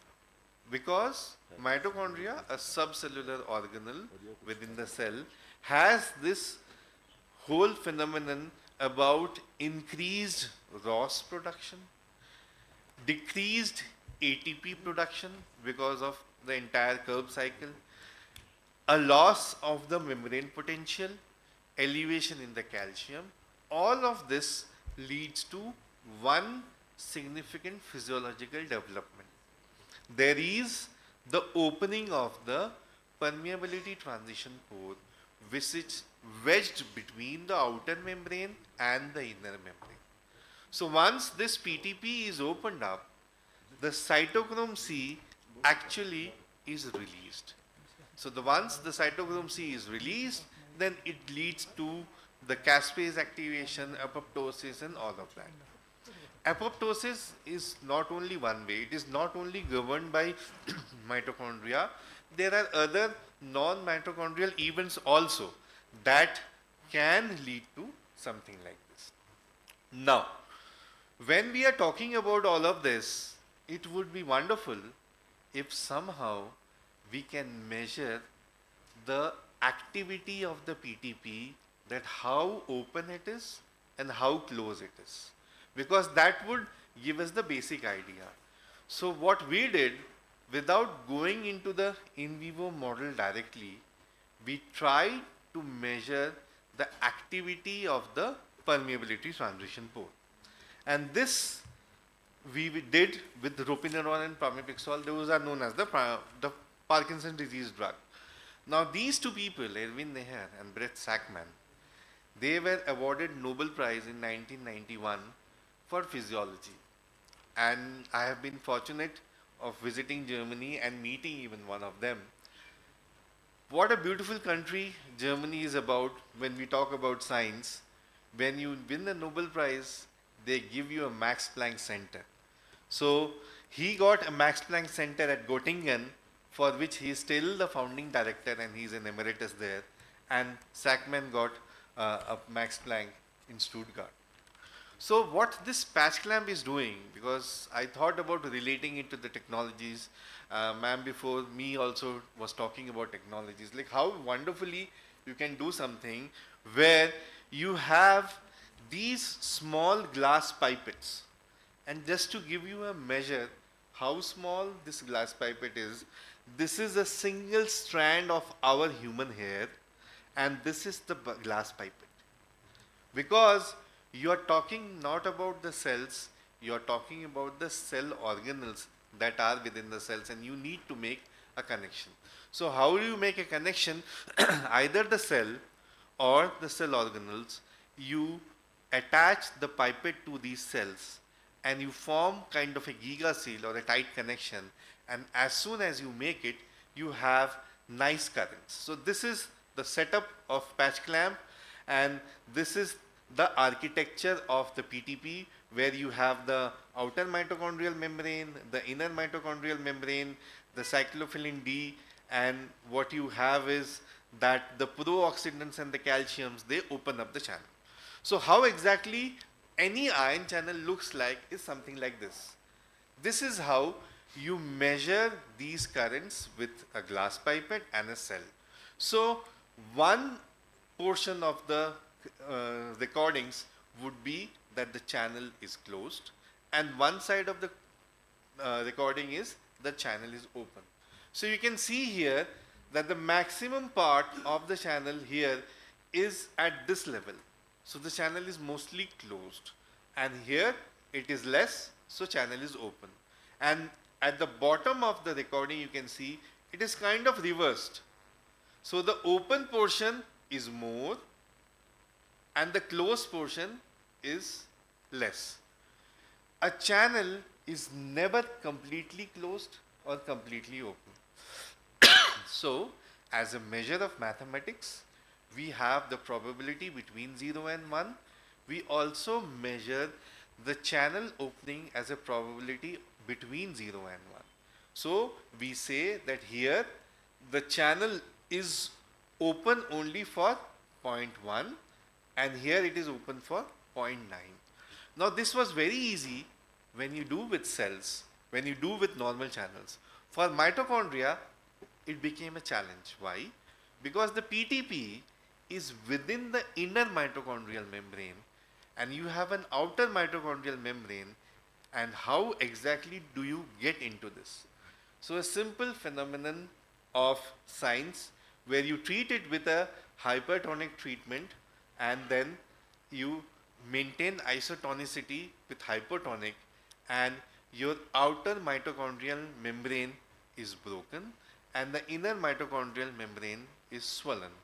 So this is how you achieve that, and once you have this particular pipette which is attaching to this mitochondria, you have very nice currents which look like something like this. Now this is again where this is your open state and this is your closed state. This is not open on its own. We have added artificially a lot of calcium in the bath, lot of phosphate in the bath, because we would like to have the channel open. So then what we did, we added very small 5 micromolar of ropinirole and it kept flowing on the isolated mitochondria, and you can see within a period of 3 minutes the PTP was completely closed. Now this was very encouraging, and as this is a pharmacological effect, we also have to show the reversibility. So we took away the mitochondrial application and you can see that the channel is back. Now this is again a very important experiment that could prove that ropinirole is directly interacting with the permeability transition pore and it can be used as a mitochondrial modulator.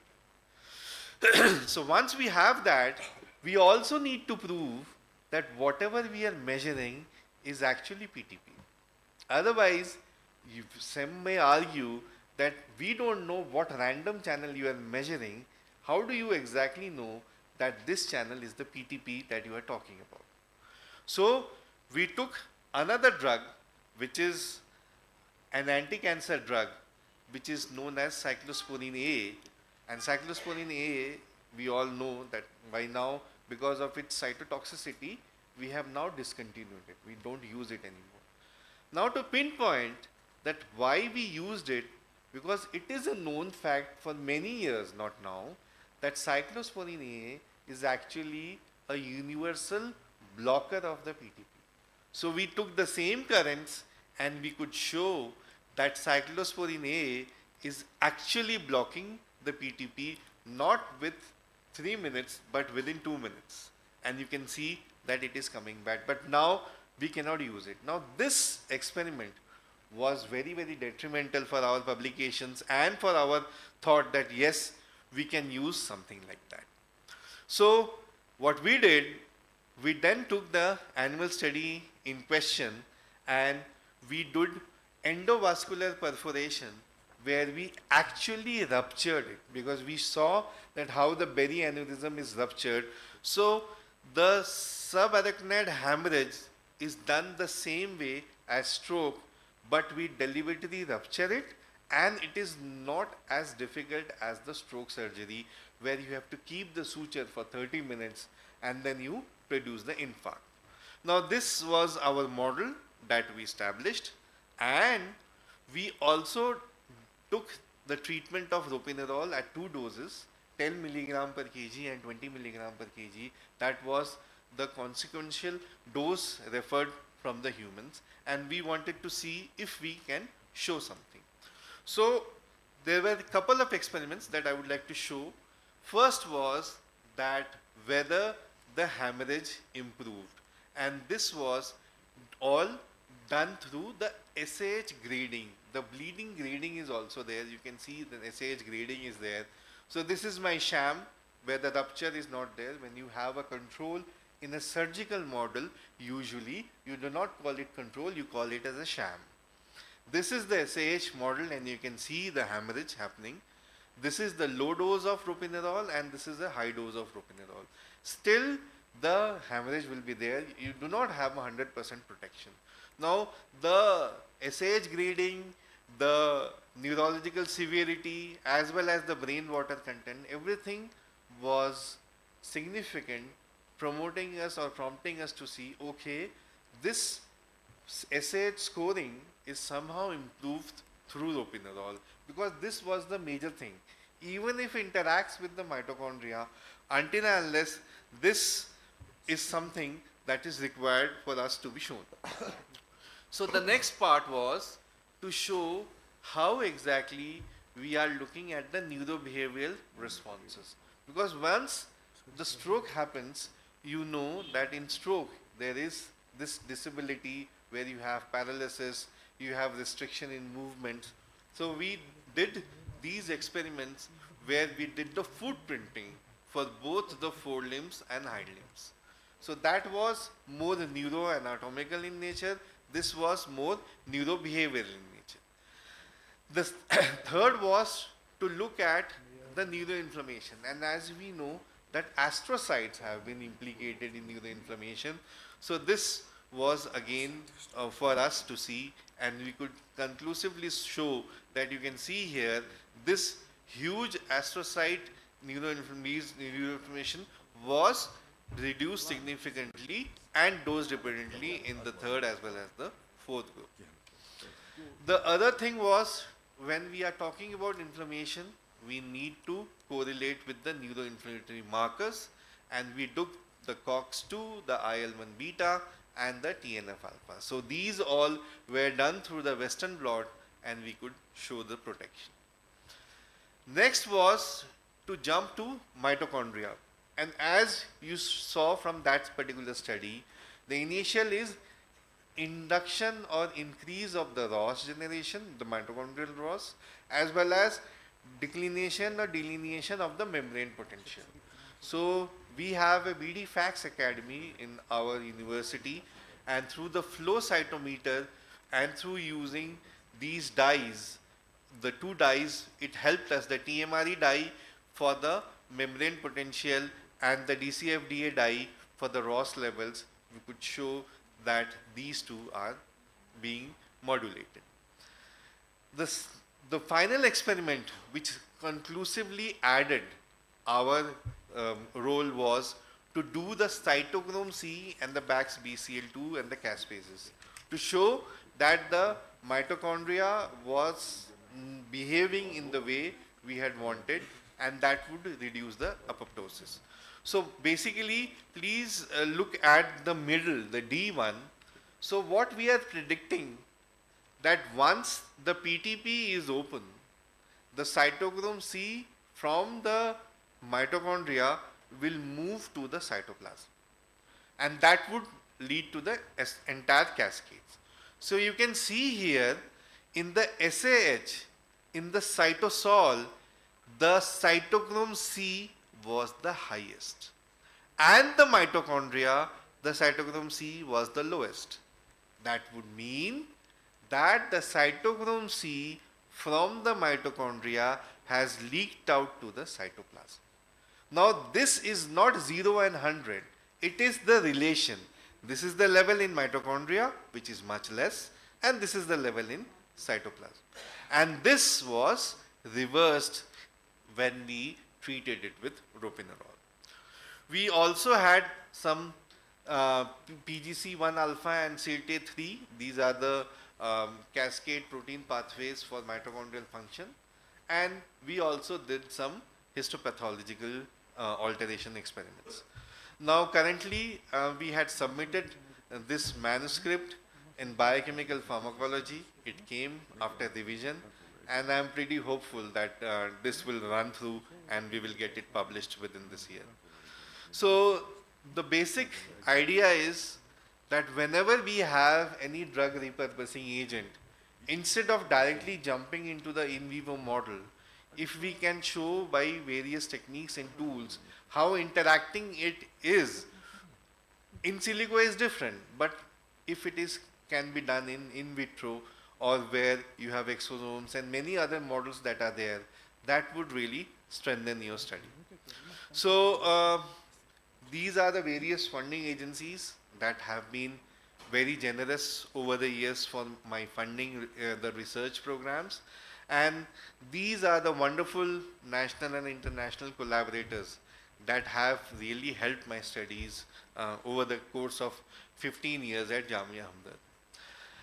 So this is the first batch, 2010 to 15, the scholars that you can see here. Again, one son of the land who shares the same name as me, Sayyid Suhail Andarabi. He actually did his master's from Jamia Hamdard and PhD with me. Currently, he is in the University of Cleveland. And Dr. Nandini, Dr. Shaista, Dr. Wasim, they are all junior faculties, and Andarabi is a senior postdoctoral fellow. They actually created my lab. They actually made me what I am today. So at every sphere, I realized that for the first 2 years when I had nothing, they had supported in growing the lab. So I am really grateful to each one of them. And Shruti, Vishnoi and Meher, they didn't pursue a postdoctoral fellowship. They are in a very good regulatory toxicology industry known as CliniMind in Bangalore, and they are also doing wonderful. Then the family grew in the next 5 years, and currently I have, alhamdulillah, by the grace of Almighty, a very, very big lab. And you can see this boy here, his name is Shane Rahman. He is the one who actually did all the subarachnoid hemorrhage work, and he is about to submit in the next 1 month, a wonderful researcher, and I'm really happy that I could contribute an iota in their scientific careers, and they have contributed 100% of theirs in my career, because this is what it is when you are in an academic institution. So I'm really grateful to each one of them. And as I had promised the chairperson, I am finishing in 28 minutes. And thank you so much for your attention. Thanks again, Dr. Mudassir and Dr. Muneeb, for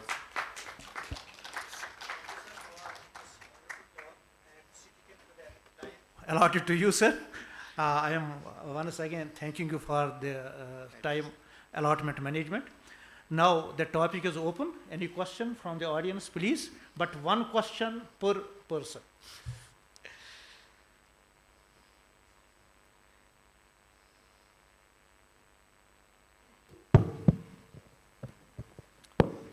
Good evening to all of you, and this was a wonderful session, and before that, that was also a wonderful session. We have learned a lot about the stroke in this particular session. I think this session, whole session will be named as stroke session.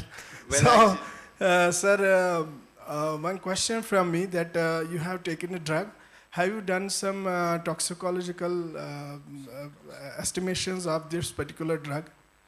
See, what is the bioavailability of that? This is the beauty of using something which is used as a repurposed drug. So, first of all, the toxicity studies. Sir, sorry, sir, for interrupting. Sir, because this drug was earlier used for another disease, but this due to this stroke, the biochemistry is different at that time, and that is why I'm talking. Okay, thank you so much. Yeah. So. The neuronal cell lines of Neuro2A as well as SHY, SY cells were done. We also did OGD experiments with this, and the bioavailability of this is very great if you look at the plasma levels, because in any case you will be giving it to the patients. The plasma level for both ropinirole as well as pramipixole under bioavailability is really great. Now, dopamine D2 agonists, few of them are in several stages of clinical trial. Not for subarachnoid hemorrhage where I am looking at, but yes, they were already done, they are widely published, and for us, for now, we are hoping that some or the other groups takes it up and moves to the next level.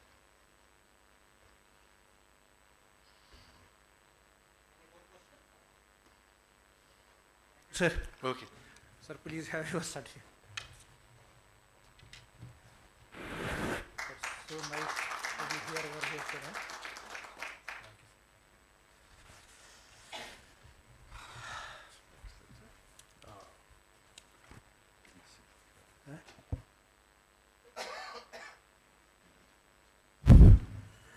Now we have perhaps the last keynote speaker.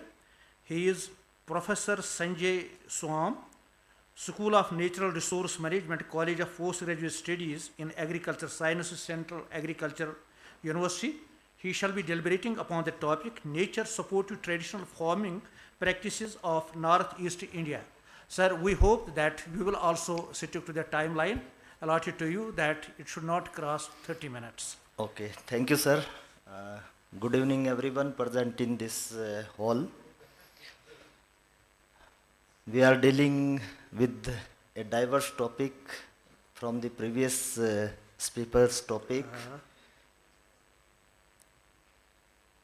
So at the outset, I am very thankful to the organizers, especially Dr. Jitendra Mehta and Dr. Mudassar, for providing me this opportunity to be here on this important event and share something which is the different side of country.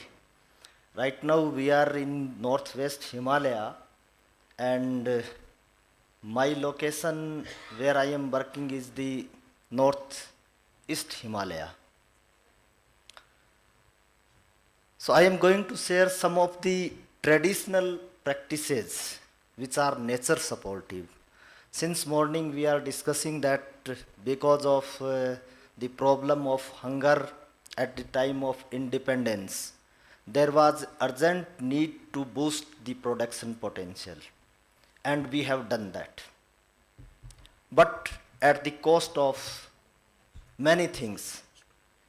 We have exploited our natural resources, especially soil and water resources. Then definitely the environmental issues and health issues which are coming nowadays. And those challenges have forced us to rethink about the situation which we have adopted in the 60s. Now we are discussing about the nature supportive farming, organic farming, natural farming, regenerative farming. There are a long list of different names, climate smart farming, but as international level, these all are nature supportive farming. And if we see our traditional system, that was nature supportive. I mean to say that the agriculture practices which our ancient ancestors were following, those were having the inbuilt element of nature support. So I am discussing some of these practices which are being followed in the northeastern region of India. Next, please. Okay.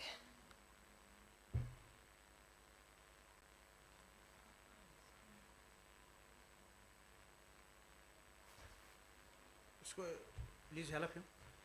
Yes, please. Which one? In front? Okay. Okay. Thank you.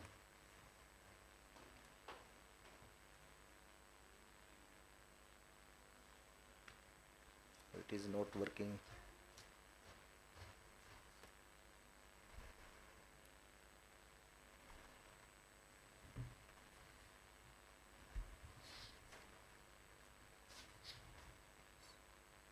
No, this previous, okay.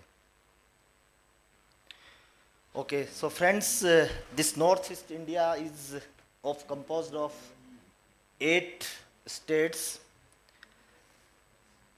You can see that this part is laying in the periphery of northeastern region, where we have Arunachal Pradesh, Nagaland, Manipur, Mizoram, Tripura, Meghalaya, Assam. These are the 7 sister states, and the Sikkim in 1975 it has been included in the northeast region, and we call as a brother, 7 sister and 1 brother.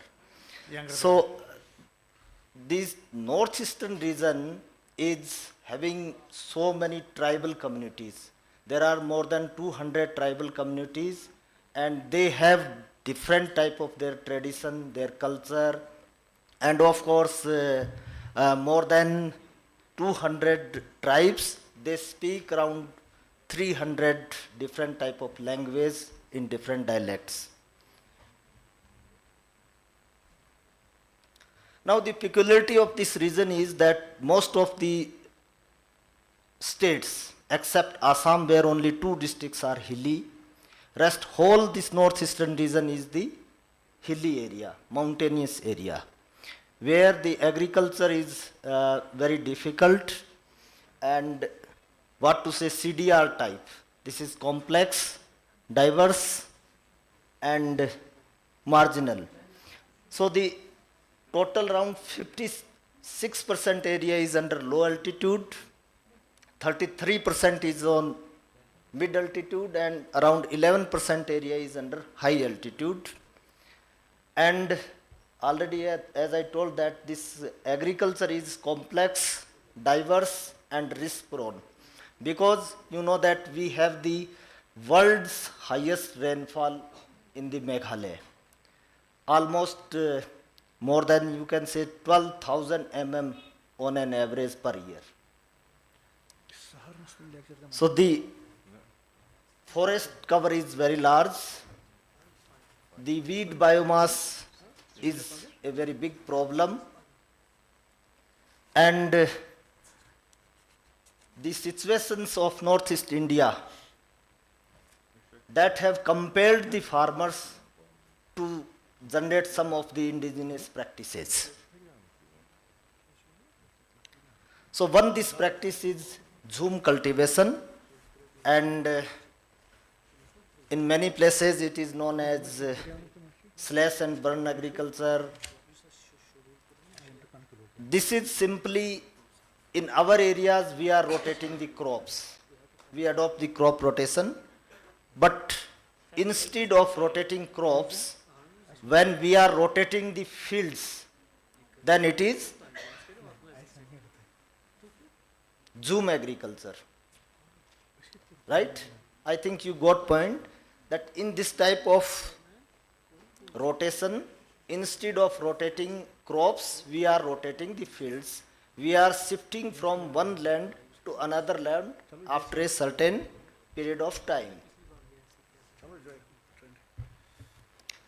So this is, you can say, the typical cycle of zoom agriculture, where the tribal farmers, they first select an area on the hilltop, then they cut all the vegetations existing there, that may be weeds, shrubs, trees, and then after drying it for 4 or 5 days, they burn it.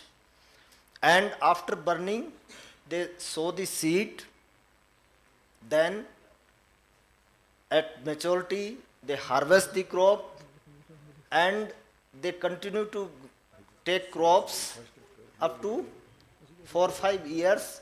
And when this fertility level is low, I mean to say, then when the production potential is low, it is not economic, they shift to the another side. And in earlier times, what was there, that because of low population and the less food demand, the farmers, they are coming to the same site after 20 or 25 years time.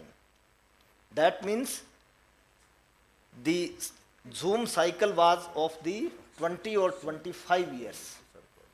And this was the very perfect system, because in zoom they are taking diverse type of crops, many varieties, many species, and of course agroforestry was also there. So they are very rich in dietary or nutritional point of view also. But what happened, that because of population pressure and because of high food demand, now this zoom cycle has been reduced, and the people and the farmers, they are coming to back on the same site even after 6 years. That's why the government is saying that this is not a good system because it promotes the soil erosion problem.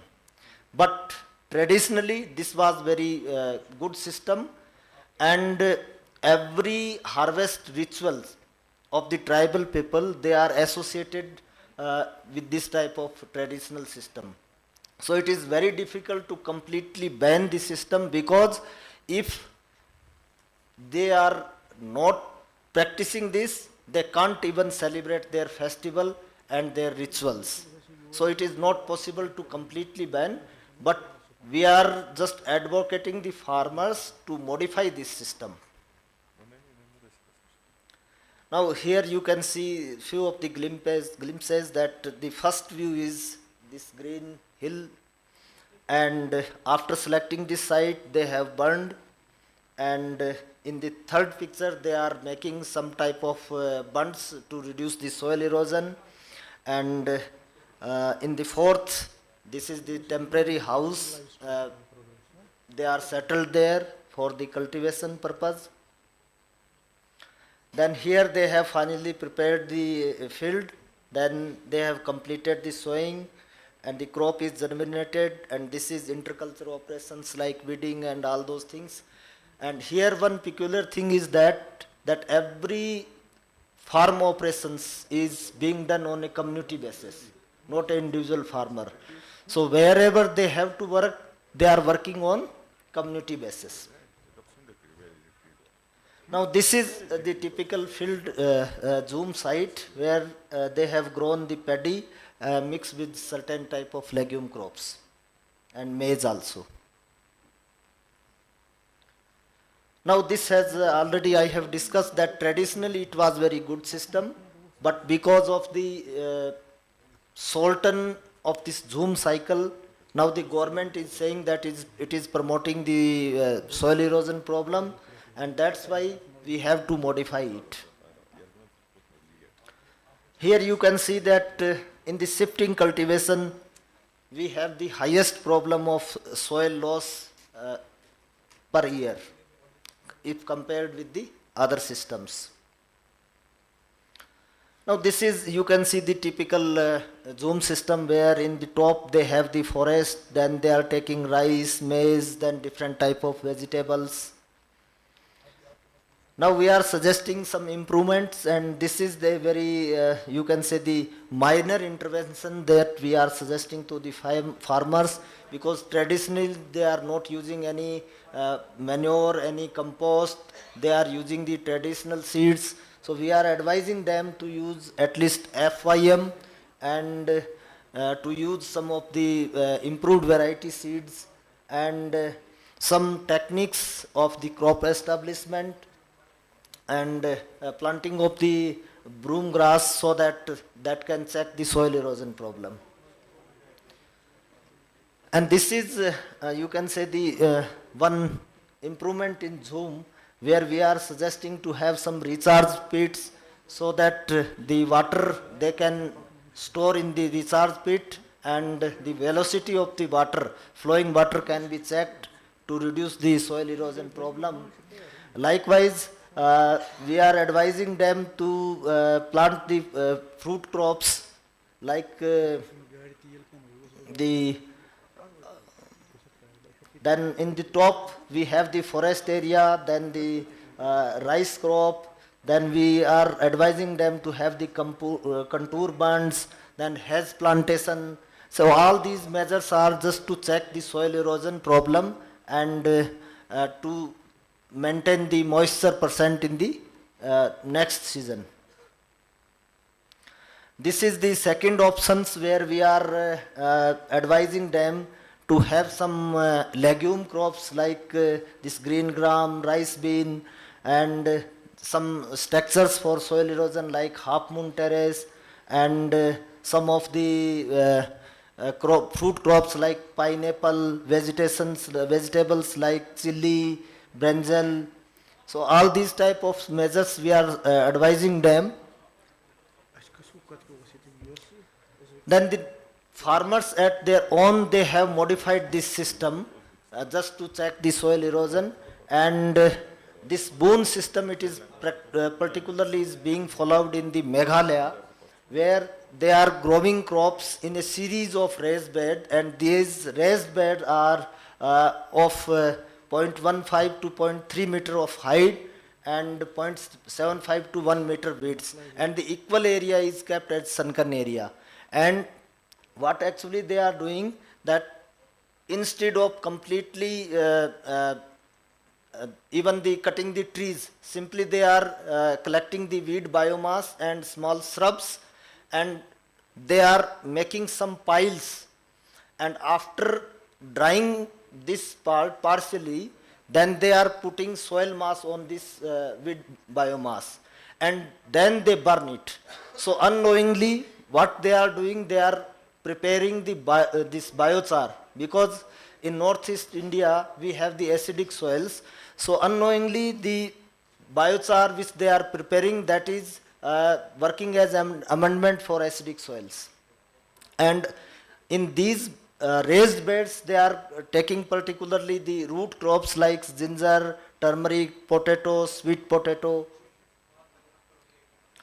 These are some of the pictures where you can have some idea that here the first picture is that they have piled the wheat biomass, then they have put the soil mass, and then they burn it, and here you can see the crops is coming up.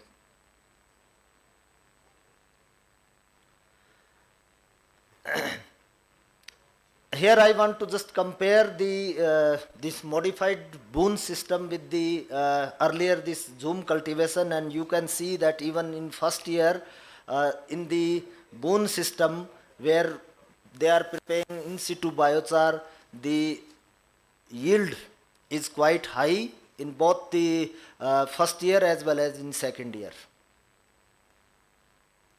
Likewise, if we compare the soil properties, as I said that unknowingly they are preparing the biochar and mixing it in the soil. So you can see that even in first year, before burning and even after burning, you can see the drastic improvement in the soil properties. Like before burning, the pH was 4.28, it is highly acidic, but after burning, the pH was improved up to 5.52. Likewise, all the properties for the improvement in acidic soil, they are improved. Then the next system is alder-based farming system. This is also a very good farming system which is being followed in the Nagaland. What actually they do it, that they are planting alder tree in the slopy lands where they want to cultivate, and this alder tree is very fast growing tree and have the capability to fix the atmospheric nitrogen, because it has the just like root nodules in the root system, where they have the Frankia species which is actually the actinomycetes, and that has the power to fix the atmospheric nitrogen. So after growing this tree up to 3 years, then they cut it at the top part, and it is here you can see that after cutting on the top, then every year the branches, they are growing very fastly, and these branches are cut after alternate years, and of course that are utilized for burning purpose, also for making house and on various purposes, and whatever the leaf biomass and the small twigs and all those, they are burnt here. So it is also just like adding the S and one type of this zoom system, but the main feature is there. In between these elder trees, they are cropping, taking different crops, and the root system of this elder is very wide, that serve as the binding agent for the soil, and it ultimately reduce the soil erosion problem and add the atmospheric nitrogen. So almost all the nitrogen demand for the crops can be fulfilled. This already I have explained. Now here we have taken the different plots where we have different elder trees population, and we have measured how much this litter dry matter is available from the number of specified trees, and how much nitrogen is being added by these elder trees. Here we have tried that the soil organic carbon in different systems, and you can observe that this elder based farming system is almost comparable with the hedge based farming system. Likewise, if we see the microbial biomass carbon, microbial biomass nitrogen, and you can see that in the this elder based farming system, it is quite high in comparison with the other tested systems. Then there are some other practices that instead of taking manure to the field, the farmers, they prefer to confine their animals in the field, in the hilltop sides where it is difficult to taking the manures.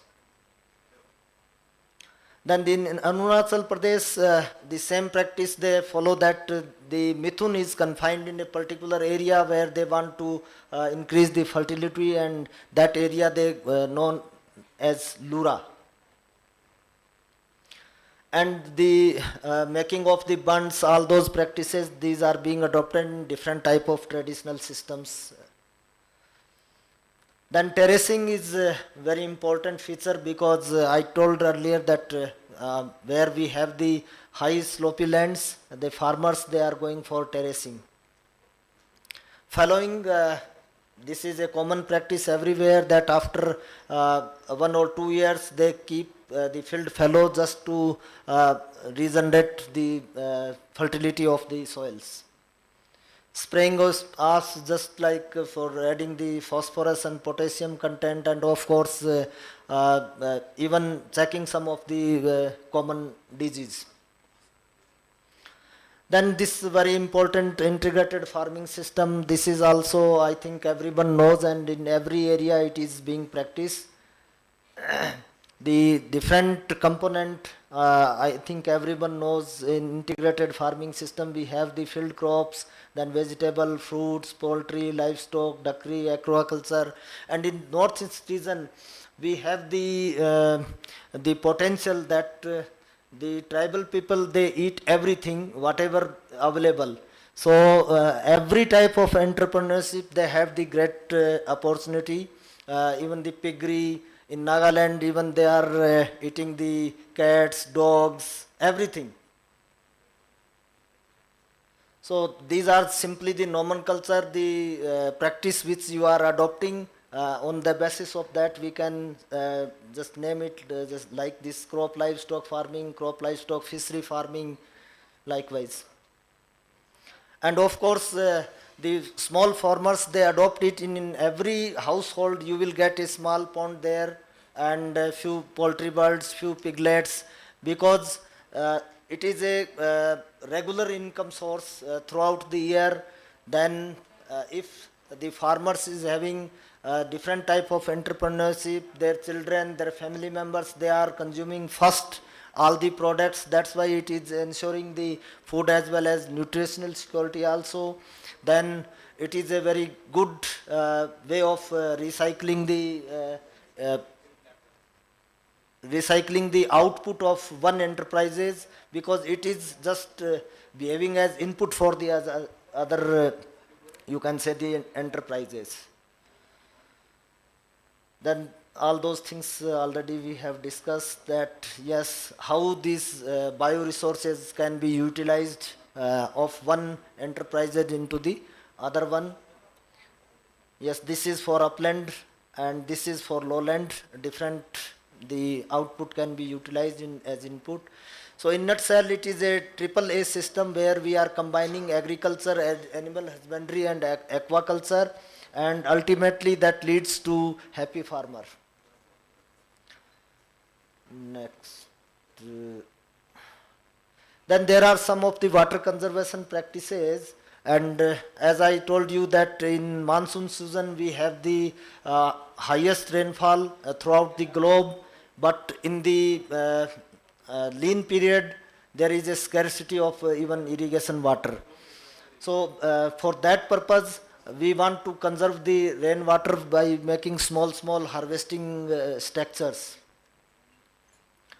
And this is one of the Apadani system of farming being practiced by Apadani tribe in the Arunachal Pradesh in Zero Valley, where they have the very productive, very preservative system, and this is even also the world's heritage site. You can see this type of system. What actually they do, that whatever the water is coming from the hilltop, so all these channels, they are just confined in a valley area, and then the whole this water is being sent to the fields. Here you can check that terraces, they are very broad, and along with the paddy, they are also taking the fish. Yes. Then one important system is Jabo farming system, that is also being practiced in Nagaland, and this system is originated from Phek district in particularly the village which is Kikruma village, and the same type of system is this. Here you can see here that at the top they are maintaining the forest area that works as the catchment area, and the each and every channel which is coming towards the field that is assigned to a particular farmer. They have to take care of these every channel. Then this channel is coming to the siltation tank first, where all the silts they just deposit it, and then this water is going to the main water harvesting pond. And in between they have the structure for their livestock, and in the valley area they are taking paddy along with the fish. And whenever there is need for the irrigation, that water stored in water harvesting tank, that is passed through the animal shed, so that all the waste material from the animal excreta and other things, they mixed it as a nutrient source, and that ultimately come to the field. And even this silt, when this silt tank is filled, that is also being taken to the main field, because it is a very fertile soil. Yes, yes. Then this bamboo drip irrigation system is also very important, because I told that in hilly area it is very difficult to make ground channels, and in the lean period when there is no water, then the tribal farmers, they just search the water source in the wherever it is available, and that water they bring through the bamboo channels. So earlier this system was used for particularly irrigating the plantation crop, but now we have modified this system like this, that instead of bringing the water from many kilometers, we are advising them to have the small water harvesting tank on the top side of the hilltop, and that water maybe bring from the gravity through this type of bamboo channels, and even the vegetables, high vegetable crops which are placed on the specific spacings can be irrigated in the lean period. These are some of the common practices which they follow, like this water harvesting tank, then summer plowing. This type of water harvesting tank they are following, and they are having different vegetable crops even in the Rabi season. So in conclusion, I want to say that these practices, they are, although we have given only the few practices, but they are very much efficient for preserving our biodiversity, protecting our food security, and enriching and restoring the soil fertility, and also works as climate smart techniques. So thank you with these words, and once again I want to thank the chairman for giving me the sufficient time to discuss and complete this, and the organizing team to allow me to be here. Thank you. Thank you, sir, for delivering the lecture. Your lecture was really interesting, but it is setting Yeah, dark outside. I can understand we have because to reach home also. Now the this is topic the is last open for lecture. discussion. Any question?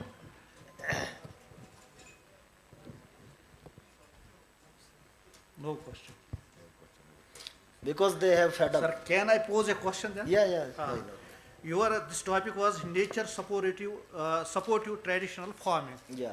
But you are following all the unnatural methods to cultivate the different kinds of crops over there, because you are simply burning the lush green pastures over there. Yes, sir. Otherwise, you could have utilized it No, just no, for no, no, livestock no. farming. You and try could to have- understand, because Yeah. earlier they are coming to the same site after 25 years. Right? So in 25 years, the system is almost as it is. And because they have their rituals associated with them. So there is no any type of biodiversity loss, any type of soil erosion loss, and that is well proved. But the problem is that now this zoom cycle has been reduced to even 4 to 5 years or 6 years. Then it is problematic. That's why we are suggesting some measures. Thank you, sir. Thank you. Sir, you please have your this certificate.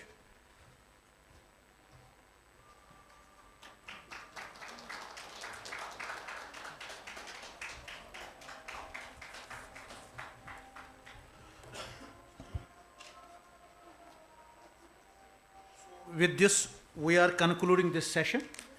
Before conclusion, I would like to thank once again the key speakers, starting from Professor Zuhur Ahmad Shah Sahab, whose topic was fascinating journey, but the lecture was really fascinating.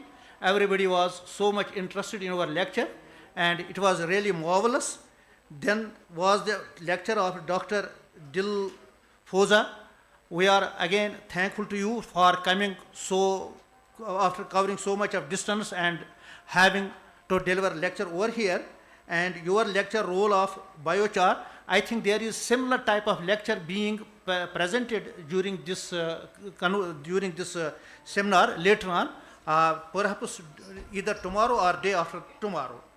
And another thing which I want to clear over here, that we proved that science does not know any kind of the boundary, because we alternated our lectures with medical, with science. First of all, we gave the lecture delivered was from the medical science almost, then it was from the agriculture. And likewise, the third lecture was from Dr. Abi Soindra, which was nicely delivered and well taken by the audience, I think, and it was really appreciable. And Dr. Sohail Parvez, it was just a compliment, as he already said, compliment to the lecture of Dr. Zuhur Ahmad, Professor Zuhur Ahmad Shah. It was all the hemorrhage, and somebody rightly said that this session should have been called the stroke session, because 2 lectures were on the stroke. And lastly was the lecture from Sanjay Swami. It was definitely, undoubtedly a lecture which I should say different from the rest of the lectures, because it belonged to Northeast traditional system of the farming. So I once again thank all of the keynote speakers and all the audiences which are online or are offline. Thanks once again. Thank you, sir.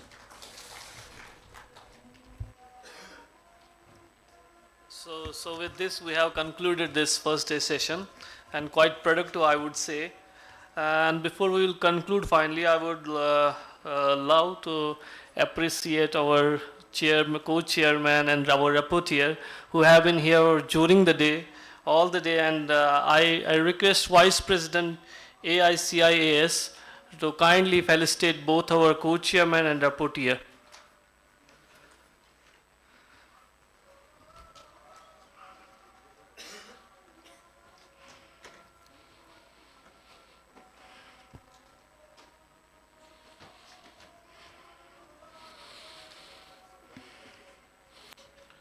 Please.